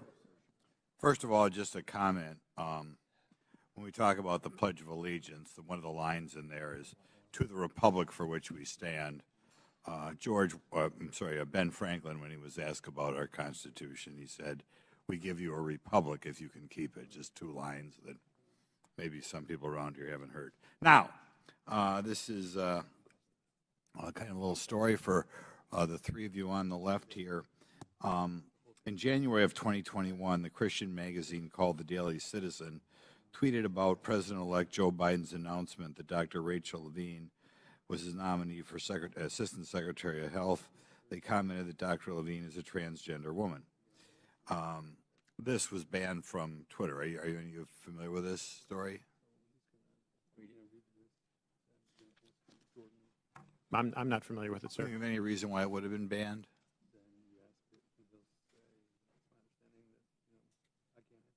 Okay.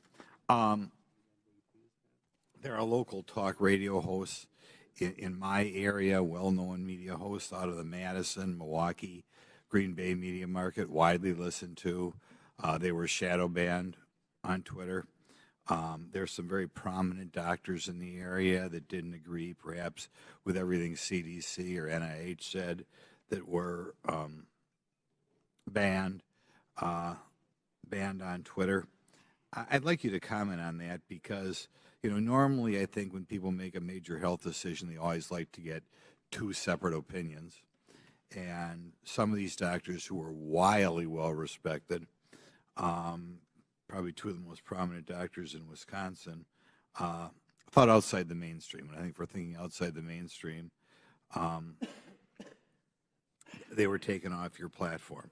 Could you comment on why you would take somebody off a platform, or why a distinguished doctor would be considered something that the public as a whole couldn't hear their version of events?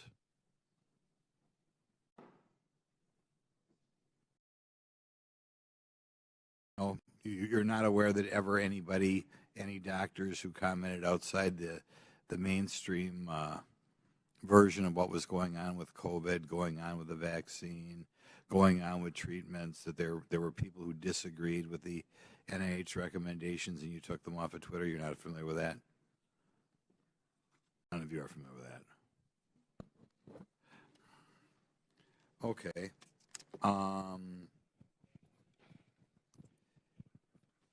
I'll yield some time to Jim Jordan then. I thank the gentleman for yielding. Mr. Baker, Mr. Roth earlier said he thought it was a waste of time for the FBI to be sending you accounts that they thought violated Twitter's terms of services and Twitter's policy. I was just curious, did you ever tell Twitter executives or FBI acquaintances that the FBI had no legitimate interest in enforcement of Twitter's policy? Sir, I'm going to give you the same answer I gave before. I think the advice that I was giving internally to folks would be covered by the attorney-client privilege. And as let me yes, stop, sir. Mr. Baker. Although you're testifying today by subpoena, you nonetheless have raised the attorney-client privilege to avoid answering this committee's question. Congress does not recognize the common law attorney-client privilege. With that, I'm going to allow Mr. Jordan to ask the question again. Well, there's been two questions I've asked that he's refused to answer. So let me, if I could, Mr. Chairman, I'll ask both again. I'll go back to the one asked a couple minutes ago. Top of page 2 of your testimony, you said, quote, "I did not destroy or improperly suppress any documents at Twitter regarding information important to the public dialogue." I would like to know what you're referring to that you, in your mind, properly suppressed, and when that took place, specifically if it took place during the time that the Twitter files were first being released just a few months ago. Well, again, sir, as I think we've notified the committee and we've had these conversations with Twitter as well to try to resolve this issue prior to coming up here today, I don't have anything in writing that clears me in my ethical responsibilities to my former client with respect to answering questions that I think fall squarely within the attorney-client privilege. So, unfortunately, I don't think I can go beyond what I've said there already, sir. Unfortunately, Mr. Baker, your assertion that the attorney-client privilege, it's overruled as to this particular question and answer. So, will you please answer the question by Mr. Jordan? Point of order, Mr. Chairman. State your point.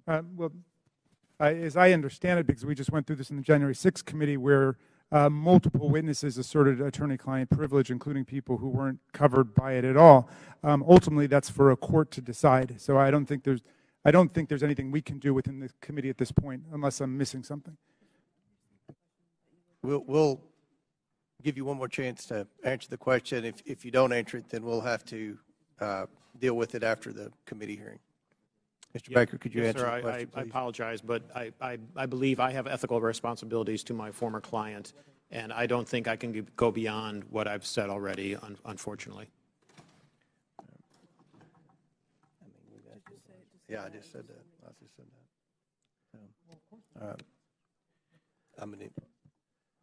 Mr. Baker, you did suppress documents then that, in your language, was important to the public dialogue? I'm going to give you an extra minute, Mr. Goldman. Oh, thank you very much. I'm sorry, sir. Could you repeat the question?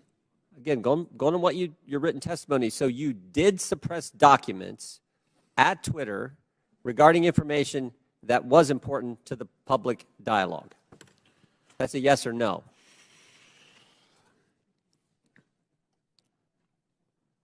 I'm going to answer the question with the following sentence, which is right after that. At all times, I sought to help my client understand and comply with its legal obligations. Okay. Gentleman's time's expired. I recognize Mr. Goldman for 6 minutes. Thank you, Mr. Chairman. I understand that Mr. Palmer was asking some questions about some of my assertions about the removal of the Ukrainian prosecutor general. First, let's be clear. I did not say that Vice President Biden fired Mr. Shokin. It was official U.S. and European policy to encourage Ukraine to fire him, which they did. But he is right about one thing. What I say is not evidence. And neither is what any of our Republican colleagues say on the other side of the aisle. They may not like what these witnesses say, but the testimony of the witnesses is the evidence, not baseless statements without firsthand knowledge. But I urge Mr. Palmer, if he wants to understand what actually happened, to read the 300-page report that we published on the first impeachment investigation. There's a lot in there about Mr. Shokin. Luckily, though, he doesn't even have to do that. You can just read the New York Post story itself, because in that story, Shokin admitted that he never opened an investigation into Burisma. He claims to have had, quote, specific plans to do so. Yeah, sure. For 2 years, Rudy Giuliani had been peddling Victor Shokin's bogus story, including with agents of Russian intelligence. And Chairman Comer, if you question that, I urge you to look up Andrei Derkach. So who was the sole source of the hard drive to the New York Post? Rudy Giuliani. And for these reasons, many journalists were highly skeptical. One reporter at the New York Post itself refused to put his name on the story. Fox News' Brett Baer said, quote, "The whole thing is sketchy," unquote. And both Giuliani and the Post refused to give the laptop to other journalists to verify and analyze it. In fact, Giuliani told the New York Times that he hoped that it would be published before it could be verified. So what is the so-called authentication for this laptop? Well, Chairman Comer said in his opening statement that it's a subpoena to the computer repair shop owner, which happened over about a year before the New York Post story.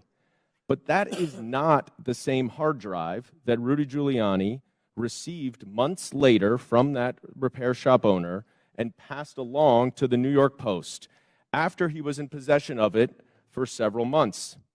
Now, Mr. Baker, based on your understanding of Russian malign influence campaigns, does Russian intelligence have the capacity to manipulate a hard drive?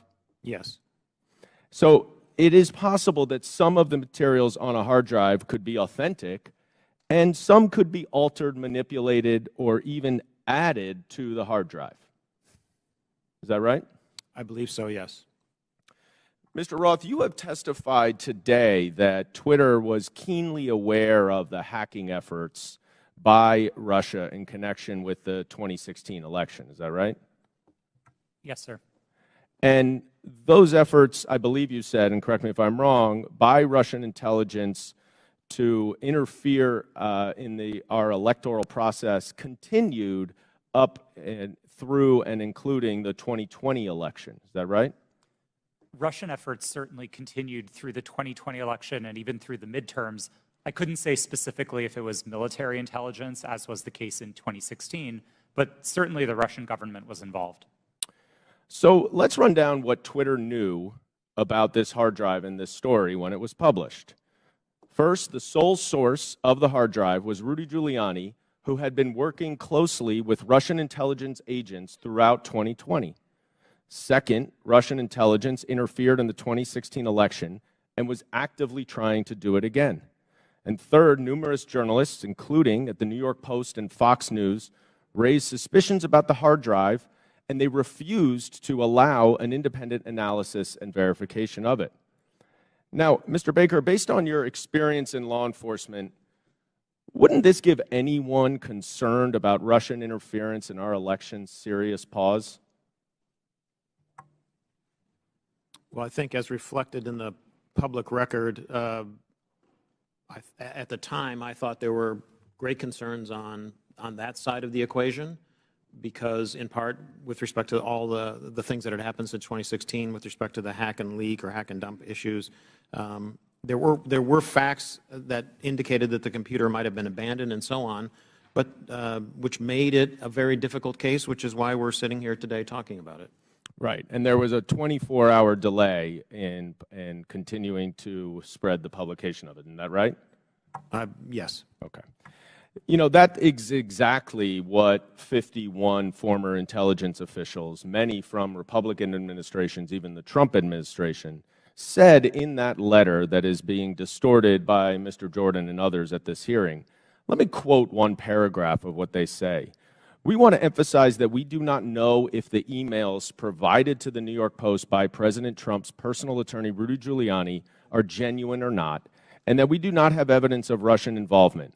Just that our experience makes us deeply suspicious that the Russian government played a significant role in this case. And unless Twitter, like Special Counsel Mueller concluded about the Trump campaign in 2016, wanted to welcome Russian interference in an election, all of you sitting here today were entirely correct to be highly concerned about the legitimacy of this story. I yield back. Chair recognizes Mr. Higgins for 5. Thank you, Mr. Chairman. I'm going to be yielding some time to my colleague, Mr. Jordan, here momentarily. But for the record, Mr. Baker, Ms. Gotti, Mr. Roth, Mr. Navaroli, are you here under the advice of counsel, and do you have counsel present? Yes, sir. That was a yes? Yes, sir. Yes, sir. Yes, I do. Yes, I was subpoenaed That's to good appear. to know. I'm glad you all have counsel present. Mr. Chairman, for submission for the record, I'd like consent to submit the Twitter files dated December the 8th, posted by the New York Post regarding the suppression of conservative commentators. Like that submitted. Without objection, so ordered. Mr. Chairman, thank you. I'd like to also submit for the record a timeline of events with cited sources outlining strong evidence of the Biden family organized criminal actions would certainly indicate that we've crossed the threshold of reasonable suspicion. I'd like this timeline submitted for the record. Excuse me, Mr. Chairman, where is that from, that timeline? Timeline in my hand, boss. I'll get it to you shortly. Bottom line is that the FBI had the Biden crime family laptop for a year. They knew it was leaking. They knew it would hurt the Biden campaign. So the FBI used its relationship with Twitter to suppress criminal evidence being revealed about Joe Biden 1 month before the 2020 elections. You, ladies and gentlemen, interfered with the United States of America 2020 presidential election, knowingly and willingly. That's the bad news. It's going to get worse because this is the investigation part. Later comes the arrest part. Your attorneys are familiar with that. Mr. Chairman, I'd like to spend 5 hours with these ladies and gentlemen during depositions surely yet to come. But for right now, I'll yield the balance of my time to my colleague, Mr. Jordan. I thank the gentleman for yielding. I think he made the right point. And I would just respond to to our colleague from New York. You know who knew the laptop was real was the FBI. They had it for, or maybe they had it for a year and just said, you know what, we're going to put it on the shelf, we're not going to look at it. But if anyone knew it was real, it's them. That's why I asked the question, again, back to my colleague from New York, what he was talking about. That's why I asked the question earlier. I said, did anyone at the FBI or Mr. Baker know, did Mr. Baker talk to any of those 51 former intel officials who sent the letter saying this has all the classic earmarks of a Russian misinformation operation? Maybe they could have checked with the FBI because the FBI had the actual laptop in their possession. So I appreciate the gentleman from Louisiana. I think it's a great point that he made. Mr. Roth, I'm going to come back to you in something we were at a few hours ago. And we're talking about this visibility filtering, which in my mind I understand to be something short of suspending and blocking the account, which the user then knows has happened because there's a notification in a public way, like you did to Ms. Green when you suspended her account. But there's other things, this search blacklist, this do not amplify, that are some kind of filtering that account that the user doesn't know about. And I asked the question earlier, was there any bit of this visibility filtering that was hard-coded by Twitter employees into the account of specific users? And you said, you hesitated for a while, and you said, well, you wouldn't use the term hard-coded, but it seemed to me like something like that went on. Can you elaborate? Thank you for the question. Twitter's visibility filtering system, as has been reported in the Twitter files, is based on applying labels to user accounts. And so in that sense, if the application of a label is what you meant by hard-coded, yes, Twitter systems did apply those designations to those accounts. But it was seldom the case that Twitter staff would manually, individually, go in and apply those labels directly. Were any government officials, were those labels and therefore that filtering done to any government officials, any elected officials, where the user wouldn't know about? I don't know, sir. I didn't have access to my Twitter computer, to any Twitter systems to prepare me to answer that question. So I'm just talking your time there and your experience there. Do you know if that happened? It would not surprise me to know that visibility filtering labels had been applied to the accounts of elected officials. So visibility filtered labels applied to the accounts, but the user doesn't know. Yes, it was not Twitter's practice to notify users. But you think that happened to elected officials and government officials? Again, I couldn't say for sure. I appreciate it. I yield back. Chair recognizes Mr. Mfume for 5 minutes. Well, Mr. Chairman, it's been a long morning and afternoon. And at this point in time, there's an adage that says everything that can be said has been said, except that not everyone has said it. So if you will indulge me for a few minutes, I'd just like to reflect on some observations having sat here and gone through this. And I'm hoping and praying that this is not a problem in search of a solution, because we're dedicating an awful amount of time here, and I don't want a few things to escape us.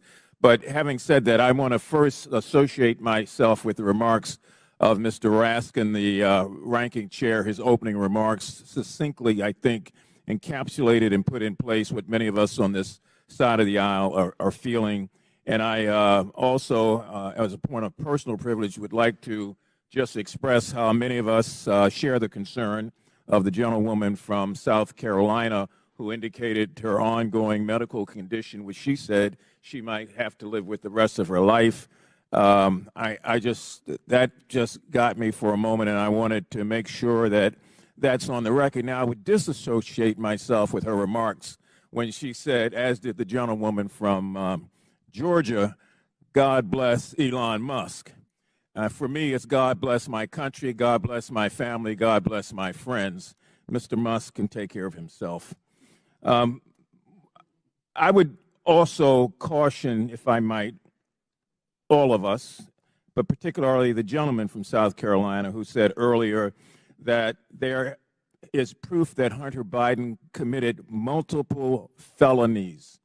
The gentleman said that without offering anything for the record. And I know we're all covered by congressional immunity in terms of when we're on the floor and when we're in these committees, but sometimes we probably don't want to feed into hot rhetoric. I mean, we campaign in that kind of poetry, but we are elected to govern in prose.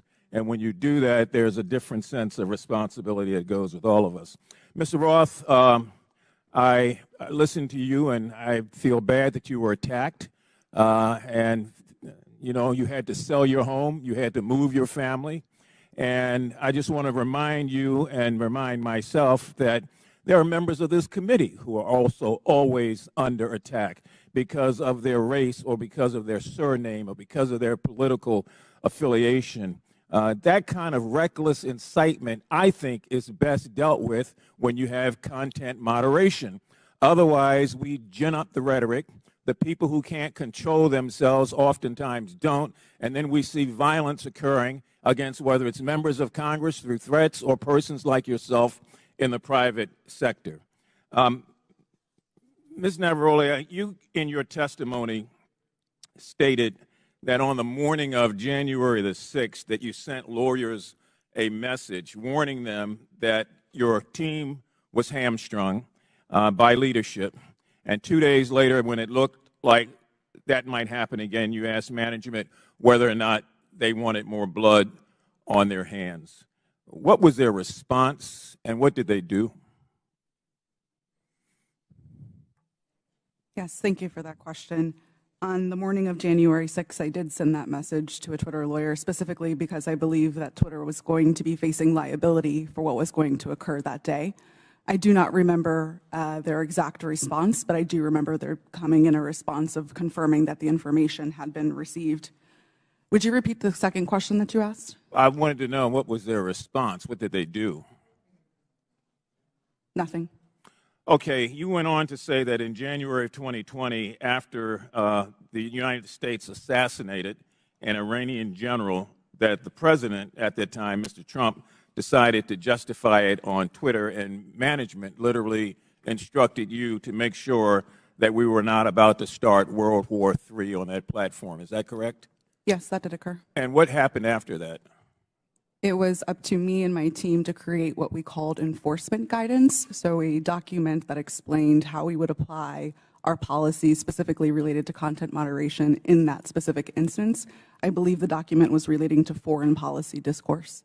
So my point here about content moderation on the front end prevents some of the crazy things we see on the back end. Mr. Chairman, I have from the Anti-Defamation League their latest report on murder and extremism in the United States, oftentimes fueled by the lack of content moderation, that I would ask unanimous consent be entered into the record.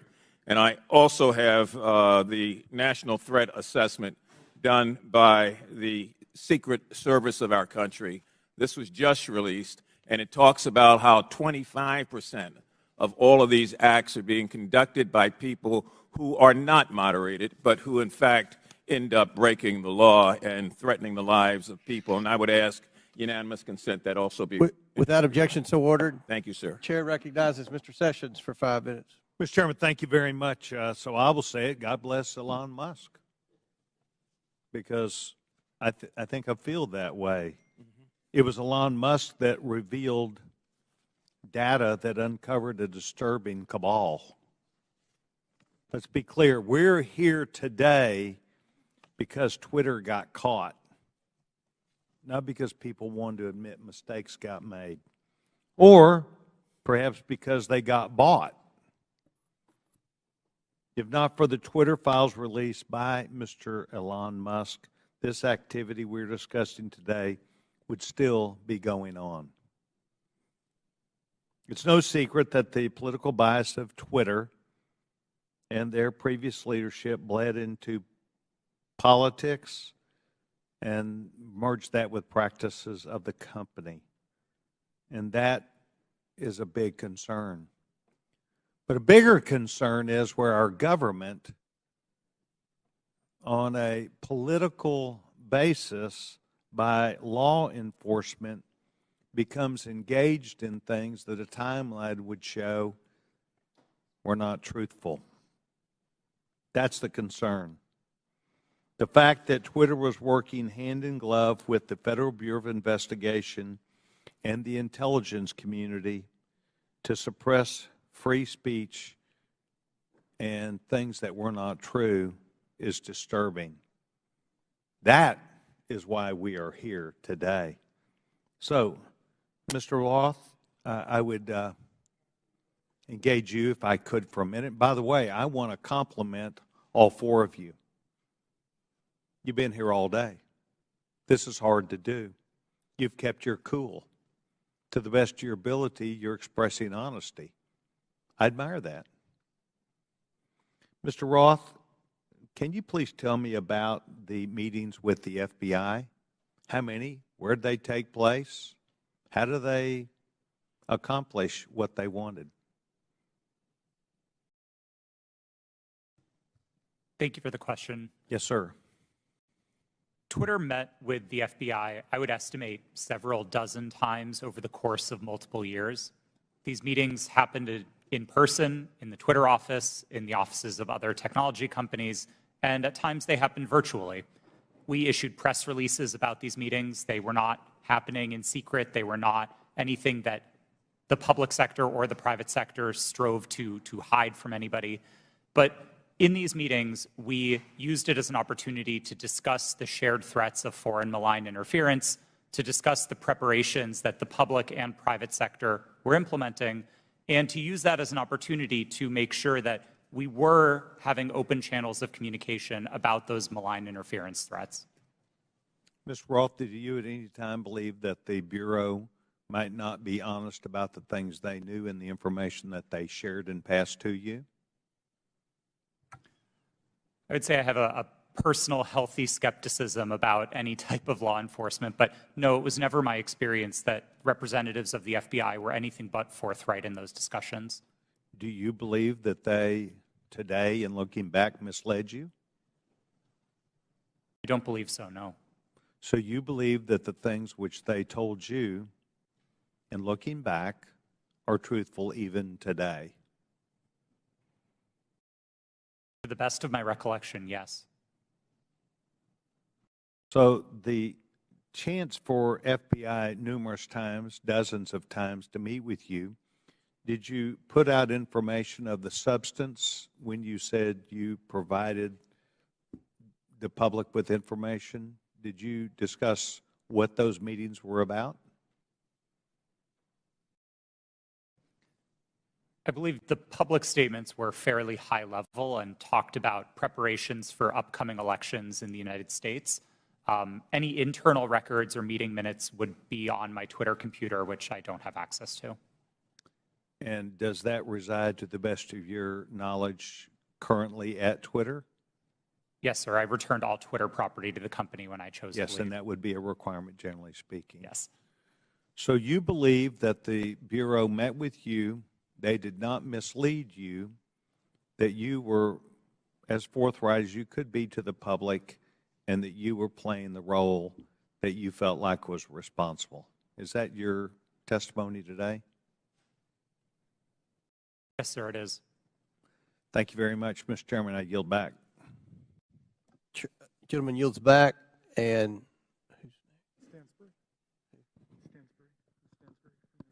Stansbury. Yeah. Oh, yeah, yes. I'm sorry. Thank you, Mr. Chairman. You know, I'm beginning to feel like a little bad for the majority. Like I just feel guilty because you guys have come today to try to prove that the Biden administration in coordination with Twitter is impugning free speech. And the problem is that Donald Trump, he is just this thing that hangs around your neck. Because at every turn, he undermines whatever credibility you want to have on this subject. I mean, Donald Trump and his administration, it's been proven, reached out to Twitter to take down tweets that got under his skin. The tough guy, Donald Trump, right? He got called the B word. Let's reach out to Twitter. Let's get the tweet taken down. You guys have no credibility. You have none. Your own guy taking free speech off of Twitter. You know, I also don't understand this bipolar thing that you're doing with Joe Biden. So every day you guys tweet out, Joe Biden is boring, he's sleepy. Every day you say it on TV. Now you want to tell the American people Joe Biden is an international super mastermind along with his son Hunter. I mean, it's just bananas. You know, the Trump family is getting billions of dollars of loans from foreign governments by using their White House relationships. Any questions? Any questions on that? No, I didn't think so. You want to know if the Trump family made any money selling PPE during the pandemic out of the West Wing? Any questions about that? No, I didn't think so. But let's move on to Hunter Biden's laptop. Your leaker, I always love this, by the way. You guys are against leakers unless they're leaking things you like. Your leaker, Matt Isaac, and I love, you know, have you seen this guy? I mean, he's like a Radio Shack dot matrix guy who copied files off a private citizen's hard drive. Okay? That's your entire theory is based off of. But I want to use his words. This is his own words. Your guy, your leaker, the guy who gave you the information. there have been several attempts by several individuals to modify and insert fake data. I do know there has been multiple attempts over the past year and a half to insert questionable material into the laptop, to pass off information or disinformation as coming from the laptop. He continued, "This is a major concern of mine because I fought tooth and nail to protect the integrity of the drive, and to jeopardize that is going to mean everything I sacrificed will be for nothing." Your guy, your leaker, questioning the integrity of the information you guys are peddling. By the way, why isn't he here? Bring him here. Let's ask him questions. And why haven't we seen the hard drive? You guys aren't shy. Why won't you show it to the American people? Let's talk about Twitter. Let's talk about God bless Elon Musk. See these? God bless the guy who is allowing Nazis and anti-Semitism to perpetrate Twitter. There's been a 66% increase of anti-Semitism on Twitter since Elon Musk set it free. Mr. Chairman, I agree with you. It's not fair to say all conservatives are Nazis. That's preposterous. That's not true. But your Lord and Savior Donald Trump is having tea and dinner with them at Mar-a-Lago. Nick Fuentes right here, who is a picture that is tweeted at me all the time saying Jews are a virus in response to my tweets. Donald Trump's having dinner with him. Nazis at Mar-a-Lago. And so, no, not all Republicans are Nazis, but I got to tell you, Nazis seem really comfortable with Donald Trump. So I have questions about that, Mr. Chairman. Why is that? Why do I get these tweets? Let's talk about Kanye West, right? The chairman of the Judiciary Committee for 3 months praising Kanye West. We love Kanye, right? A Nazi. Clearly now. It took months for that tweet to come down. How come? I mean, these are things I'd love to know. Is it because maybe they're your voters? I mean, they certainly aren't voting for me. I yield back. Chair recognizes Mr. Langworthy for 5 minutes. The Twitter files revealed the unrestricted power and censorship regularly exercised by the 3 witnesses in front of us today, Mr. Roth, Ms. Gaddy, and Mr. Baker. Now, Ms. Navaroli, in your opening, you stated that too few people and companies have too much power. Well, I think you're right. The witnesses here today, they had too much power at Twitter. And they tried to play the role of God as they interfered with the natural right of the people to a free and fair election. Twitter knowingly suspended the New York Post's account, one of the most reliable conservative voices in the country, in fear that an honest story would swing the most divisive election in American history into the hands of their enemy, former President Donald Trump. Now, Mr. Roth, you were part of the secretive SIP-PES censorship team at Twitter, correct? No, sir, I'm not sure what that refers to. Mr. Roth, the Twitter files revealed that you rarely adhered to company policy in making your censorship decisions. One reporter from the Twitter files called your group a, quote, high-speed Supreme Court of moderation, issuing content rulings on the fly, often in minutes, based on guesses, gut calls, and even Google searches in cases even involving the president. Do you recall making decisions in this manner? No, I do not. Can you explain the process for these quick decisions? Thank you for the question. I think the core of content moderation, whether it's fast or slow, begins with a written set of rules and policies, and that was the primary responsibility of my group at Twitter. It wasn't about making a one-off decision in the moment. It was about having a written and codified set of, well, laws for the platform that we followed in each instance. In the vast majority of cases, content moderation decisions were not made by me or by another executive or even by a member of my direct team. They were made by hundreds of content moderators enforcing those rules again and again and again. The situations in which decisions would be escalated to senior executives were few and far between and largely related to the really hard gray area calls. So, Mr. Roth, as part of the, quote, Supreme Court of Moderation at Twitter, did you have the final call over political censorship decisions? No, sir, I did not. Then who had the final call on these decisions? There was a team of people, some of whom represented on this panel today, others not, who were involved in trying to make these decisions. But a portrayal that any one person held sort of supreme or ultimate authority over these decisions would misrepresent what the process was. So your team labeled high-profile accounts as VITs, standing for very important tweeters. What was the threshold for being labeled as a VIT?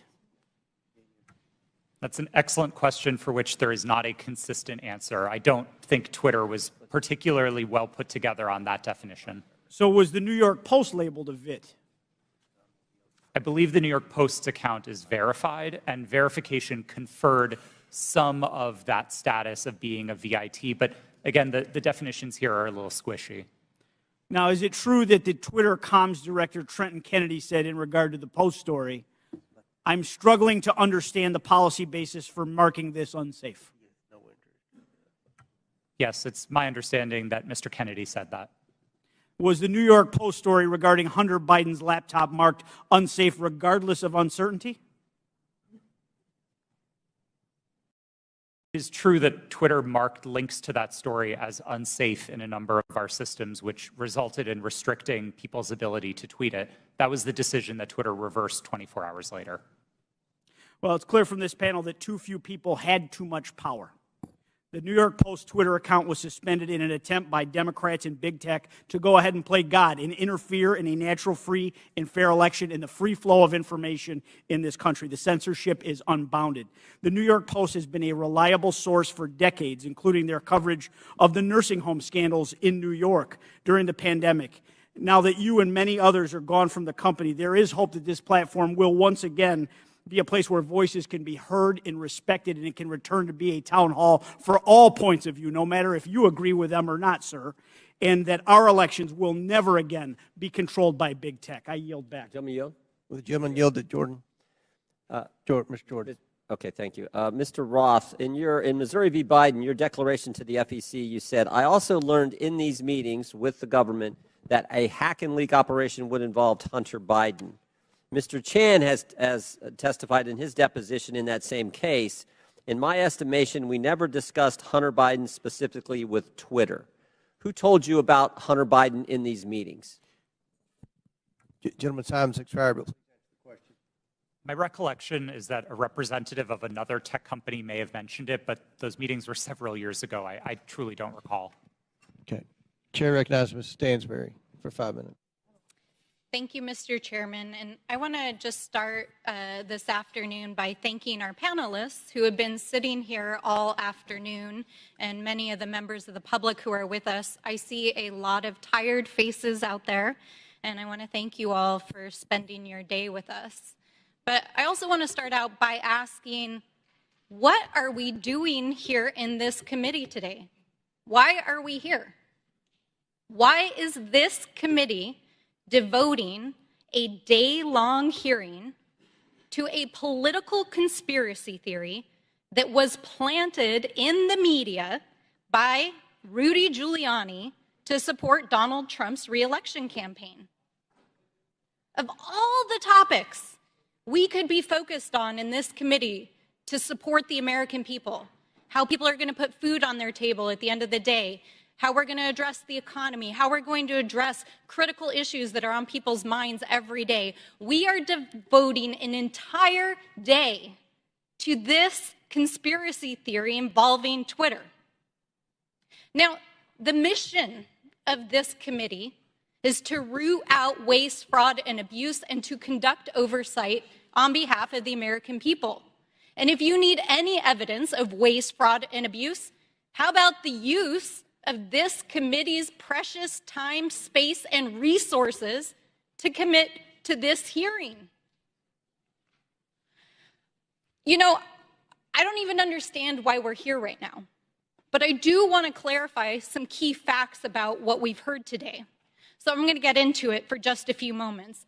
Ms. Gaddy, thank you for being here today. Mr. Baker, you have already stated publicly that Twitter's handling of this issue was a mistake. Is that correct? Yes or no is fine. Yes, that's correct. I don't think I have stated that publicly yet, but that is what the CEO of the company said. Yes, and at the time, only weeks before, one of the most consequential elections of our lifetime in 2020, Twitter made a decision based on policies put into place to protect the public from political disinformation and from foreign interference. Is that correct, Mr. Roth? Yes. In fact, the failure of Twitter and other social media companies to moderate political disinformation not only fueled its use in election tampering in 2018, but allowed for election denialism to run rampant in 2020, and that is exactly what led to the insurrection here on January 6th in the Capitol. So, Ms. Navaroli, I want to ask you, thank you for sitting here all day answering these questions.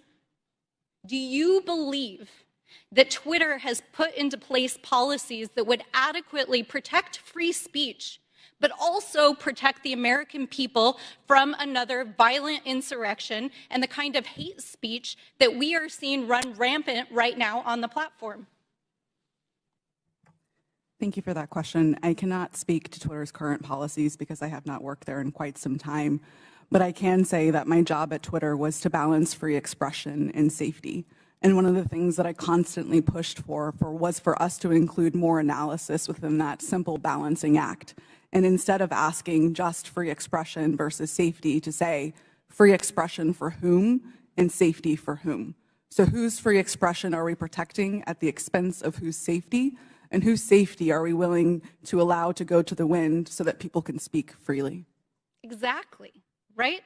Because Twitter refused to sanction Donald Trump's account long before it was actually banned, when violent rhetoric and other rhetoric was already being used on the platform. And in fact, since the latest acquisition of Twitter by Elon Musk, the company's Trust and Safety Council, as represented here today, has been dissolved. And the accounts of individuals like Donald Trump, who incited violence in the Capitol, have been restored. And we are seeing anti-Semitism, hate speech, dangerous rhetoric, violence being put on Twitter every single day. Election tampering, disinformation, violence, the attack on our Capitol. Mr. Chairman, that is what we should be holding oversight hearings on in this committee. I have traveled to every corner of my district, and New Mexicans are depending on us to defend our democracy and to ensure that we are holding not only those who are committing waste, fraud, and abuse accountable, but ourselves. So let's not waste the precious taxpayers' time and dollars holding hearings about Four Seasons landscaping style conspiracy theories and actually get to work for the American people. Would the gentlelady yield to a question? Mr. Chairman, I yield back. All right, Chair recognizes Ms. Boebert for 5 minutes. Thank you, Mr. Chairman. Mr. Matt Taibbi, a respected reporter who published much of the Twitter files, said, quote, Twitter's contact with FBI was constant and pervasive, as if it were a subsidiary. Now, I want to better understand why he would suggest that. Mr. Roth, while at Twitter, how many meetings did you have with the FBI? I couldn't say for sure, but I would More say than 10? That's a More reasonable than 20? estimate. I couldn't say for sure. More than 50? That seems a bit high. Many meetings with the FBI. Well, we know how many FBI agents worked at Twitter while you were there? I don't believe any active FBI Former agents. FBI agents. How many worked there while you were there? I'm aware of perhaps 2. Well, we know of at least 9 because they started the BU group chat, BU for Bureau. Now, Mr. Roth, did the FBI ever ask you to share information like users' communication data without going through proper legal channels? No, they did not, and I would have refused if they had. That's correct. I see that you denied Agent Chan's request for access to Twitter's data feed. What's sick isn't that you would deny it, it's that the FBI would even ask you for the private data of American citizens without going through legal channels of the law. Now, I want to remind you, Mr. Roth, that you are under oath. Did the FBI ever ask you to do anything that was illegal or questionably legal? I'm not a lawyer, but certainly not to the best of my recollection or knowledge. Now, from the hearing that I've been a part of today, it's almost impossible to tell where the FBI ends and where Twitter begins. We have Mr. Baker here, a former FBI agent, and there seems to be a revolving door between the FBI and Twitter itself. Even Mr. Baker said that there was no collusion with the federal government and Twitter. But Mr. Baker, that's you. You are the collusion between the federal government and the FBI. And now with it, this is such a problem because we're seeing censorship all over. Mr. Roth, Ms. Gaddy, did either of you approve the shadow banning of my account at Lauren Boebert? Yes or no? No, I did not. Not to the best of my recollection. Well, let me refresh your memory, because on March 12th, 2021, and Mr. Roth, I know you looked at it because Fascist Twitter 1.0 had a public interest exceptions policy, which means for members of Congress to be shadow banned, it had to go before you, Mr. Roth. So I'll ask again, did you shadow ban my account? Yes or no?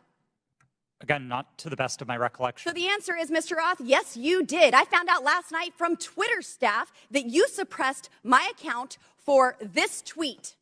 It's a freaking joke about Hillary Clinton being angry that she couldn't rig her election. It's a joke. But in response, being the sinister overlords that you all are, you placed a 90-day account filter so I could not be found.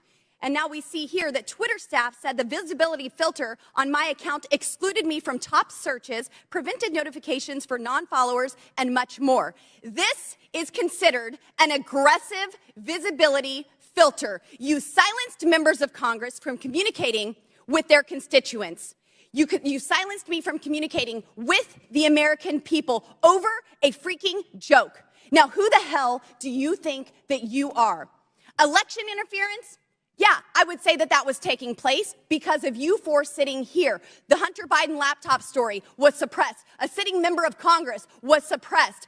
A sitting president was banned from Twitter. You know, I bet that Putin is sitting in the Kremlin wishing he had as much election interference as you four here today. We've heard about threats to democracy. Well, what about shutting down a duly elected member of Congress? This is fundamental to our nation's governance, and you all attacked that very foundation. 230 protections? Well, those are for publishers, not for editors. And it's clear you were not acting as publishers, you were acting as editors. And Mr. Chairman, I think it's far past time that we remove 230 protections for big tech platforms who are abusing this protection. And let me just say, I'm not angry for myself. I'm not angry because I was silenced. I can reach out to Elon and to his staff, and I can see what's happened. And I can sit here today and hold you all in account. I am angry for the millions of Americans who were silenced because of your decisions, because of your actions, because of your collusion with the federal government. They can't reach out to Elon. They can't sit here today and hold you into account. We don't know where the FBI ends and Twitter begins. But I do want to thank Mr. Elon Chairman, we're Musk over for 17 firing seconds now. you four and saving free speech and even Twitter. Mr. Chairman, I yield. The lady yields. Went over 24 seconds. I'll give Ms. Porter 24 extra seconds. Well, I appreciate your indulgence, Chairman Comer, but I won't need it. So today's hearing gavelled in at 10 a.m. For nearly 6 hours. Power outage. We have been going back and forth about this supposed suppression of a single news story from a single outlet for a single day. This hearing has been, in its length, nearly 1/4 of the amount of time that Twitter users could not share the link. We are spending almost as much time screaming about this as we are this was ever a problem. Look, criminal activity is always a concern, but if there is criminal wrongdoing on Hunter Biden's laptop, that is a matter for the FBI and our law enforcement agencies. Today's hearing is merely an exercise in misinformation and disinformation, a free-for-all hellscape. That's what now CEO Elon Musk said Twitter would become if the platform became a place where anyone could say anything with no consequences. It is unbelievable to me that I am quoting Elon Musk, but that is how ridiculous this hearing has become. The Oversight Committee, like Twitter or any other social media company for that matter, cannot become a free-for-all hellscape where anything goes. With that, Mr. Chairman, I yield back. The lady yields back. Thank you. Mr. Chairman, Ms. Boebert. I ask unanimous consent to submit 2 documents into the record, both from Twitter. Without objection, so ordered. Thank you. Chair recognizes Ms. Luna for 5 minutes. Thank you, Chairman. Mr. Roth, have you communicated with government officials ever on a platform called Jira? Yes or no? Real quick answer. We're on the clock. Not yes to or the no? best of my recollection. Not no. to your recollection? Great. If you did, in the event, communicate, who would have had access to this platform? That's the nature of my confusion. Okay. Jira is, did you ever speak to government officials on Jira regarding taking down social media posts?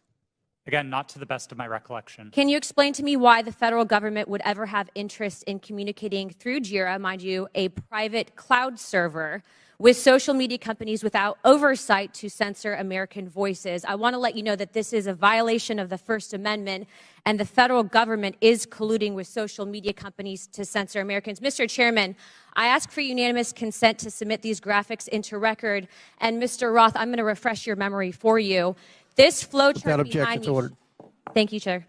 This flow chart shows the following federal agencies, social media companies, Twitter, leftist nonprofits, and organizations communicating regarding their version of misinformation using Jira, a private cloud server. On this chart, I want to annotate that the Department of Homeland Security, which has the following branches: Cybersecurity and Infrastructure Security Agency, also known as CISA, Countering Foreign Intelligence Task Force, now known as the Misinfo, Disinfo, and Malinformation, MDM. This was again used against the American people. The Election Partnership Institute, or Election Integrity Partnership, EIP, which includes the following: Stanford Internet Observatory, University of Washington Center for Informed Public, Graphica, and Atlantic Council's Digital Forensic Research Lab, and potentially, according to what we found on the final report by EIP, the DNC.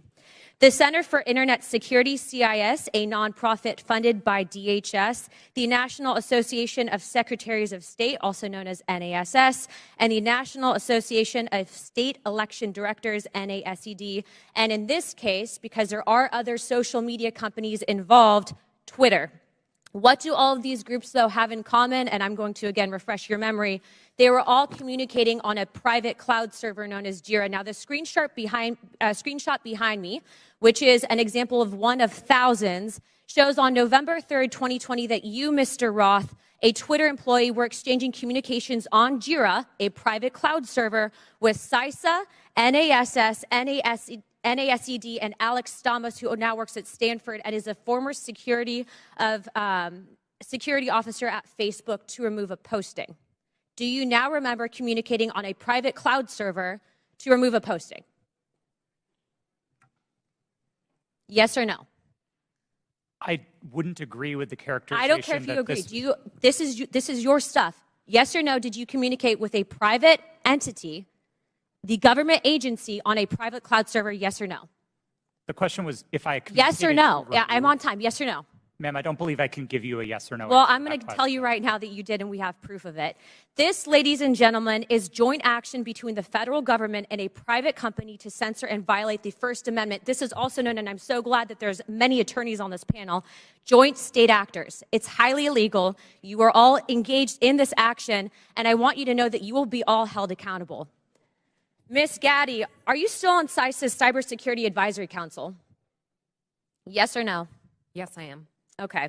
For those who have said that this is a pointless hearing, and I just want to let you guys all know, we found that Twitter was indeed communicating with the federal government to censor Americans. I'd like to remind you that this was all in place before January 6th. So to say that these mechanisms weren't in place and to make it about January 6th, I want to let you know that you guys were actually in control of all of the content, and clearly we have proof of that. Now, if you don't think that this is important to your constituents and the American people from those saying that this was a pointless hearing, I suggest you find other jobs. Chairman, I yield my time.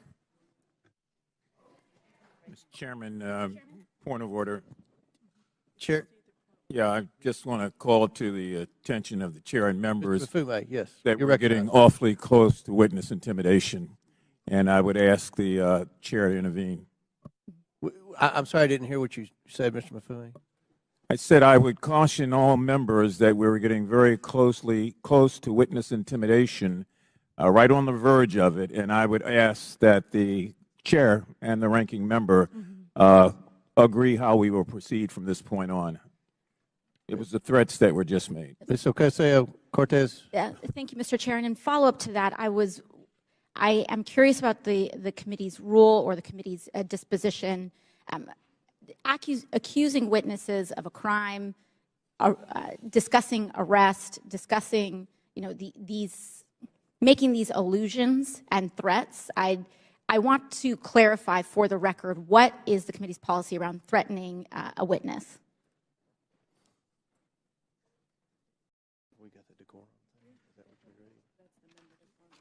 We have the member decorum. Do we have a witness decorum? And around the rules of decorum, can we agree that threatening a witness comes close to broaching general decorum? It does broach general decorum of the committee? With all due respect, Ms. Ocasio-Cortez, we don't agree that there was any witness threatening. In threatening, when we discuss arrest, when we discuss a potential arrest of a witness and alluding to a witness or suggestion of a witness committing a crime without evidence and without documents being supported to the record. Can you be more specific? When we talk about arresting a witness, or when we talk about a witness, insinuating that a witness is lying without documentation, I fear that this constitutes threatening a witness, and that will broach the rules of decorum of this committee.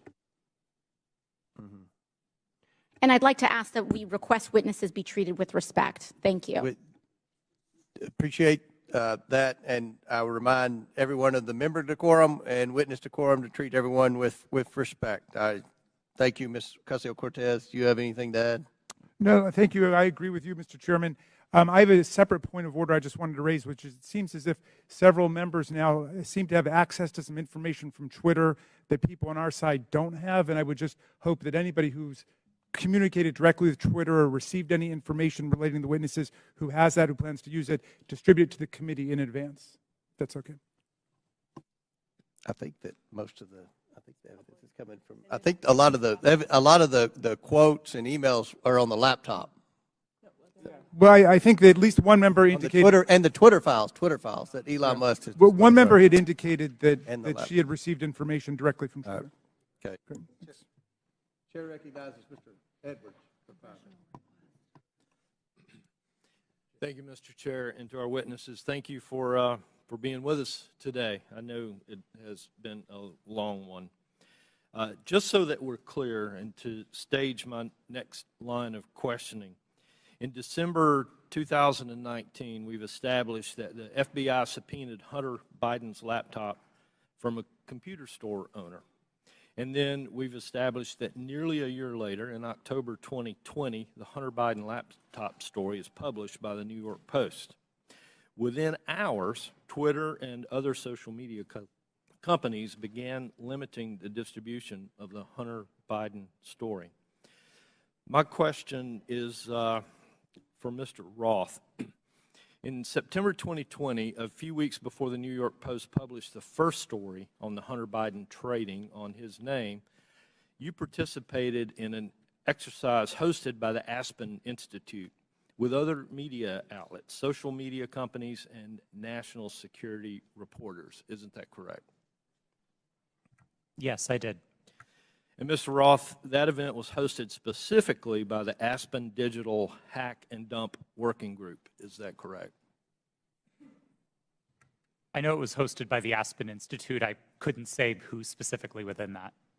Mr. Roth, this event was before the release of the Hunter Biden laptop story, correct? That's my recollection, yes. And during that event, a scenario that was discussed was a hypothetical October 2020 release of records related to Hunter Biden. Is that correct? Again, that's my recollection of the event, yes. And Mr. Roth, did you participate in the design of this hypothetical scenario? Not to the best of my recollection, no. Are you telling me that you never had any conversation with anyone regarding the contents of this scenario? No, sir, I didn't say that. I met with the Aspen Institute on a number of occasions. I wouldn't say that I was involved in the development of the scenario in a specific way, no. So you're telling me that I will find no witnesses that would testify they had conversation with you regarding the development of this scenario? I genuinely could not say what other witnesses might or might not say. Why was Hunter Biden chosen as the subject of this scenario just weeks before the October 14th, 2020 publication of the first Hunter Biden story?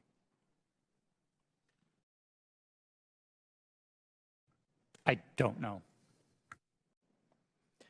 But you participated in the conversation. I was invited to and joined an event hosted by the Aspen Institute, yes. And so surely there had to be some level of conversation as to why Hunter Biden was the topic in that scenario. Not that I can specifically recall. Mr. Roth, representatives from Facebook attended this event also, correct? To the best of my recollection, yes. And Mr. Roth, the FBI had Hunter Biden's laptop nearly a year before it was uncovered by the New York Post and before the Aspen Institute event. Did members of the U.S. intelligence community participate in the September 2020 Hunter Biden hack and dump exercise? I don't recall. Mr. Roth, I'd like to point you to a sworn statement that you previously made. I believe this was to the FEC. You've given a sworn declaration stating that federal law enforcement agencies communicated that they expected hack and leak operations by state actors might occur in the period shortly before the 2020 presidential election, likely in October. Is this your statement? Yes, it was. And Mr. Roth, you said since 2018 you had been meeting with the Office of the Director of National Intelligence, the Department of Homeland Security, the FBI, and industry peers regarding election security, correct? Yes, sir. And Mr. Roth, you were told there would likely be a hack and leak operation occurring in October. Is that correct?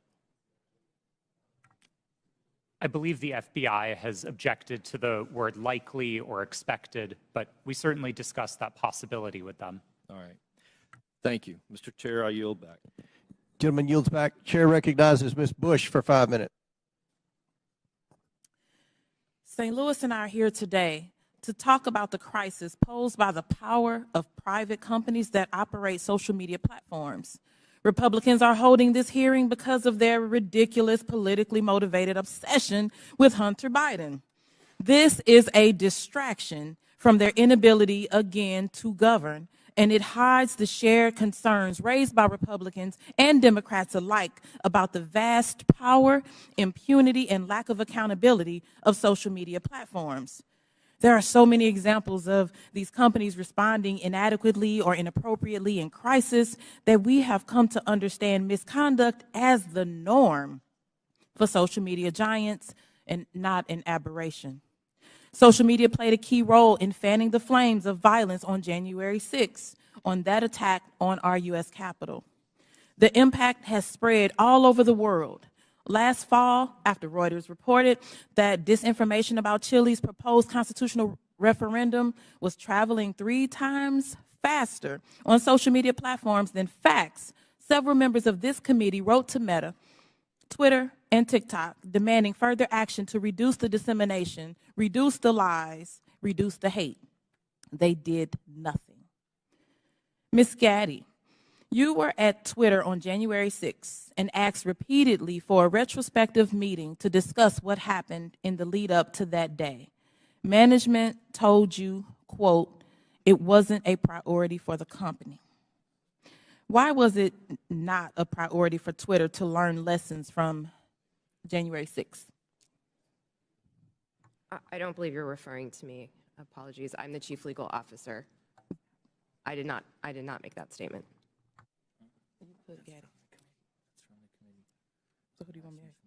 Okay, Ms. Navaroli. Would you mind repeating the question? Sure. On January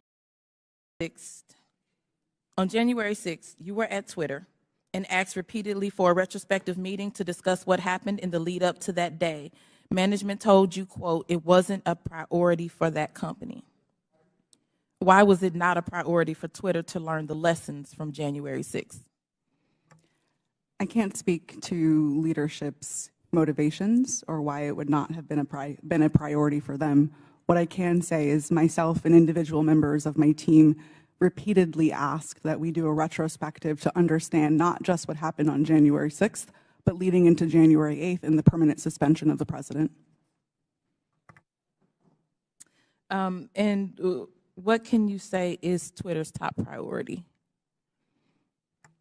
I can't speak to Twitter's top priority at this moment. I can say that, again, my team's responsibility was to balance free expression and safety and to ensure the safety and lack of harm for people on the ground. Thank you. Twitter's top priority seems to be to maximize its profit. The people on this panel were among the top experts moderating content for equity and safety at Twitter, and your concerns were consistently steamrolled by executives pursuing profit. We know this situation must change, but I would argue that the structure of these corporations ensures this malpractice will continue. These social media companies have shown themselves unfit to maintain a digital public square with almost universal usage and vast power. Their purpose is not to facilitate healthy, fact-based discourse. It is to aggressively pursue profit for their billionaire executives and shareholders. Even when they make a good decision about removing a post or a user, it is only to make a profit. This existential problem will not be solved by asking these for-profit corporations to tweak their approach around the edges. We need to re-envision what the internet can be.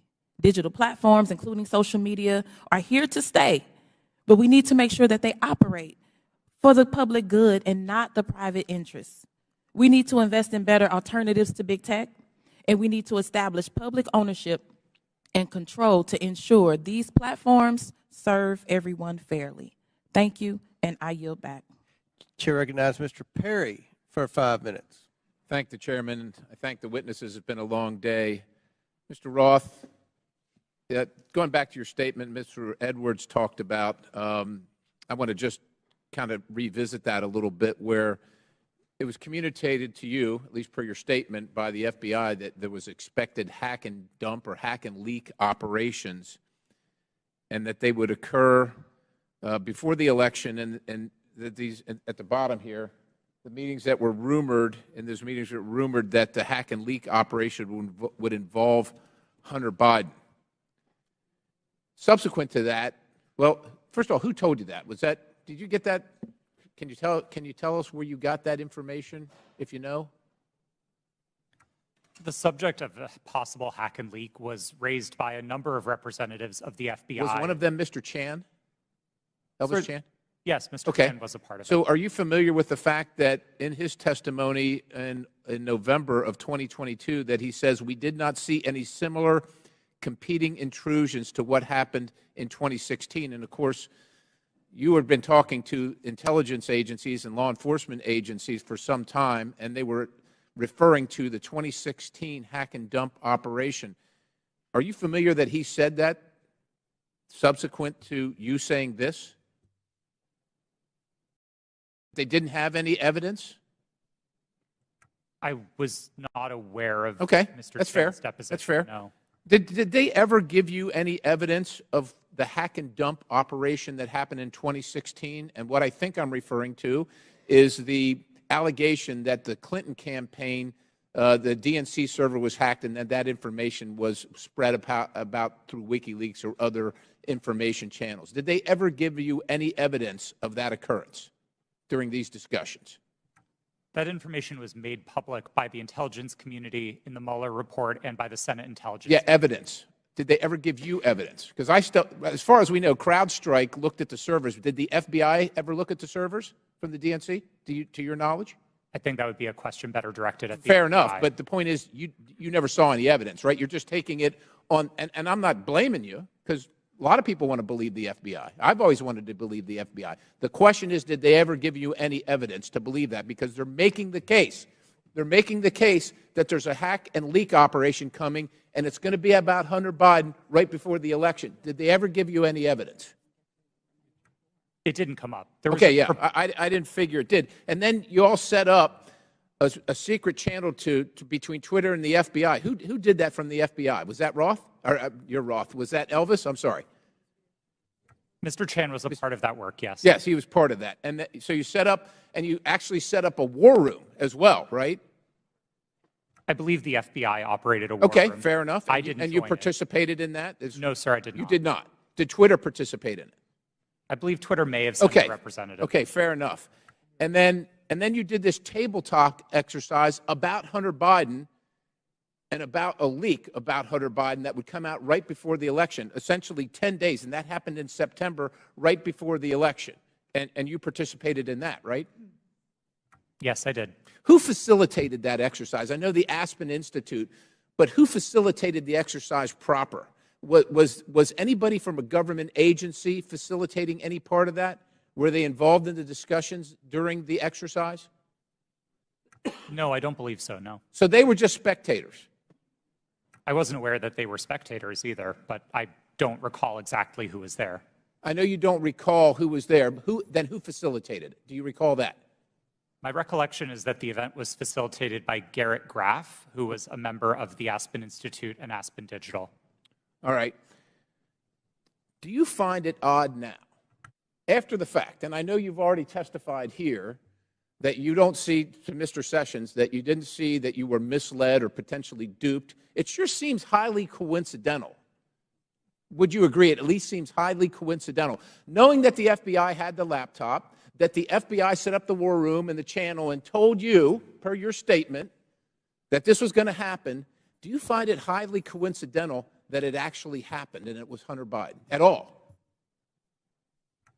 I want to be clear that my statement to the FEC does not suggest that the FBI told me it would involve Hunter Biden. That's a popular reading of that declaration, but it was not my intent. I think there is a coincidence there, and I really can't speak as to how that came about. Yeah, it's really coincidental. One last question. Did the CIA or the other governmental agency ever ask Twitter to look at something that violated Twitter's policy? I don't recall specific outreach by the CIA specifically. Other government agency is what it was called in the Twitter files. Yes, Twitter regularly received reports from government requesting review under our rules. So the other government agency, that one, did they ever request information regarding violations of Twitter's policies? The CIA. Gentlemen, time's expired, but please answer the question. I thank the chairman. Again, I don't recall specific contact from the CIA, no. Chair recognizes Mr. Burleson for 5 minutes. Thank you, Mr. Chairman.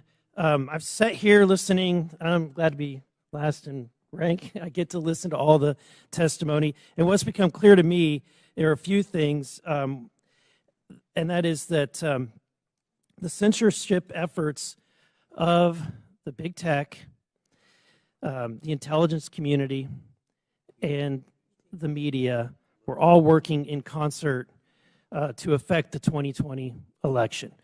I find it unbelievably ironic, and I hope others do too, see the irony that people who were so concerned and hell-bent and worried about the interference of outside groups on the 2016 election became willing participants to interfere in the following presidential election. These three groups worked together, and it's clear, worked hand in hand to hide the truth from the American people.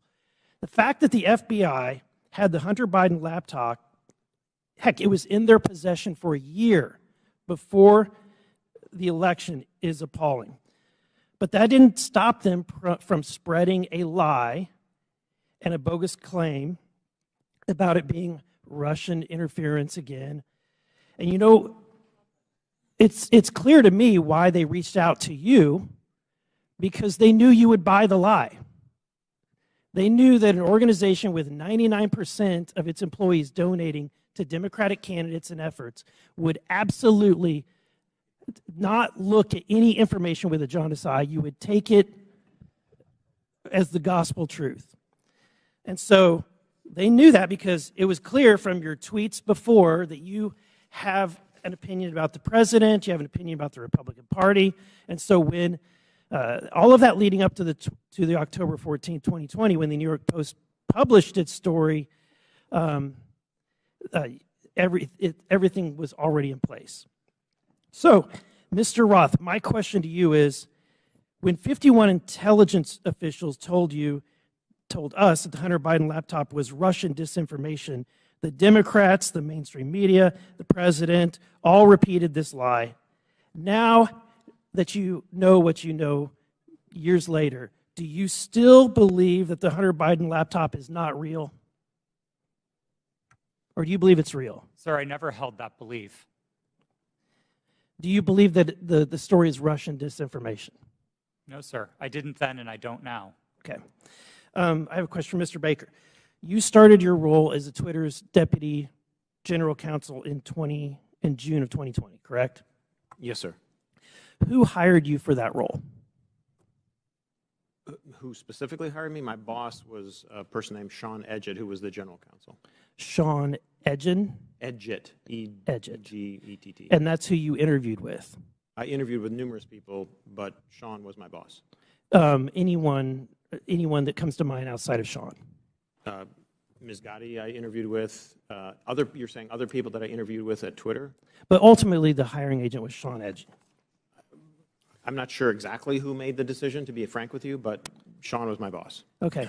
My next question is, when you were fired from Twitter in December of 2022, after the release of the first installment of the Twitter files, did you destroy any internal communications related to that first batch of the Twitter files? As I said in my testimony, I didn't destroy any documents, period. What reason were you fired? You'll have to ask Mr. Musk about that. That was not given. You were not given any information. He made a public statement about it in a tweet, but I think you would have to ask him for the precise reason. Okay, thank you. Back to Mr. Roth. Is it true that Twitter whitelisted accounts for the Department of Defense to spread propaganda about its efforts in the Middle East? Did they give you a list of accounts that were fake accounts and asked you to whitelist those accounts? That request was made of Twitter. To be clear, when I found out about that activity, I was appalled by it. I undid the action, and my team exposed activity originating from the Department of Defense's campaign publicly. We've shared that data with the world, and research about it has been published.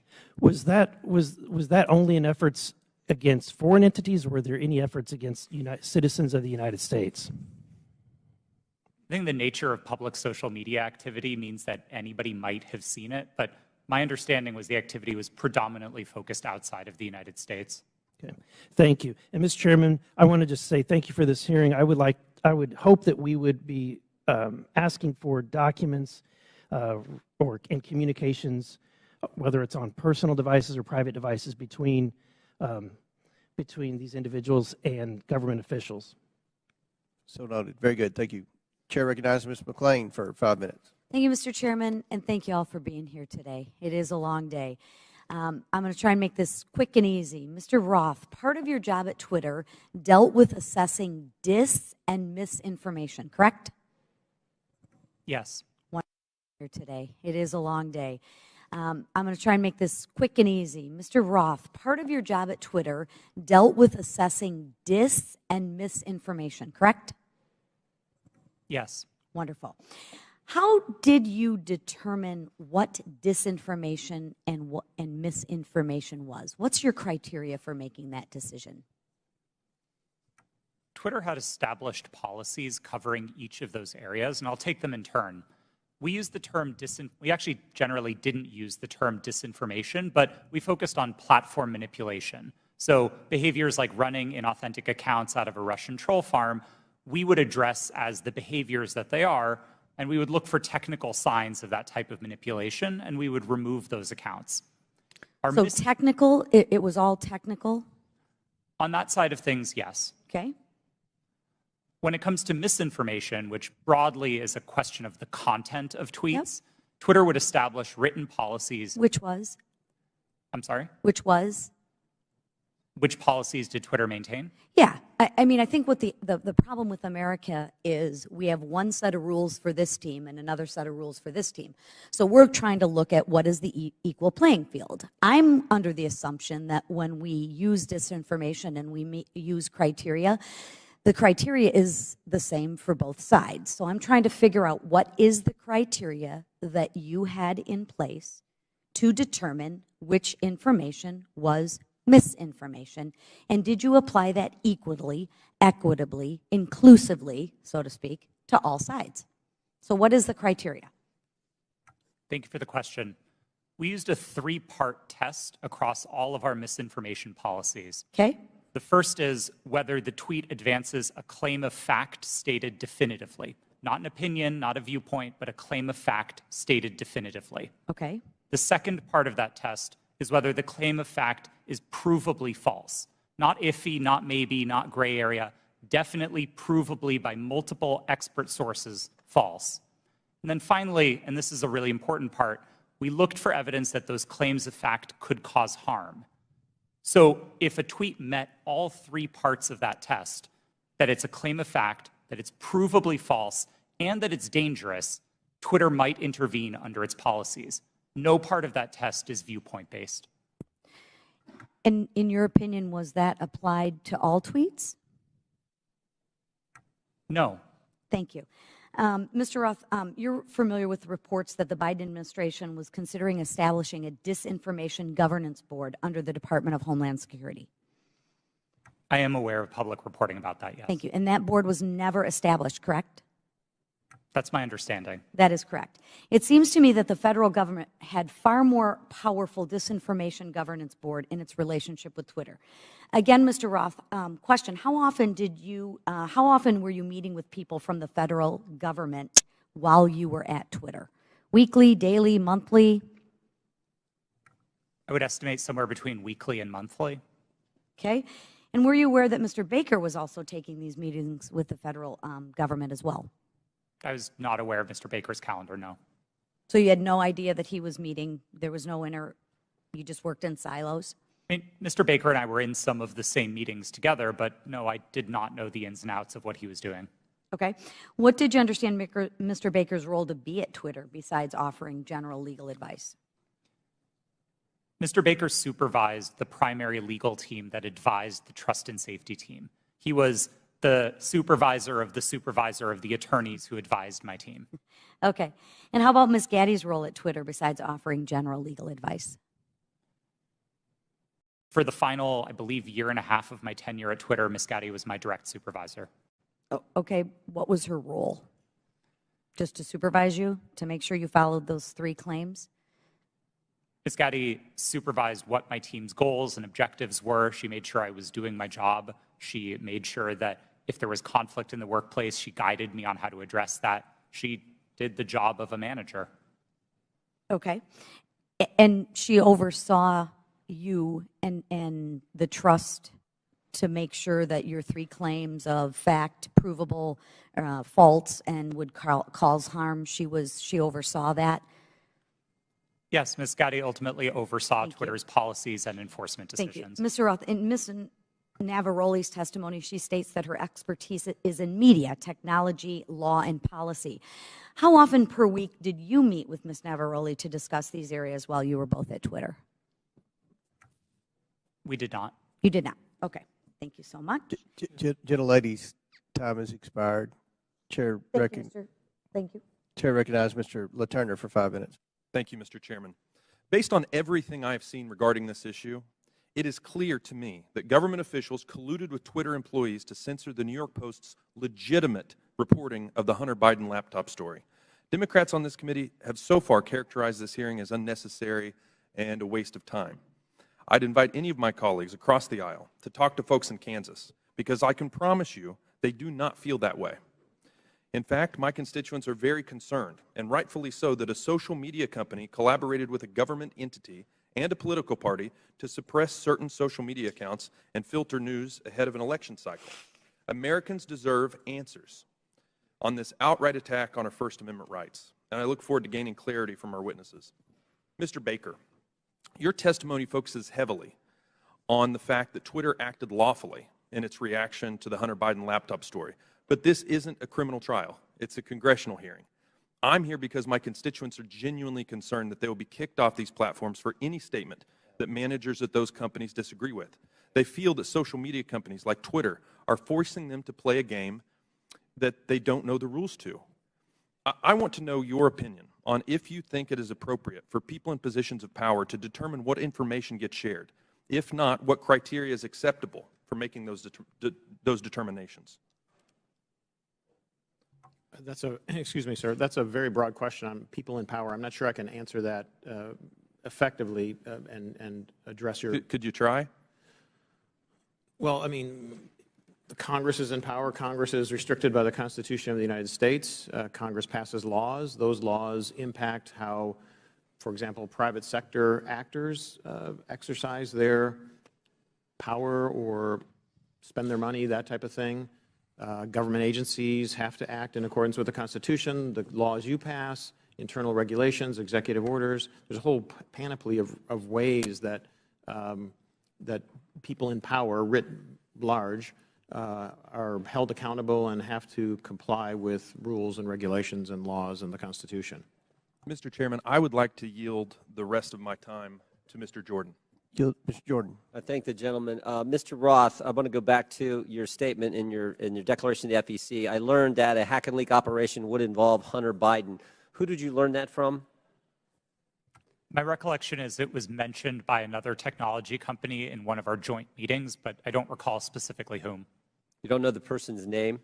I don't even recall what company they worked at. No, this was a long time ago. And you're confident that it was from a tech company, not from someone from the government? To the best of my recollection, yes. Did anyone from the government in these periodic meetings you have, did they ever tell you that a hack and leak operation involving Hunter Biden was coming? No, Did Hunter Biden's name come up at all in these meetings?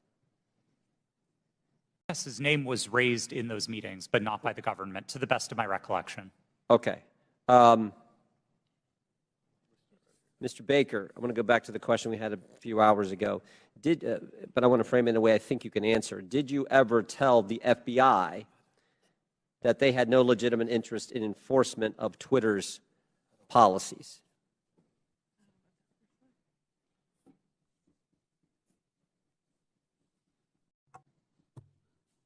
I don't think I understand. I think I understand the question. I don't recall ever having such a conversation with the FBI. Okay. Did you think there was a problem with the FBI sending you a list of names and accounts and saying, "Hey, these violate your policies"? Did you see that as as some kind of potential concern? I was always concerned that the FBI adhered to the Constitution and laws of the United States, period. And you didn't think that crossed the line? Well, what crossed the line, sir? What I just asked you. That the idea that they're sending you a list of accounts that they say these violate your terms of service. Again, I'm making sure that I can answer the question.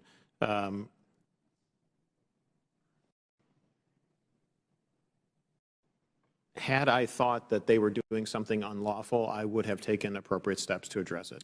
Okay, Mr. Roth, why were you reluctant, based on what I read in the Twitter files, why were you reluctant to work with the GEC? It was my understanding that the GEC, or the Global Engagement Center of the State Department, had previously engaged in at least what some would consider offensive influence operations. Not that they were offensive as in bad, but offensive as in they targeted entities outside of the United States.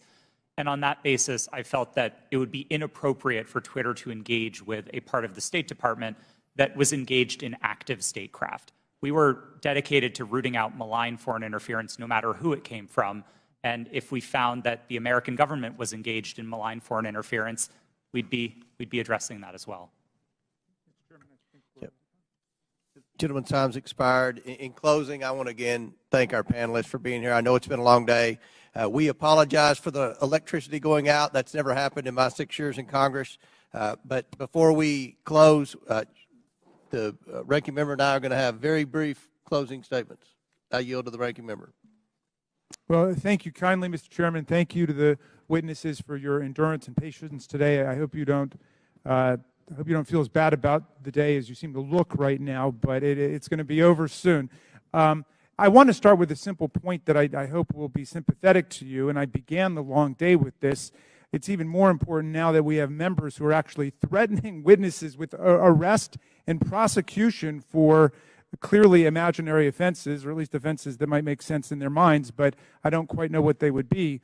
But Twitter is a private First Amendment protected media entity, and you make your own decisions like Fox News makes its decisions. And I might get kicked off of Fox News, or they might not cover me, or Wall Street Journal, or MSNBC. I've got no constitutional right to go there. So I think there's just a fundamental legal fallacy and logical fallacy that pervades most of the questioning today.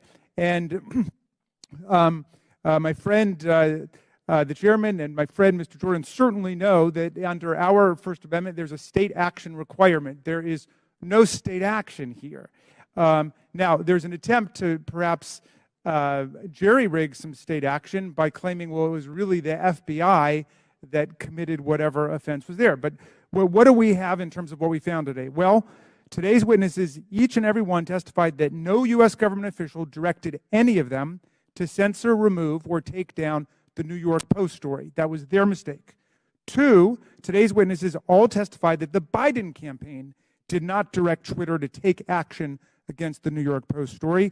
And 3, the whole hearing was predicated on the idea that the FBI directed Twitter to take down the New York Post story to protect Biden, but once again, not a single witness testified that the FBI even communicated with Twitter about the New York Post story. So to me, this has been a wild cyber goose chase all day. It has turned up absolutely nothing. But there was one serious point made by our witness, Ms. Navaroli, who said that the violence and the chaos that was wreaked upon